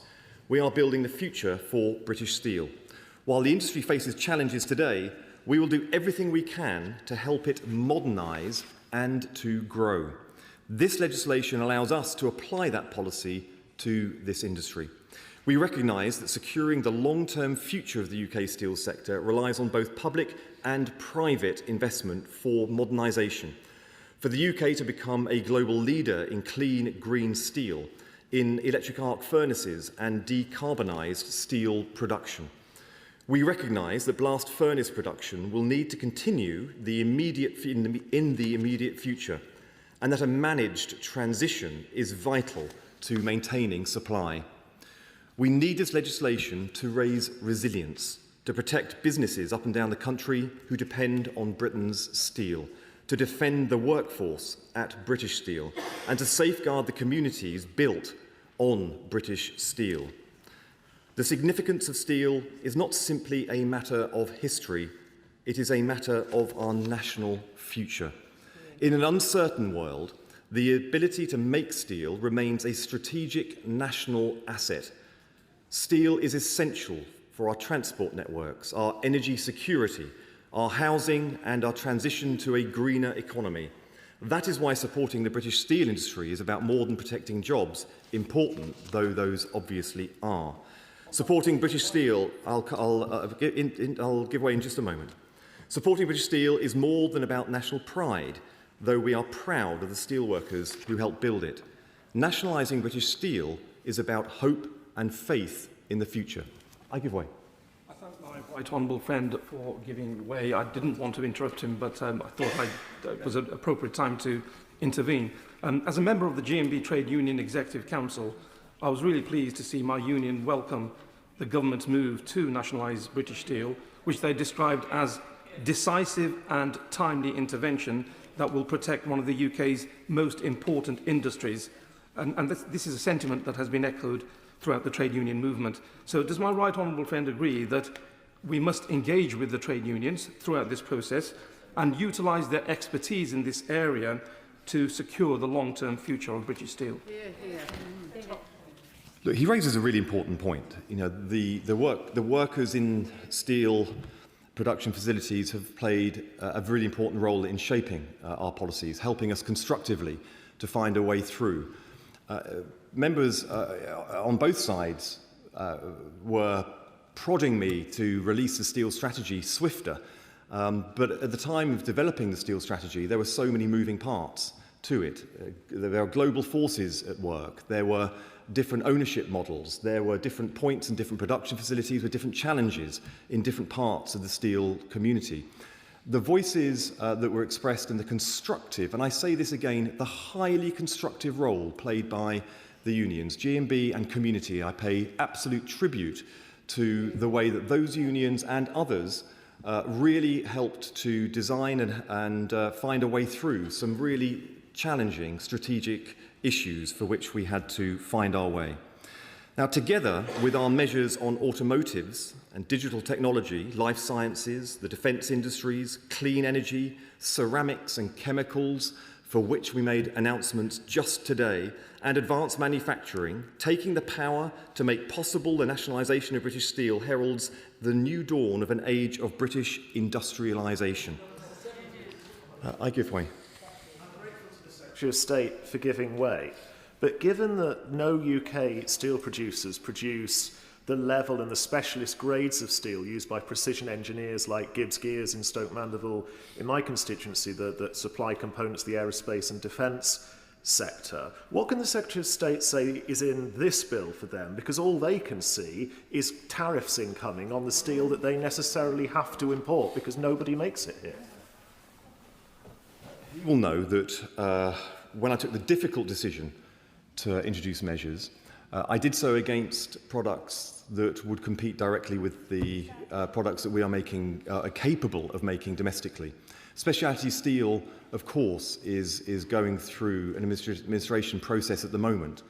But when that is complete and it is up and running properly, I need to make sure that the market for its products and services are actually protected and able to be viable domestically. And I think everyone in this House should, in the world that we are living in, where national resilience is so incredibly important to our nation and the economy in a way that it simply hasn't been for decades and decades, the decisions I am making to make sure that we have British steel production that can be viable and sustainable into the future is of paramount importance. I'm going to make a bit more progress. With government working alongside businesses to invest, modernise and protect Britain's manufacturing base, the amendment would deny second reading to the bill. The very people who did so much to damage the steel in government are now trying to do so again from opposition. Then, as tragedy, now as farce. The House should reject it as such. Britain's steel industry needs an activist, interventionist government. It needs determination, decisiveness and delivery. It does not need a government with its hands tied, its room for manoeuvre blocked and its ability to act denied. Britain must have a strong domestic steel industry now and into the future. I beg to move. The question is that the bill be now read a second time, and before I call the Shadow Minister, can I just say to members that there are a lot of members that want to put their remarks on the record as they've got a direct constituency interest, quite rightly. I will be starting with an immediate 6-minute time limit for backbench speeches, but very swiftly moving to 3 minutes to enable as many as we can to get in to speak on this very, very important topic. Shadow Minister. Thank you, Madam Deputy Speaker. Conservatives will never be neutral about the deindustrialisation of our country. But we don't believe that politicians or Whitehall bureaucrats should run businesses. Instead, we need a government that does fewer things better. Defending our nation, securing energy supplies and restoring the nation's finances. We believe in British steelmaking and the importance of sovereign capabilities, and not just steelworks, but the steel supply chain, critical minerals and many defence-related technologies. But that is not what this bill does. This bill is the government's attempt to break out of a mess we warned 1 year ago they were getting themselves into. And it fails even in the government's own terms. It does not keep the blast furnaces open, and it does not guarantee that military needs can be met domestically. So let's be clear what we are doing today. We're being asked to nationalise British Steel, to put the British taxpayer permanently on the hook for a business this government had every chance to keep in private hands and chose not to. They ignored plans to open electric arc furnaces on Teesside and chose to let the situation deteriorate until the only option left was the one that suited their ideology. The Prime Minister went kowtowing to China, gave them an embassy spy base, and instead of a deal on Jingi, came back with a box of fortune cookies with only a bill for the taxpayer to be found inside. Of course I'll give way. For giving way, can I just seek some clarity from him? Is the Conservative Party position that they would prefer British steel in the hands of the Chinese than the British? There was a wasted intervention, Madam Deputy Speaker. If he lets me continue, I will explain exactly what the Conservative plan for British Steel, and it's a better plan and a more sustainable plan than we've heard from the government today.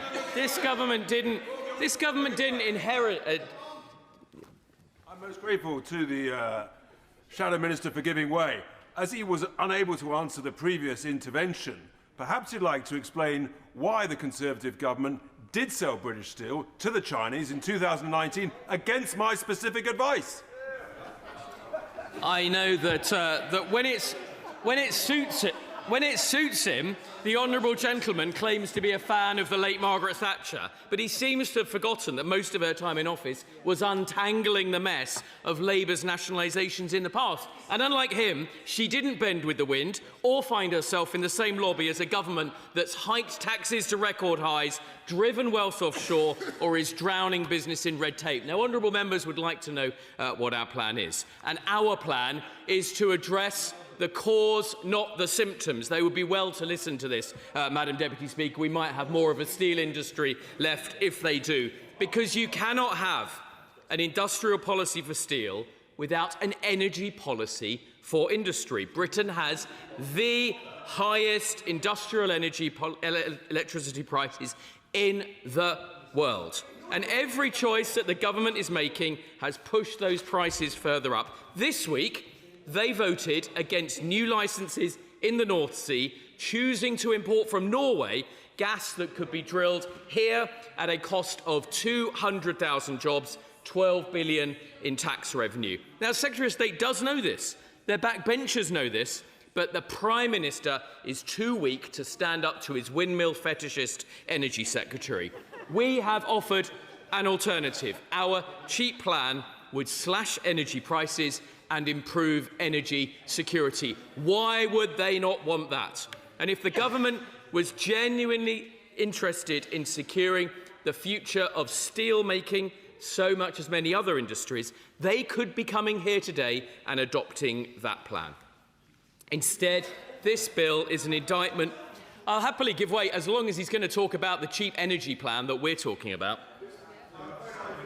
So I've heard that he thinks that energy prices should come down. We don't disagree on that point. But what he still hasn't answered is, does he think British Steel should remain foreign-owned? Yes or no?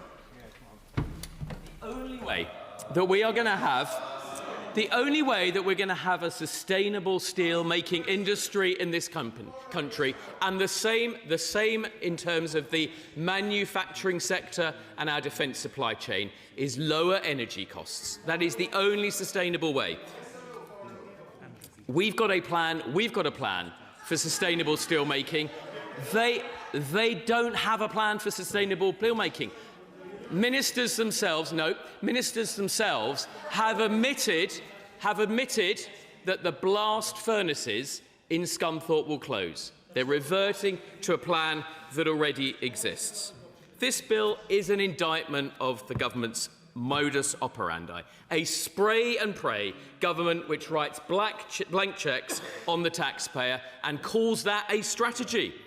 We're doomed to relearn the hard lessons of the 1970s. If it moves, tax the hell out of it, and when it stops moving, subsidise it.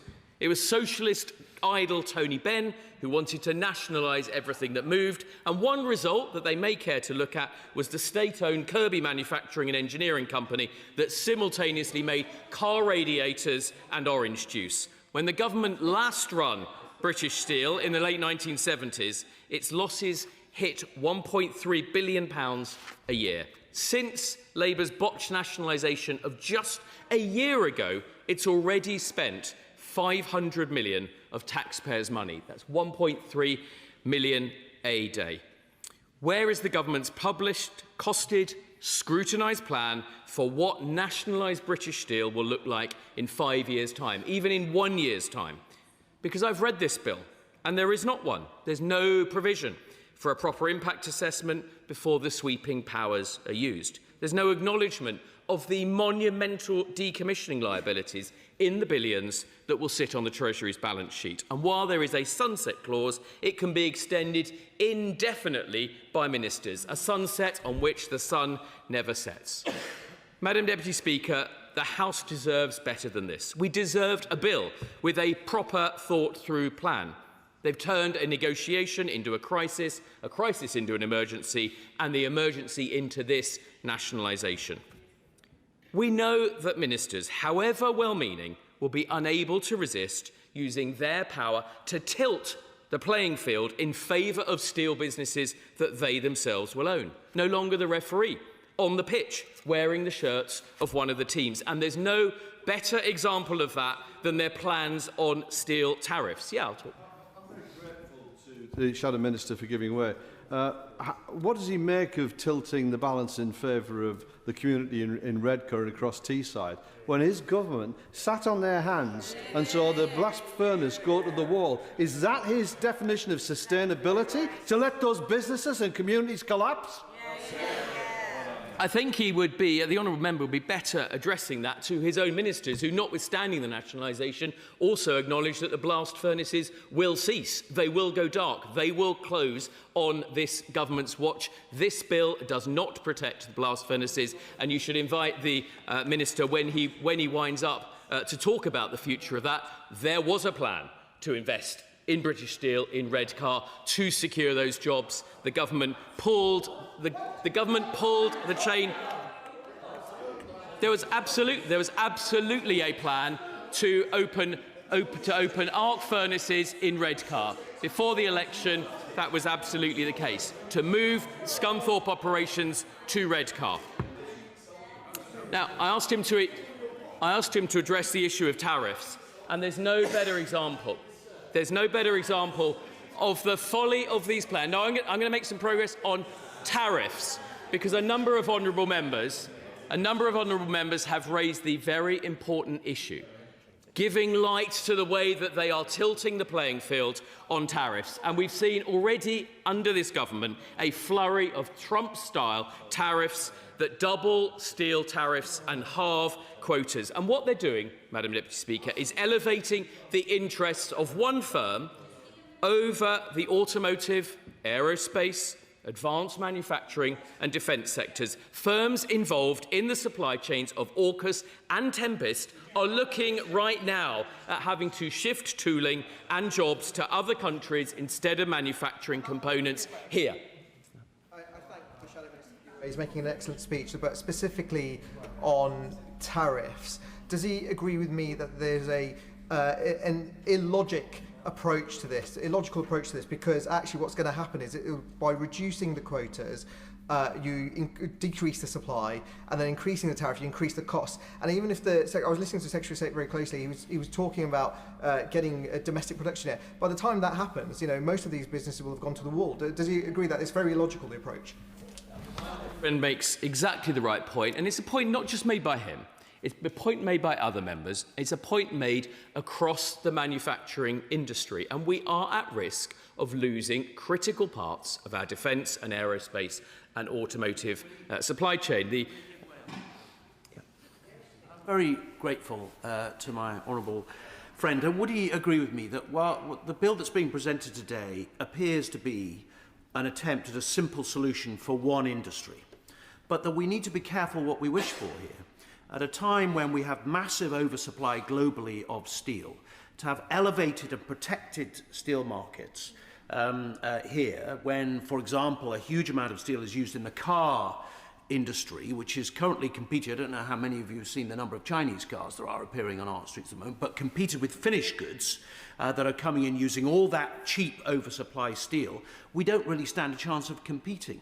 And we'll end up subsidising the car industry like we did back in the 1970s. This is particularly impacting in my constituency, where firms, as I've said to the Secretary of State, like Stannah Stairlifts, are involved in advanced manufacturing using steel, and they're facing no choice now but to consider offshoring their production, just as he says.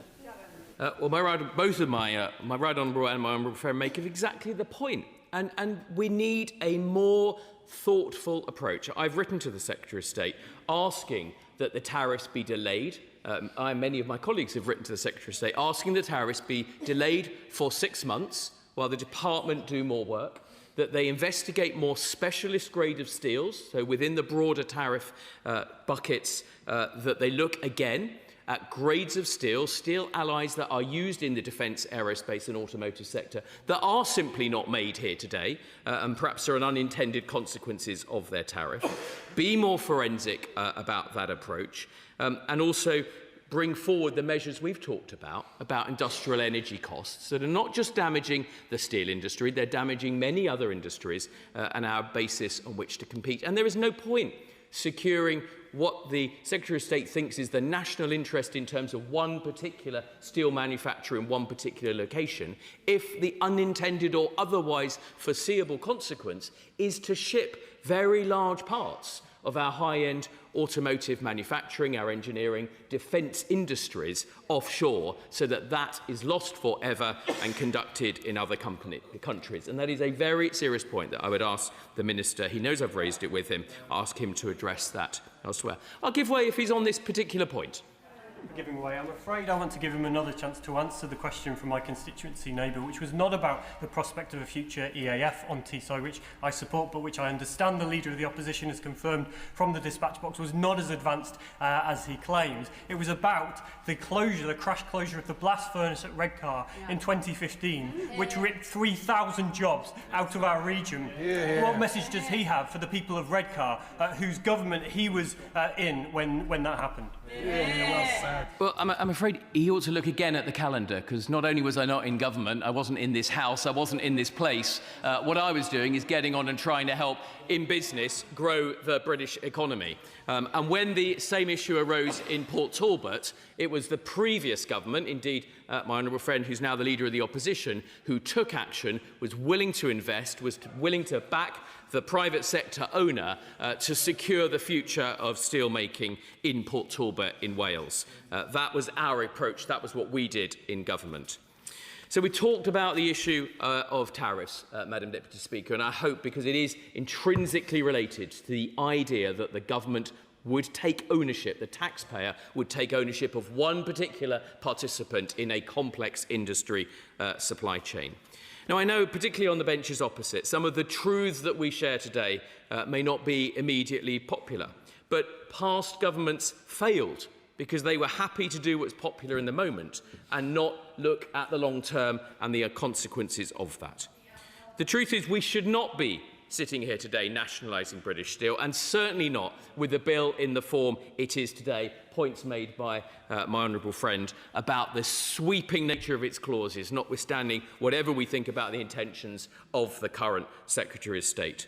We have demonstrated in the past, and will do so again, that there are other options to partner with private sector and negotiate a better deal. We will fix the cause, not the symptoms, and we would save steelmaking in this country, but not through state quick fixes, but by fixing the state itself. We won't pit industries against each other, as Labour are now doing. We wouldn't sit idly by for a rerun of the 1970s horror show which Labour made Britain sit through the last time round. I beg to move our reasoned amendment. The original question was that the bill be now read a second time, since which an amendment has been proposed as on the order paper. The question is that the amendment be made. And I now call the Chair of the Select Committee with a 6-minute time limit, Liam Byrne. Thank you very much, Madam Deputy Speaker. I'll be very quick because I know colleagues are keen to get in. I'm going to speak against the amendment and in support of the bill for the simple reason that a speech as the one we've just heard from the Shadow Minister may just about have cut the mustard 5 or 6 years ago. It certainly doesn't work today in a world of weaponised interdependence. It doesn't work in a world where President Trump is back in the White House. It doesn't work when President Xi is prosecuting the 6th five-year plan as he is. And so the critical point in this debate that the Secretary of State made very well is that we have got to have a sovereign capability to make steel. We cannot afford, in today's world, to have a critical steelmaker like British Steel in the hands of a Chinese firm. We cannot, as Ronald Reagan once said, be innocents abroad in a world, frankly, that is no longer innocent.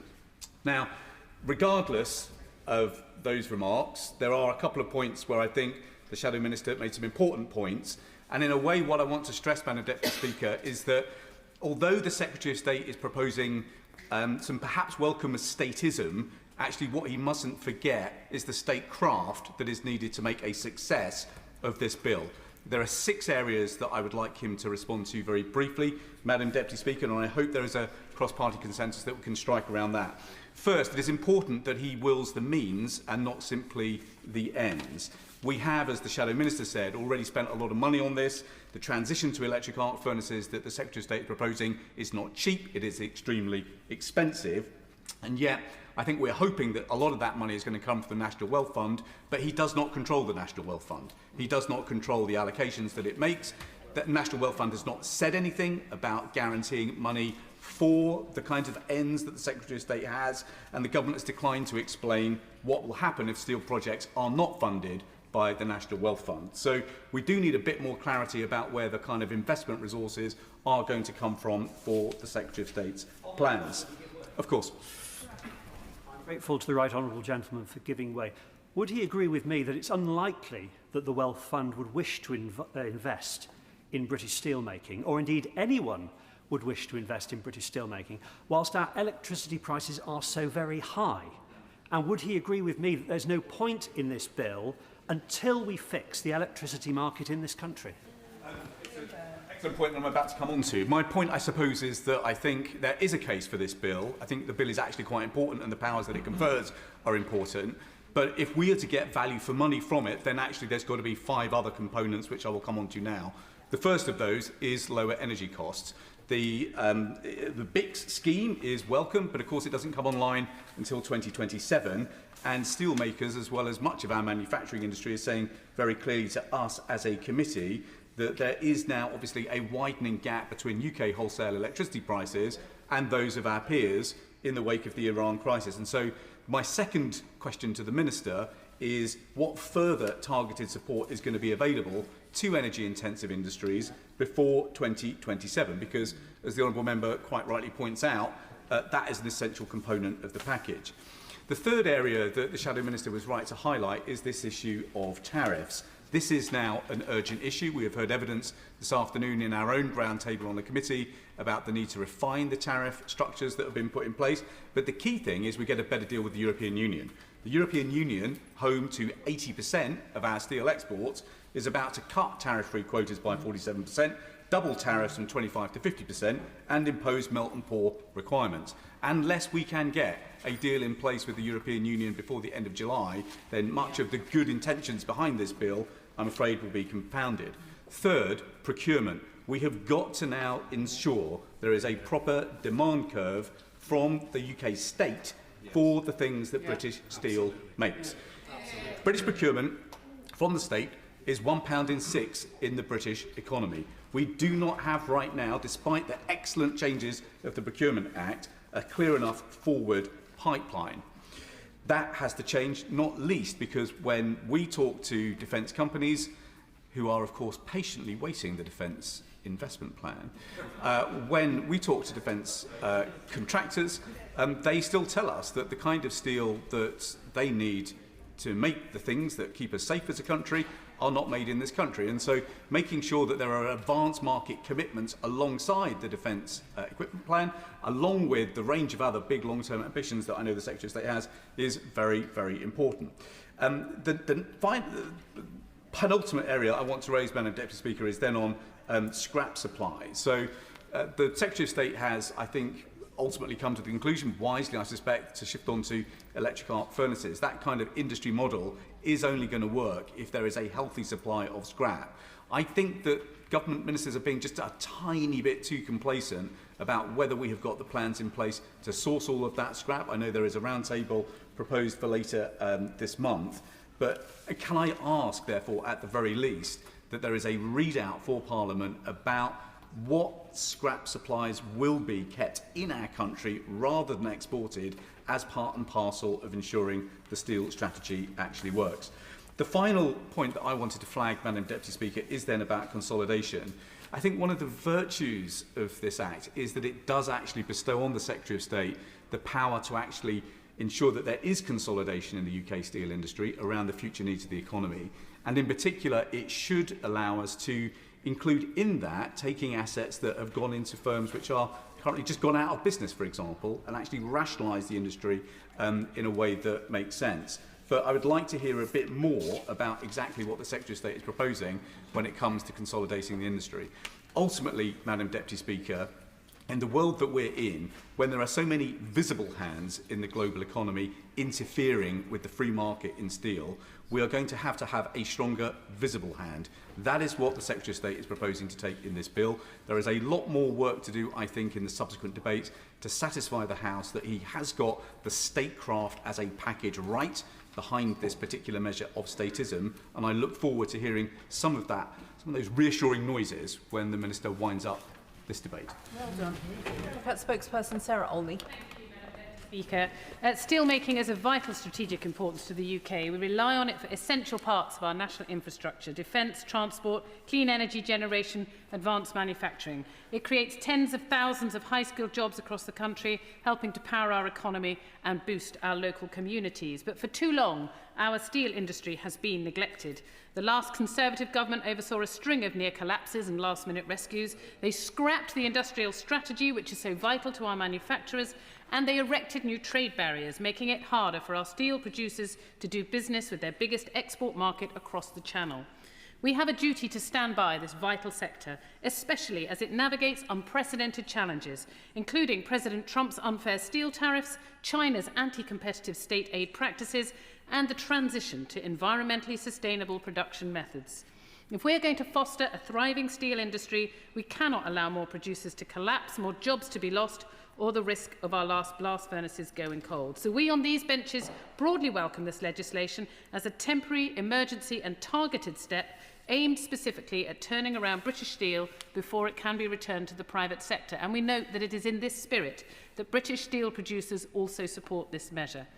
The Liberal Democrats are clear that our country needs a vibrant, privately run steel industry. The sector can only be powered forward in the long term by private enterprise, not by government ministers.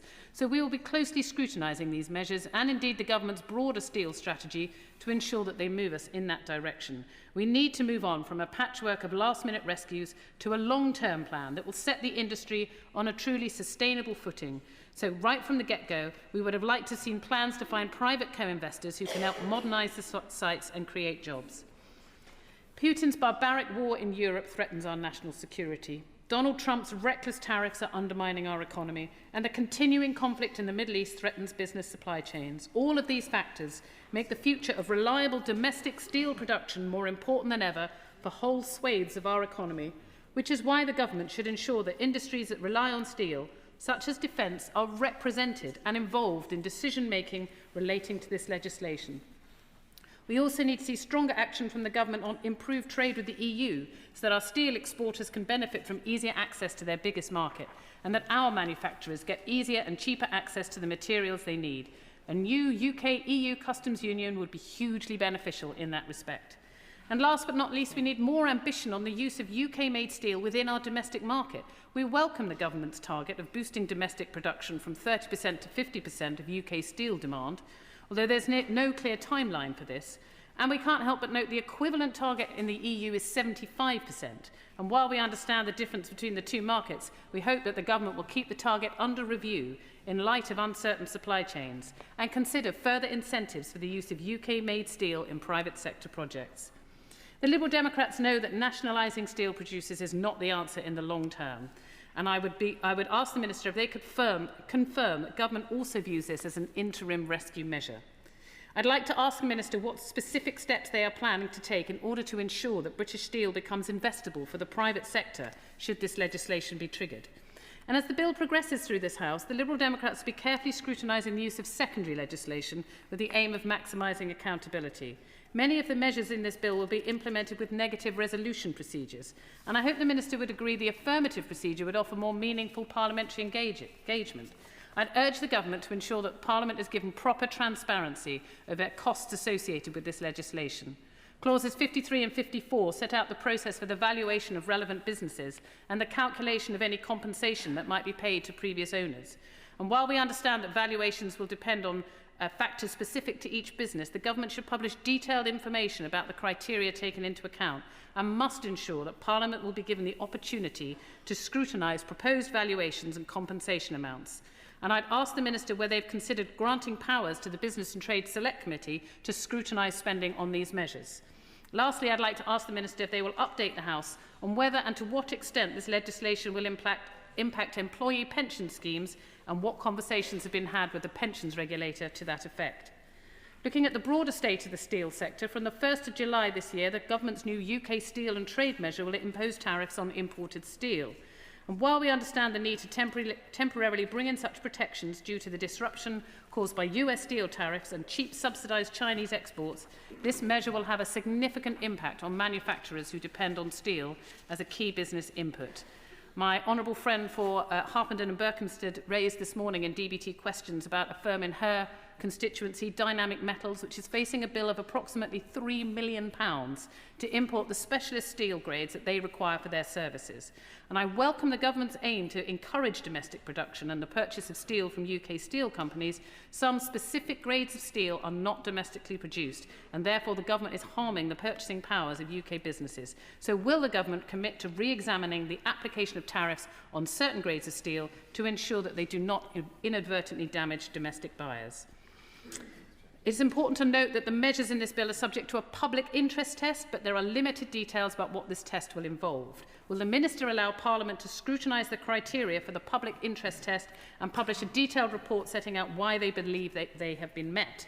How will the Minister ensure that the aim to protect vital infrastructure and manufacturing sectors is balanced with sustainable energy commitments? And will they confirm that Jingyi is financially responsible for any environmental damage caused when calculating compensation? What considerations will be made for the effective workforce to ensure that jobs and skills are protected? The Government is right to be taking action to protect British steel, but nationalisation must be a temporary step to rescue businesses before they can be returned to the private sector. We are supportive of the Government's pace and urgency in action to assist the steel industry, but we need more details on the longer-term vision, and I'd be grateful if the Minister could outline in his response the reassurances that I've asked for in my speech, which includes how will the Government ensure that the steel industry becomes investable for the private sector following nationalisation? How will Parliament have oversight once the powers in this bill are triggered? And how will Parliament be provided with transparency regarding the costs associated with nationalisation? Thank you, Madam Deputy Speaker. With a 5-minute time limit, Jessica Morden. Thank you very much, Madam Deputy Speaker, and I very much welcome this bill to give the Government new powers to intervene in the steel industry where it's in the public interest to do it. And I welcome it because over many years, alongside many other steel MPs, we've relentlessly made the point that the steel industry is of the utmost importance, strategic importance to this country for our economy, for our security, and we must do all that we can to protect and to cherish it. So, whilst the focus of the legislation today is on the future of British steel, and I very much pay tribute to the efforts and the advocacy, fantastic advocacy, from the Honourable Member for Scunthorpe, we do know that it also sends a clear signal about the Government's commitments to the industry and workers as a whole. As the Ministers know, steel is very important to my constituency in Newport East, both at Tatas, Llanwern and Severn Steel too, and I know the Steel Minister met with representatives from Llanwern this week, and I pay tribute also to the steel unions, like my honourable friend earlier, particularly Community and GMB, which I'm a member of, and also Reg Guttridge, who's the newly elected National Chair of Community Union, and I know will be an excellent advocate. My asks really are, I completely understand the significant funding had to be made to help keep British steel in Scunthorpe open, but it's also really, really important that producers and steelworkers in Wales get their share of the government's billions of pounds of investment through the National Welsh Fund, funds to invest in other sites such as Llanwern, and it's also really important that ministers talk to Tata to urge them to follow through on the future investments they've previously talked about, including in Llanwern. I really welcome the steel strategy, the first time we've ever had, when the party opposite had 14 years to set up a strategy and didn't. Exactly. And we had this revolving door of steel ministers continuously, and I'm afraid their woeful approach and the amendment today just continues that approach. Our approach is a real roadmap for the future. I welcome the new import quota and tariff levels to cut the amount of foreign-made steel coming in to protect us from global oversupply, but there are concerns, as others have mentioned, that downstream plants the import quotas for galvanised steel and hollow sections allow too much leniency for highly subsidised products from non-EU countries to come into the UK market and undercut manufacturers such as at Llanwern. So I really ask the Minister to look at that. Ministers will also be aware of the industry's concern about the timing and design of UK CBAM, so I'd be really keen to hear more about that. And on procurement, like my honourable friend said, we're doing great work on procurement, and it's a big part of the steel strategy. But I am aware from Severn Steel, who have proved over and over again they can supply high quality products for HS2, but are still seeing some contracts for foreign made steel being made. So please can we check into that and raise it with HS2 too. Energy is always an issue, with our underlying costs still far more expensive than our European rivals. So can I join others in saying, can we have further look at more targeted support? So that's a view asked from me today, but I very much welcome the bill today and clearly the direction of travel that this government has on steel. And can I end by also recognising and acknowledging the deep industry expertise and knowledge that this steel minister brings to the job. It's recognised in our plants, and it's hugely refreshing after the last government.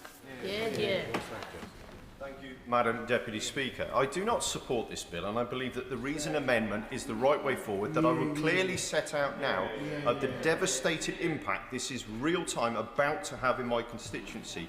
We have a great local business called Amadil, who is a British-run family business. They started with a couple of people in 1976 in Clibbury, Mortimer, South Shropshire. Now, I've recently been to Clibbury to meet with Paul, Chris, Ben and the team, as well as Rob Cooper from the British Stainless Steel Association. And this business was founded by Paul Slingsby, who at 75 is still working in the business today. And they are the UK's largest privately owned supplier and stockholder of stainless steel long products, with over 1,200 customers, about 20% of the UK's market. They know what they're on about. And when this announcement on tariffs was announced, they were completely blindsided. They had not been told, and none of their customers or suppliers or people they were involved with knew anything about this. They came straight to me. I've written to the Minister multiple times. I've had one response, but they need to sit down. The Minister needs to sit down with the largest British business in this industry and have a serious conversation. Because at the moment, the big issues that they're facing is the tariffs that cover the stainless steel products, and they bring in products that cannot be made in the UK. There is not enough quantity or type. Currently, at the moment, you cannot get them. And the government wants to protect steel industry of vital strategic importance. I get that. They also want to protect jobs. But for almost 1,000 jobs they will save, there is many more thousands that will be lost. And I'll say exactly where. The UK cannot meet domestic market demands, and a huge gap will be created. Businesses like Amadil will be forced to import. Tariffs will drive up costs by 50%. The cash is not there across the industry to be able to absorb these extra costs without mass redundancies. These costs will then be passed on, meaning the manufacturer costs will go up. What happens then? The customer will buy the finished product from manufacturers overseas at a lower price. And these products are not then subject to tariffs. It's not levelling the playing field for us. And the UK, as I said, doesn't produce enough stainless steel of the right type or quality to meet demand. Now, Armadale currently have 5,000 tonnes of stainless steel in stock as it stands today. 2,000 tonnes of that, and I repeat, 2,000 tonnes is stock that cannot and is not made in the UK. And it could, to get some of these skills right, take up to 15 years to do. Large diameter bars of certain grades are not made in the UK. And these bars are vital to key industries like aerospace, defence, pharmaceuticals, oil, automotive, general engineering, and many more. So if the tariffs are putting on these businesses, they are literally going to be priced out of the industry. And this is the largest British business in the UK in this field. There are many, many others. So I really hope the Secretary of State can see the importance of this. And what I've said is I believe, briefly. I'll save him from driving home the point even greater, because I understand the passion with which he's speaking. The company he's referring to, Armadale, I will look into this personally. The intentions of the measures that I brought in is to protect domestic production and the possibility of domestic production. It is not in order to prevent goods that we do not make here and do not intend to have the capacity to make here to suffer. So if there is a specific issue, I will look into this, because I do not want negative impacts from downstream for which are not, and we don't have the capacity to produce here. The Trade Minister said earlier that he would look into this as well. Us as a team, we will look into these issues. Secretary of State for saying that, and I will follow up personally with him, with Armadale, if we can talk on a way forward, because I actually said to Armadale, I believe this is an unintended consequence of what the government are trying to do, and once I point this out clearly, there will be a way forward to look at it. And the long and the short of it, I'll put my speech to one side, is there's a certain size of rod that only the UK can make. When it gets past that size, and I was watching that at their facility a few weeks ago, it is not made in this country, but it is needed by so many of those critical industries. And where you're looking at the steel as a whole, it's just this one part of the stainless steel industry. And if the Secretary of State or one of the ministers was to sit with me and the team at Armadale, they will be able to see within a matter of minutes where this gap is and how to plug it. And it's along the blanket sort of grading for all of these bars. But I request that there can be just a pause for, say, 6 months, sit down, or if in a matter of days can be talking with Armadale to look at this, because there is a massive knock-on impact that is seriously going to hurt the stainless steel industry, and what is one of the largest employers in my constituency is going to be massively hurt by this. And with a 3-minute time limit, that will get most, but not all, members in. Andy MacDonald. Thank you, Madam Deputy Speaker. I warmly welcome this bill and the action the government is taking to protect Britain's steel industry. I congratulate the Minister, the member for Stockton North, for the sterling work he's done in bringing this legislation before the House. Steel manufacturing is a strategic national asset. It underpins our infrastructure, transport system, energy, security, defence capability and industrial future. It is too important to be left entirely to the private sector. For many of us representing industrial communities, this debate is deeply personal. On Teesside, iron and steel built towns, livelihoods and identities from the early 19th century onwards. Generations of skilled workers helped forge modern Britain with Teesside steel. And as Chris Rea said, the ships and bridges, they were all delivered from Sydney Harbour to the Cisco Bay. But over the decades, those industries were systematically weakened. The deindustrialisation of the 1980s and 90s hollowed out communities across the north and across Britain. And then in 2015, the Conservative government allowed the Redcar Steelworks to close, with devastating consequences for 3,000 workers, families and a further 6,000 in the wider Teesside economy. Whereas in Ilva, the Taranto plant, the Italians intervened to save that plant. The French did at Florange, but this government, previous government sat on its hands. The truth is that a different choice could have been made then in Redcar, just as a different choice is being made now. The government could have intervened back in the day to preserve strategic industrial capability. This bill signals something very important. A government once again willing to play an active role in shaping industry and growing the economy, and it does so pragmatically. It creates a framework for the state to step in when markets fail to protect industries of strategic national importance. It allows intervention, including public ownership where necessary, when the loss of industrial capacity would damage the national interest. It is common sense. People understand there are sectors where the public interest must become before narrow private gain. We've already seen this government adopt new models of public intervention elsewhere. But we need a serious strategy for reindustrialisation and growth. That means backing British business through a strong public procurement strategy, delivering a long-term pipeline of orders. If public money is funding railway schools and hospitals, etc., then wherever possible, the steel for those projects should be made here in Britain by British workers. David Chadwick. Thank you, Madam Deputy Speaker, and I'd like to start this contribution on a positive note for the steel industry. Last week, I visited Kiernan Steel's fabrication workshop in Llandrindod-Wells. Kiernan Steel is a tremendously successful Irish company that has brought much-needed jobs to Radnorshire, and their success shows how the rural economy can prosper if our businesses are encouraged and enabled to locate.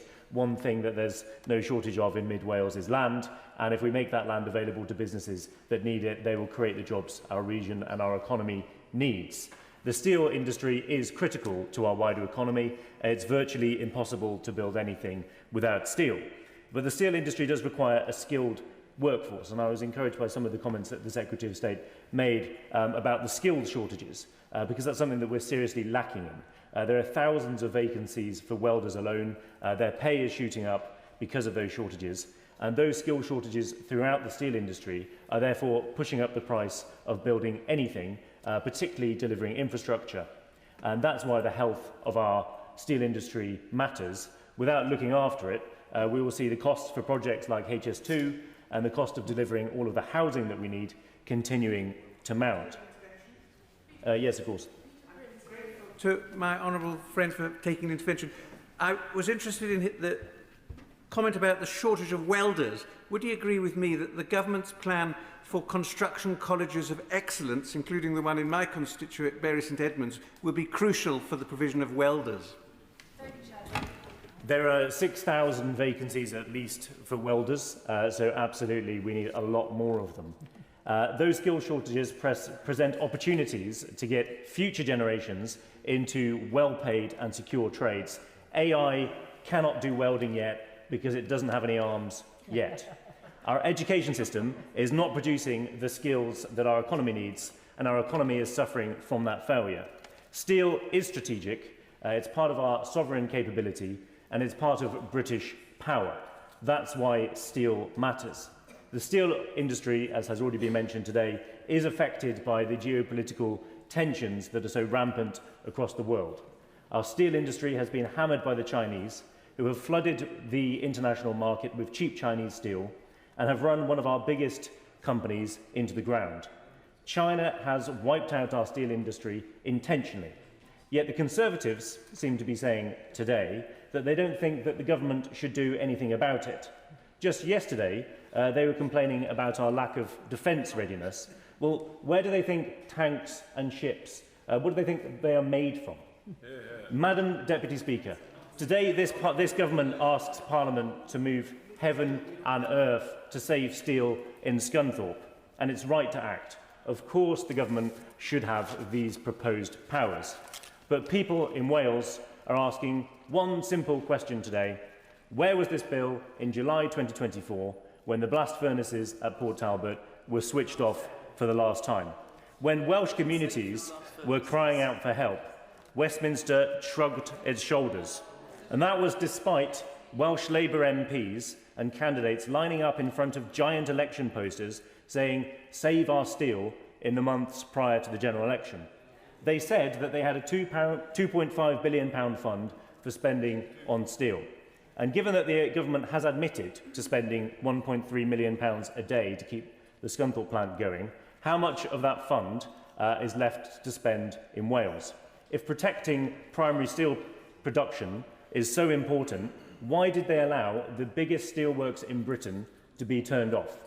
Welsh workers were told that there was nothing that could be done. People in my constituency have lost their jobs because of this.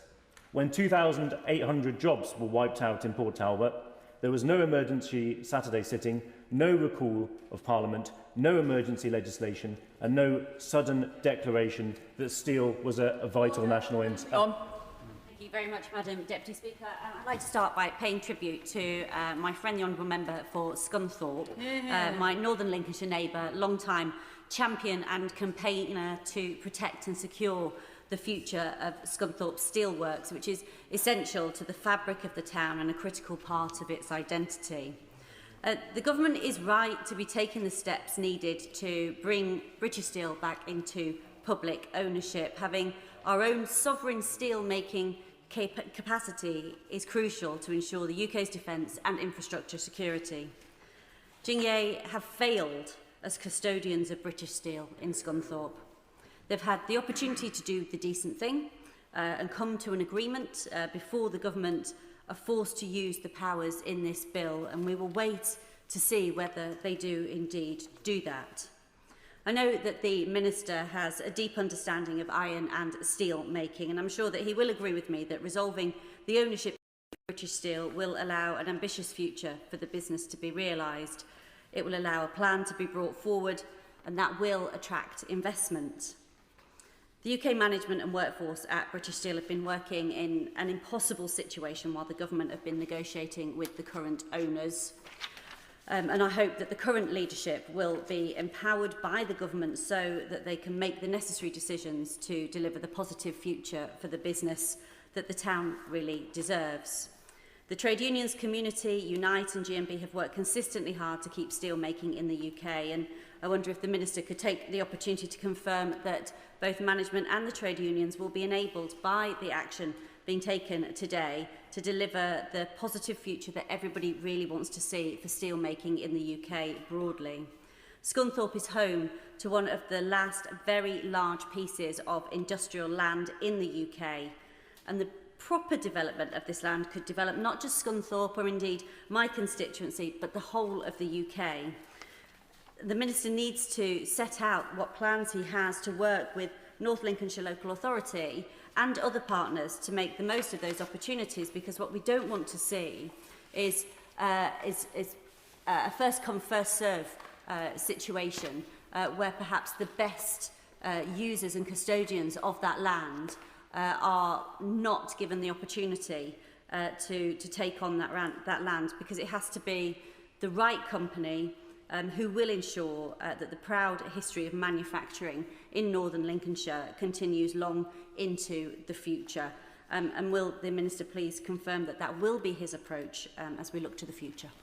Thank you, Madam Deputy Speaker. Well, it's exactly 7 years since I've been calling for taking British Steel at Scunthorpe into public ownership. The Conservatives rejected my splendid advice, and the chaos that we've seen here as a result of that. And in opposing this bill, they show that actually they don't care about the sovereign nature and importance of steelmaking. They don't care about the thousands of highly skilled jobs, and they don't care about the communities and the families around them. They have no understanding of its importance. And I congratulate the Secretary of State and the Minister of State for bringing this forward as the first bill in this new King's Speech. I did say to his predecessor that he should show some cojones and get on with it.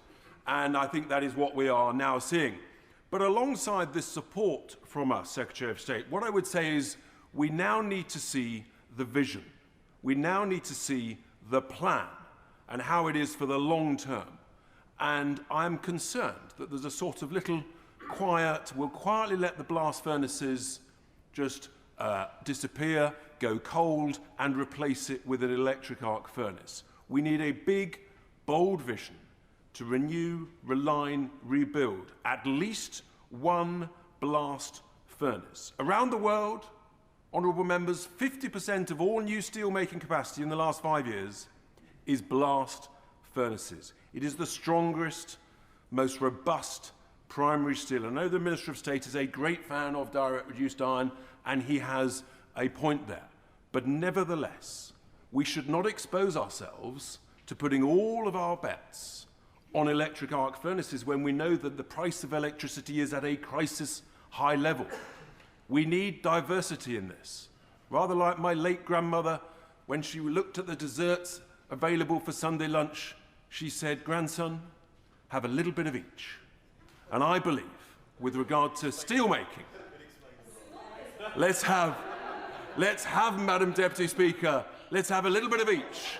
Let's have a bit of primary steel and let's have a little bit of electric arc furnace steel to ensure that we always retain the skills and the importance of the sovereign steel-making capability. So I hope that the Minister and the Secretary of State will produce that vision, that plan, over the coming weeks, so that we can have confidence and that the jobs and the communities can have confidence that steelmaking will be retained and invested in for the long term. Speaker. I represent a constituency built around steel and manufacturing, now home to Tata Steel's processing and distribution centre, the largest in the UK. In Wolverhampton and Willenhall, steel is our history, it's our identity, and with the actions taken by this government, I sincerely believe it will continue to be our future too.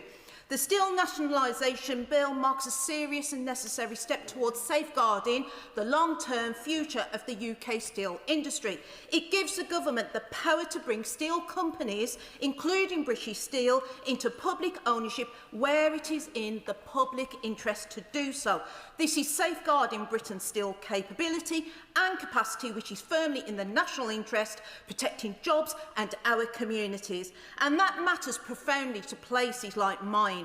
I'm calling for British procurement as well, so British-made steel is used to build our railways, infrastructure and wind turbines, so national renewal runs through communities like Wolverhampton North East, through the skills of our workers, the strength of our industries and future based on good, secure jobs and apprenticeships. I also sincerely believe that this decisive action would not have been taken under the approach we saw from the previous Conservative government. Since 2010, we've seen a litany of missed chances and, in my opinion, moral failures. That is why it is welcome that this bill reflects the seriousness with which we treat domestic steel production and the communities that depend upon it.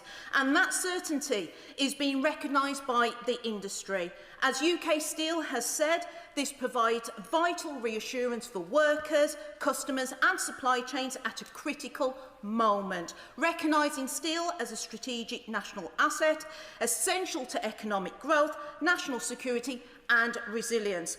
I also support the ambition of the government to boost domestic production from 30% to 50%. However, I do ask the Minister to look at tariffs on imported steel, but using evidence-based discussions on specific codes and engage with downstream firms who are concerned about the measures.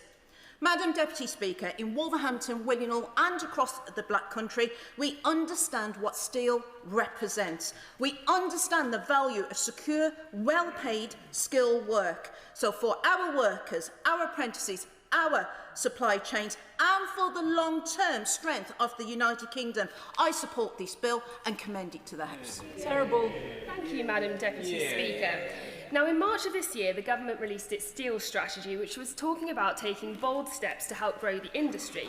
And the bold steps that we have in front of us, granting powers to nationalise an industry and, in 6 weeks' time, introducing a 50% tariff on the imports of steel products that can also be made in the UK. And I come back to this because it is a really, really important point. Now, it does sound admirable to protect British steel, I completely understand that, but it is a decision that has been made without consultation with the industry. Because if they had consulted with the industry, then I wouldn't have had to meet with my constituent, Alec Bailey, last week, who was absolutely desperate about the prospects of his future business. A business which employs 70 people with a 35 million turnover. He owns Dynamic Metals, which is one of the UK's largest independent stockists of aerospace high-grade metals, which are obviously very specialist steels tested to high standards to be suitable for use in aircraft.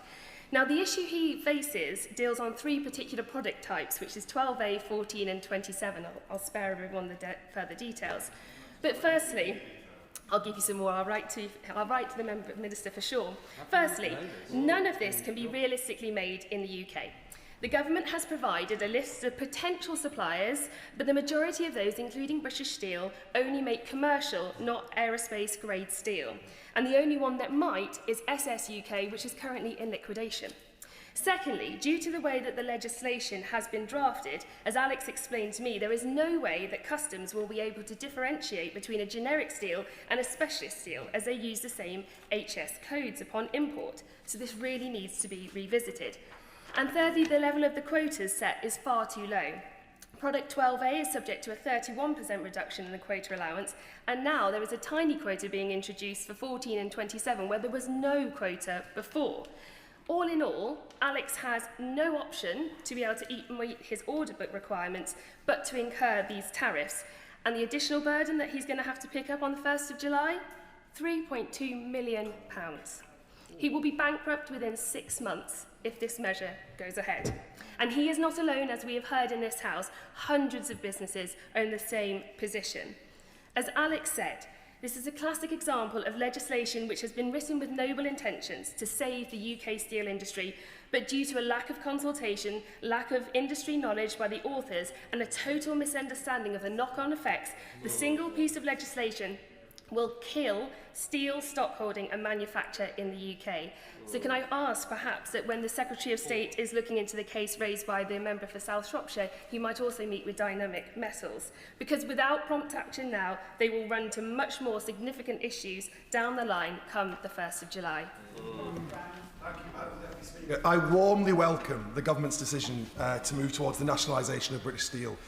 It is the right decision for our economy, the right decision for industrial communities, and the right decision for Britain's national security. And I say that as somebody who does believe in the value of enterprise, competition, and a strong private sector.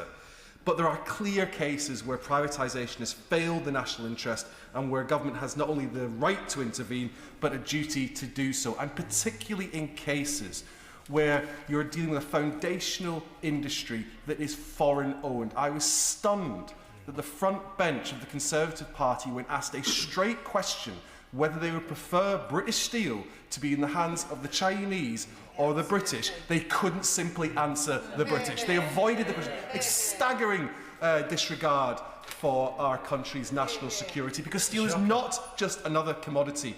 It's fundamental to our national sovereignty. It underpins our defence industry, our infrastructure, our energy sector, our manufacturing base. A nation that cannot produce its own steel leaves itself vulnerable, dependent on the decisions, priorities and interests of others. We have moved into a different era, and listening to some of the contributions opposite, you would believe we were still in the 1990s. Globalisation is dead, and to be honest, I welcome its death, because all it ever did was leave working class communities like mine behind, ripping out the heart of industrial communities like Hartlepool. But the tragedy is we still in this country import 68% of our steel needs. That is a tragedy that we must fix. Because if public money, if British taxpayers' money is to be spent, then British industry must benefit. If we're building British warships, British steel should be used. If Britain is building offshore wind farms, then British steel should be used. If we're building new nuclear, as we are in Hartlepool, thanks to the deal we struck last year in September, then it is British steel that should be used. So we must, and this is my biggest plea to the front bench, we must radically reform procurement policy in this country. I welcome the steel tariffs that are being put in place and the assurances by the Secretary of State that he will look carefully at those individual cases. But we must put our country first. This bill is critical to doing that and protecting working class communities that I represent. Thank you, Madam Speaker. Speaker. And it probably won't come as a surprise to members opposite, but I fundamentally disagree with the last speaker. I appreciated his passion, but I fundamentally disagree with his, because I'm proud that we're the only party in this House. I know the Secretary of State's getting a bit excited there. I'm going to come to him in a minute on tariffs, but I'll say we're the only party in this House objecting to this bill for the right reasons, because the Secretary of State repeatedly talked about making this country stronger. I don't think this bill does that. I think by nationalising, I just do not think government can run businesses. Certainly, you know, well, I say no disrespect, but certainly not that with the front bench that we've got at the moment in the government. And actually, I just think they will create inefficiencies, push up prices, and actually it will be the taxpayer that ends up stomaching the cost of that. So this does not make us stronger, it makes us weaker. And actually, the honourable member that was just before me said we're taking it back to the 1990s. I think this government is taking us back to the 1970s by pushing up those costs and lumbering the taxpayer. And hopefully a future Conservative government will have to unwind some of the real harm that will come to fruition. And of course, no one opposite can tell us where will this nationalisation stop. Will it be ceramics tomorrow? What will happen? Which industries will they pick and choose? But let me come on to the issue of tariffs in the limited time that I have, because I was also visited, like my honourable friend earlier, by a constituent, and about all the honourable friends who've raised this, by Peter Watson of Davicon. And I've written to the Secretary of State about this, and it was only last week, so I respect that he may not have had time to come back to me, but I hope he does.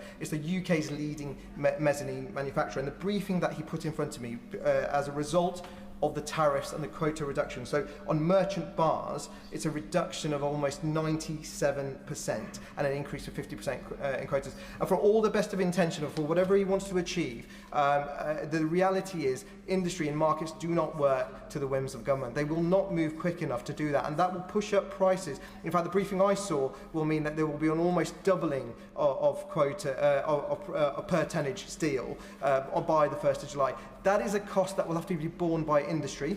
That is a cost that will have to be borne by taxpayers, because if we're talking about nuclear power plant creation or HS2, of course those are taxpayer-funded projects that will have to bear those costs. And I would say to the Secretary of State, I was listening to the Prime Minister yesterday at PMQs, it's clear that they obviously recognise there's an issue coming down the track. I would argue this should have been anticipated before the tariffs had come into place, but look, we are where we are. So I've written to the Secretary of State, I really would welcome some serious action on this. I know my honourable friend made a really eloquent argument about a delay in introduction on that. If that's not going to happen, he's shaking his head, if that's not going to happen, then let's look at those HS codes. But he does need to recognise that there's going to be a serious impact on steel industry and also the peripheral industries that rely on the steel manufacturing in this country. Thank you, Madam Deputy Speaker. Steel is what Yorkshire tea and Yorkshire puds are to God's own county, what the hot pot is to Lancashire and what black cabs are to London, what the Ledger is to Doncaster and what the Hood is to Haxey. It's about us, it's about what makes us, it's about what drives us, it's about pride.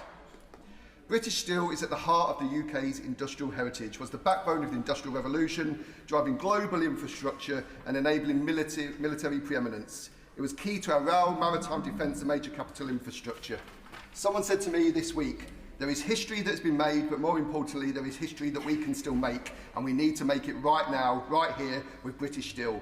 The future of British Steel matters not only to my neighbouring area of Scunthorpe, but to communities across North Lincolnshire, South Yorkshire and beyond, including people in my own constituency of Doncaster East and the Isle of Axholme, some who work at Scunthorpe, and all of whom are deeply affected by the fortunes of a major local industry.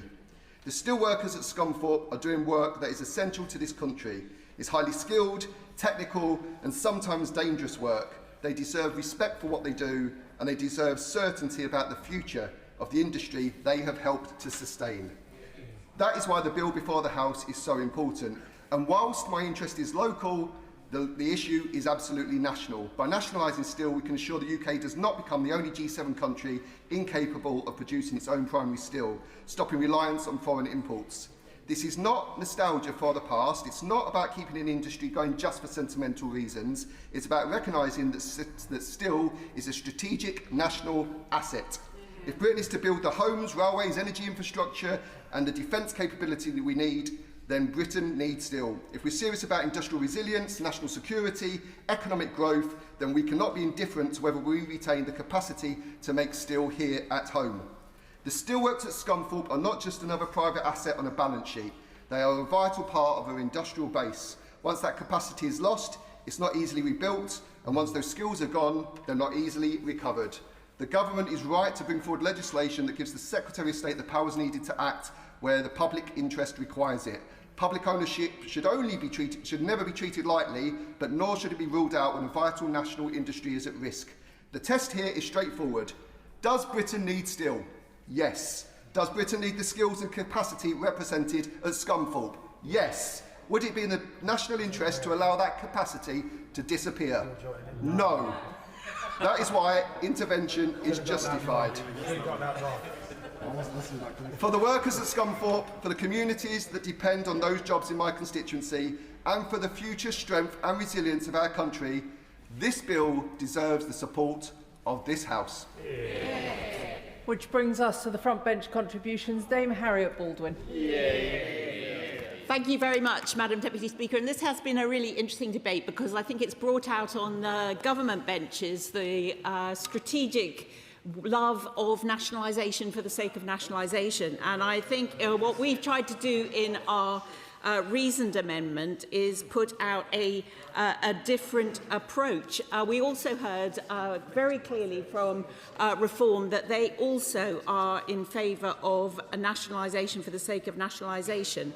And actually what we have in this bill, Madam Deputy Speaker, is something that is neither going to satisfy our camp or their camp, because in fact what we have here is a chaotic, unplanned, non-strategic journey which is ending up burning through taxpayers' money at every stage. We can see that the decisions that the government has taken since it came to power have actually delivered the worst of all possible worlds for this crucial industry. Now, I promised, Madam Deputy Speaker, that I wouldn't take any interventions in the interest of time. We've seen here an emergency intervention. It's one with mounting public costs, and those public costs have no clear limits for the taxpayer. And this legislation is certainly not going to put things on a secure footing. We were told this time last year, when we were brought in on a Saturday for the first time since the Falklands War, that nationalisation was not the plan. And yet the Prime Minister went to China with the Secretary of State and failed to secure a deal for British steel. And so we have this bill. It doesn't resolve any underlying issues. Instead, it just opens the door to an indefinite and infinite bill for the taxpayer. Not only that, Madam Deputy Speaker, but it's got a sunset clause in it, which, would you believe it, can be extended indefinitely. There are far too many unchecked powers in this bill. It doesn't address, as the chair of the Business and Trade Select Committee mentioned, that Britain has the highest energy prices in the developed world. And you can't have an industrial policy for steel unless you have an energy policy for industry. Now, in addition to the chair of the Select Committee, I think we had a very interesting speech from the Liberal Democrat spokesperson about how we could turn this into something that's temporary, emergency, and the path to returning this to the private sector. And then we heard powerful interventions from these benches, from my honourable friend from South Shropshire, my honourable friend from South Northamptonshire, and my honourable friend from Meriden, who spoke up very, very clearly for the businesses in their constituencies that are going to be so badly affected as of the 1st of June with an inflationary 50% tariff on imported steel. So really this afternoon is a chance for ministers to answer some questions. Why were the government unable to strike a deal with the Chinese owners? When exactly did the government decide that nationalisation was the right path? Did they decide it before the Special Measures Act was introduced? And if so, why was the House not told it at the time? Why should the taxpayer, Madam Deputy Speaker, be the one who foots this bill? How is this value for money for the taxpayer? Do we even know what the total cost is to the taxpayer from these ongoing losses, the capital investment and the enormous liabilities? This bill commits the taxpayer to the ownership of an asset that loses hundreds of millions of pounds each year. So what assessment has the Minister made of the chilling impact the measures in this bill will have on other inward investors into the United Kingdom? And what is his exit strategy, if he has one? If the government proposes to nationalise a steel company on the basis that it meets the public interest test, then can the Minister explain how, in the future, that same asset could ever be returned to the private ownership without contradicting their own public interest assessment that it's in the national interest? Or is the reality that once this threshold is crossed, the British taxpayers locked into permanently underwriting a loss-making asset with no timetable for it to return? And why is there no requirement in this bill, Madam Deputy Speaker, for a proper impact or value for money assessment before the Secretary of State exercises the powers? And why have the government not taken us up on our cheap power plan, which addresses one of the root causes of this sector's difficulties? And can the Minister commit urgently, and I think I heard him say it from a sedentary position, but I'd like to hear him say it again, urgently to look at the impact of these 50% steel tariffs on our steel manufacturing sector. So to conclude, Madam Deputy Speaker, this House should not be required this afternoon to sign off on a blank cheque. We cannot and we will not support legislation that appears to be nationalisation in search of a rationale, so I urge all colleagues to support our reasoned amendment. Minister Chris MacDonald. Thank you very much, Madam Deputy Speaker. You know, as I was preparing for the debate today, it struck me that 60 years ago this summer, this House was debating steel nationalisation, and the England team went on to win the World Cup, and we're back here discussing steel nationalisation again, so I have high hopes for the summer. But, you know, sometimes it is informative to learn a bit from the past, and if we go back to that steel nationalisation of 1966, the Minister of Power opened the debate and he said there is no manufacturing industry of such basic importance to the British economy. Of course, he was right then, and it's true now, but the steel industry isn't so good that you nationalise it twice. You nationalise it thrice, because, of course, the steel industry was also nationalised partly in 1948, and the Minister of Supply, when he moved the motion there, said, without steel, the life of Britain would collapse. And that is absolutely true, as well, as we've heard from the contributions of people in the House today. And as the Minister for Industry, part of my mission is to increase the productive capacity of our industry. And what we have seen in the steel industry, and what we saw particularly in the steel industry in the last 14 years of the Tories, was productive decline. They presided over the loss of great steel plants and also a reduction in the productive capacity of those steel plants. But the thing is, that decline in market share from 80% to 30% of market share wasn't inevitable. It was a choice born out of inaction, a choice born out of a lack of industrial policy. And the reason that this nationalisation bill is so important now is exactly the same as the reason it was important in 1966. There's been a great technological shift in the industry. Then it was continuous casting, now it is electric arc furnaces. The industry has been decapitalised by years of underinvestment. It needs to be recapitalised, and productivity has fallen off a cliff under the previous government. It fell repeatedly following the closure of the Redcar blast furnace, and productivity must be improved. These are not the words of someone who is wedded to some sort of socialist principle of nationalisation. These are the words of someone who spent his life in the steel industry, ran a business in the steel industry, and is dedicated to improving productivity in our industry. Now, I heard the words of the Shadow Minister when he launched the debate, and I have to say I was quite disappointed, because he and I met earlier this week, and my colleagues behind me might be surprised to find that he was very thoughtful and also very probing in the questions he asked me, and he raised some really interesting points, and we had a good discussion, and I thought about the points afterwards, and I thought that's really interesting that he's thought about those things that we will have to bear in mind when we pass this legislation. But then what's he done? He's fallen into his usual trap, their usual trap, of presenting this as an ideological debate, instead of a debate about the function of an industry that is vital to this country. And that is how they prosecuted this debate. But you see, I learned something when I was working in the industry, because 2 years ago I was running a business in the steel industry. 20 years ago I was working at the Scunthorpe Steelworks. More than 30 years ago, you won't believe it, more than 30 years ago, I left school and I got a job in the steel industry. And there were a lot of changes over that time. Sometimes I stayed in the same job, but the company changed. the sort of badge on your hard hat change, all of those sorts of things. When it changed from British Steel to Chorus as it was at the time, that was a big blow to people in terms of how they felt about it. But I'll tell you one thing I recognised: ownership matters, and it makes a difference because strategy matters. It matters where the head office of the business is. People care about the local area where they work. Those things are important.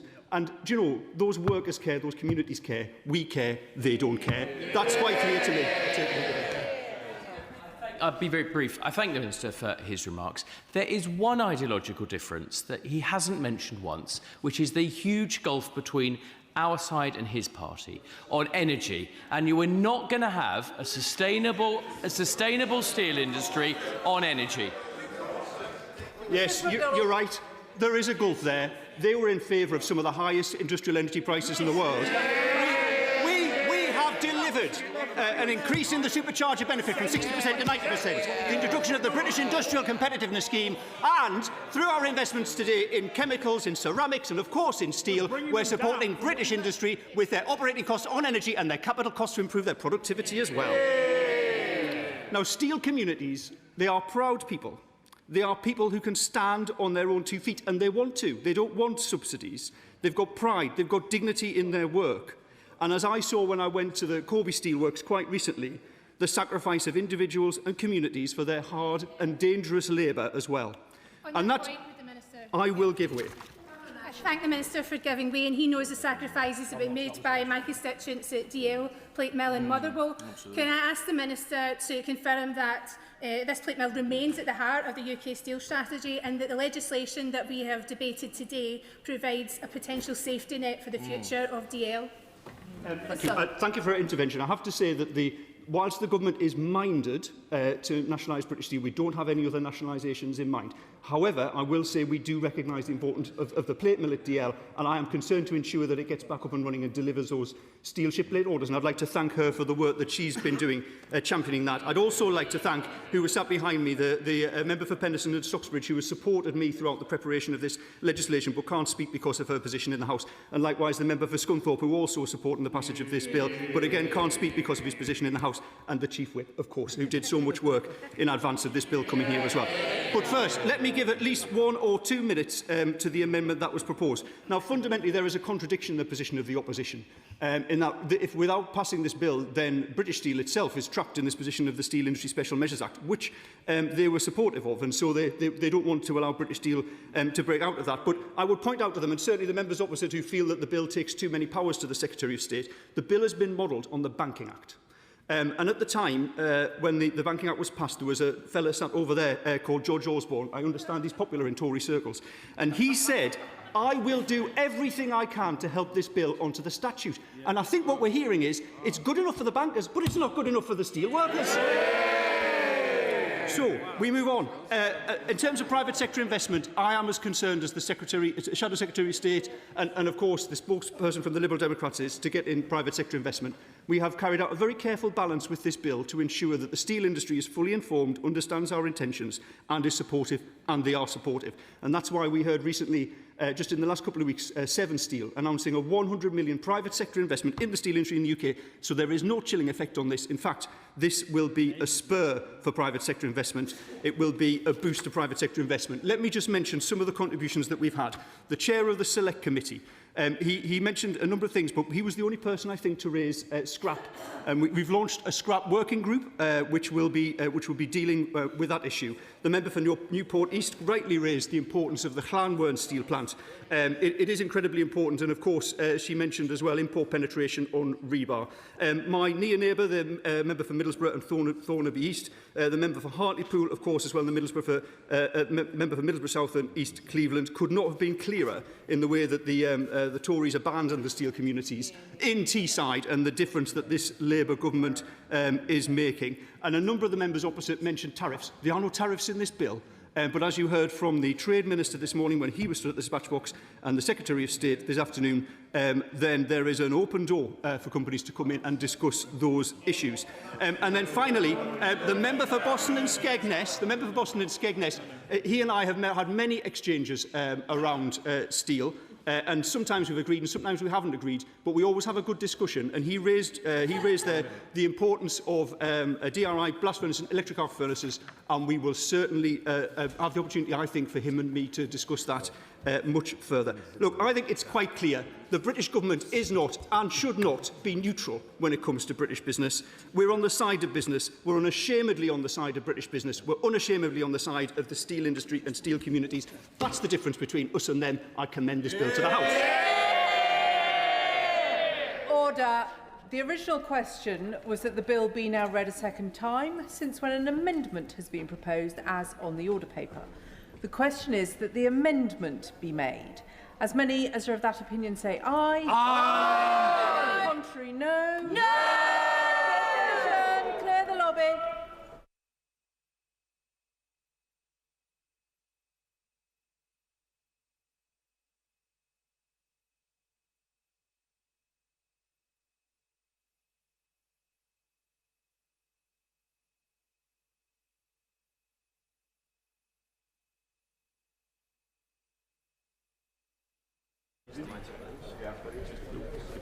The question is that the amendment be made. As many as of that opinion say aye. Aye. Of the contrary, no. No. The tellers for the ayes are Lincoln Jopp and Alicia Kearns. The tellers for the noes, Sean Davies and Nick Dakin.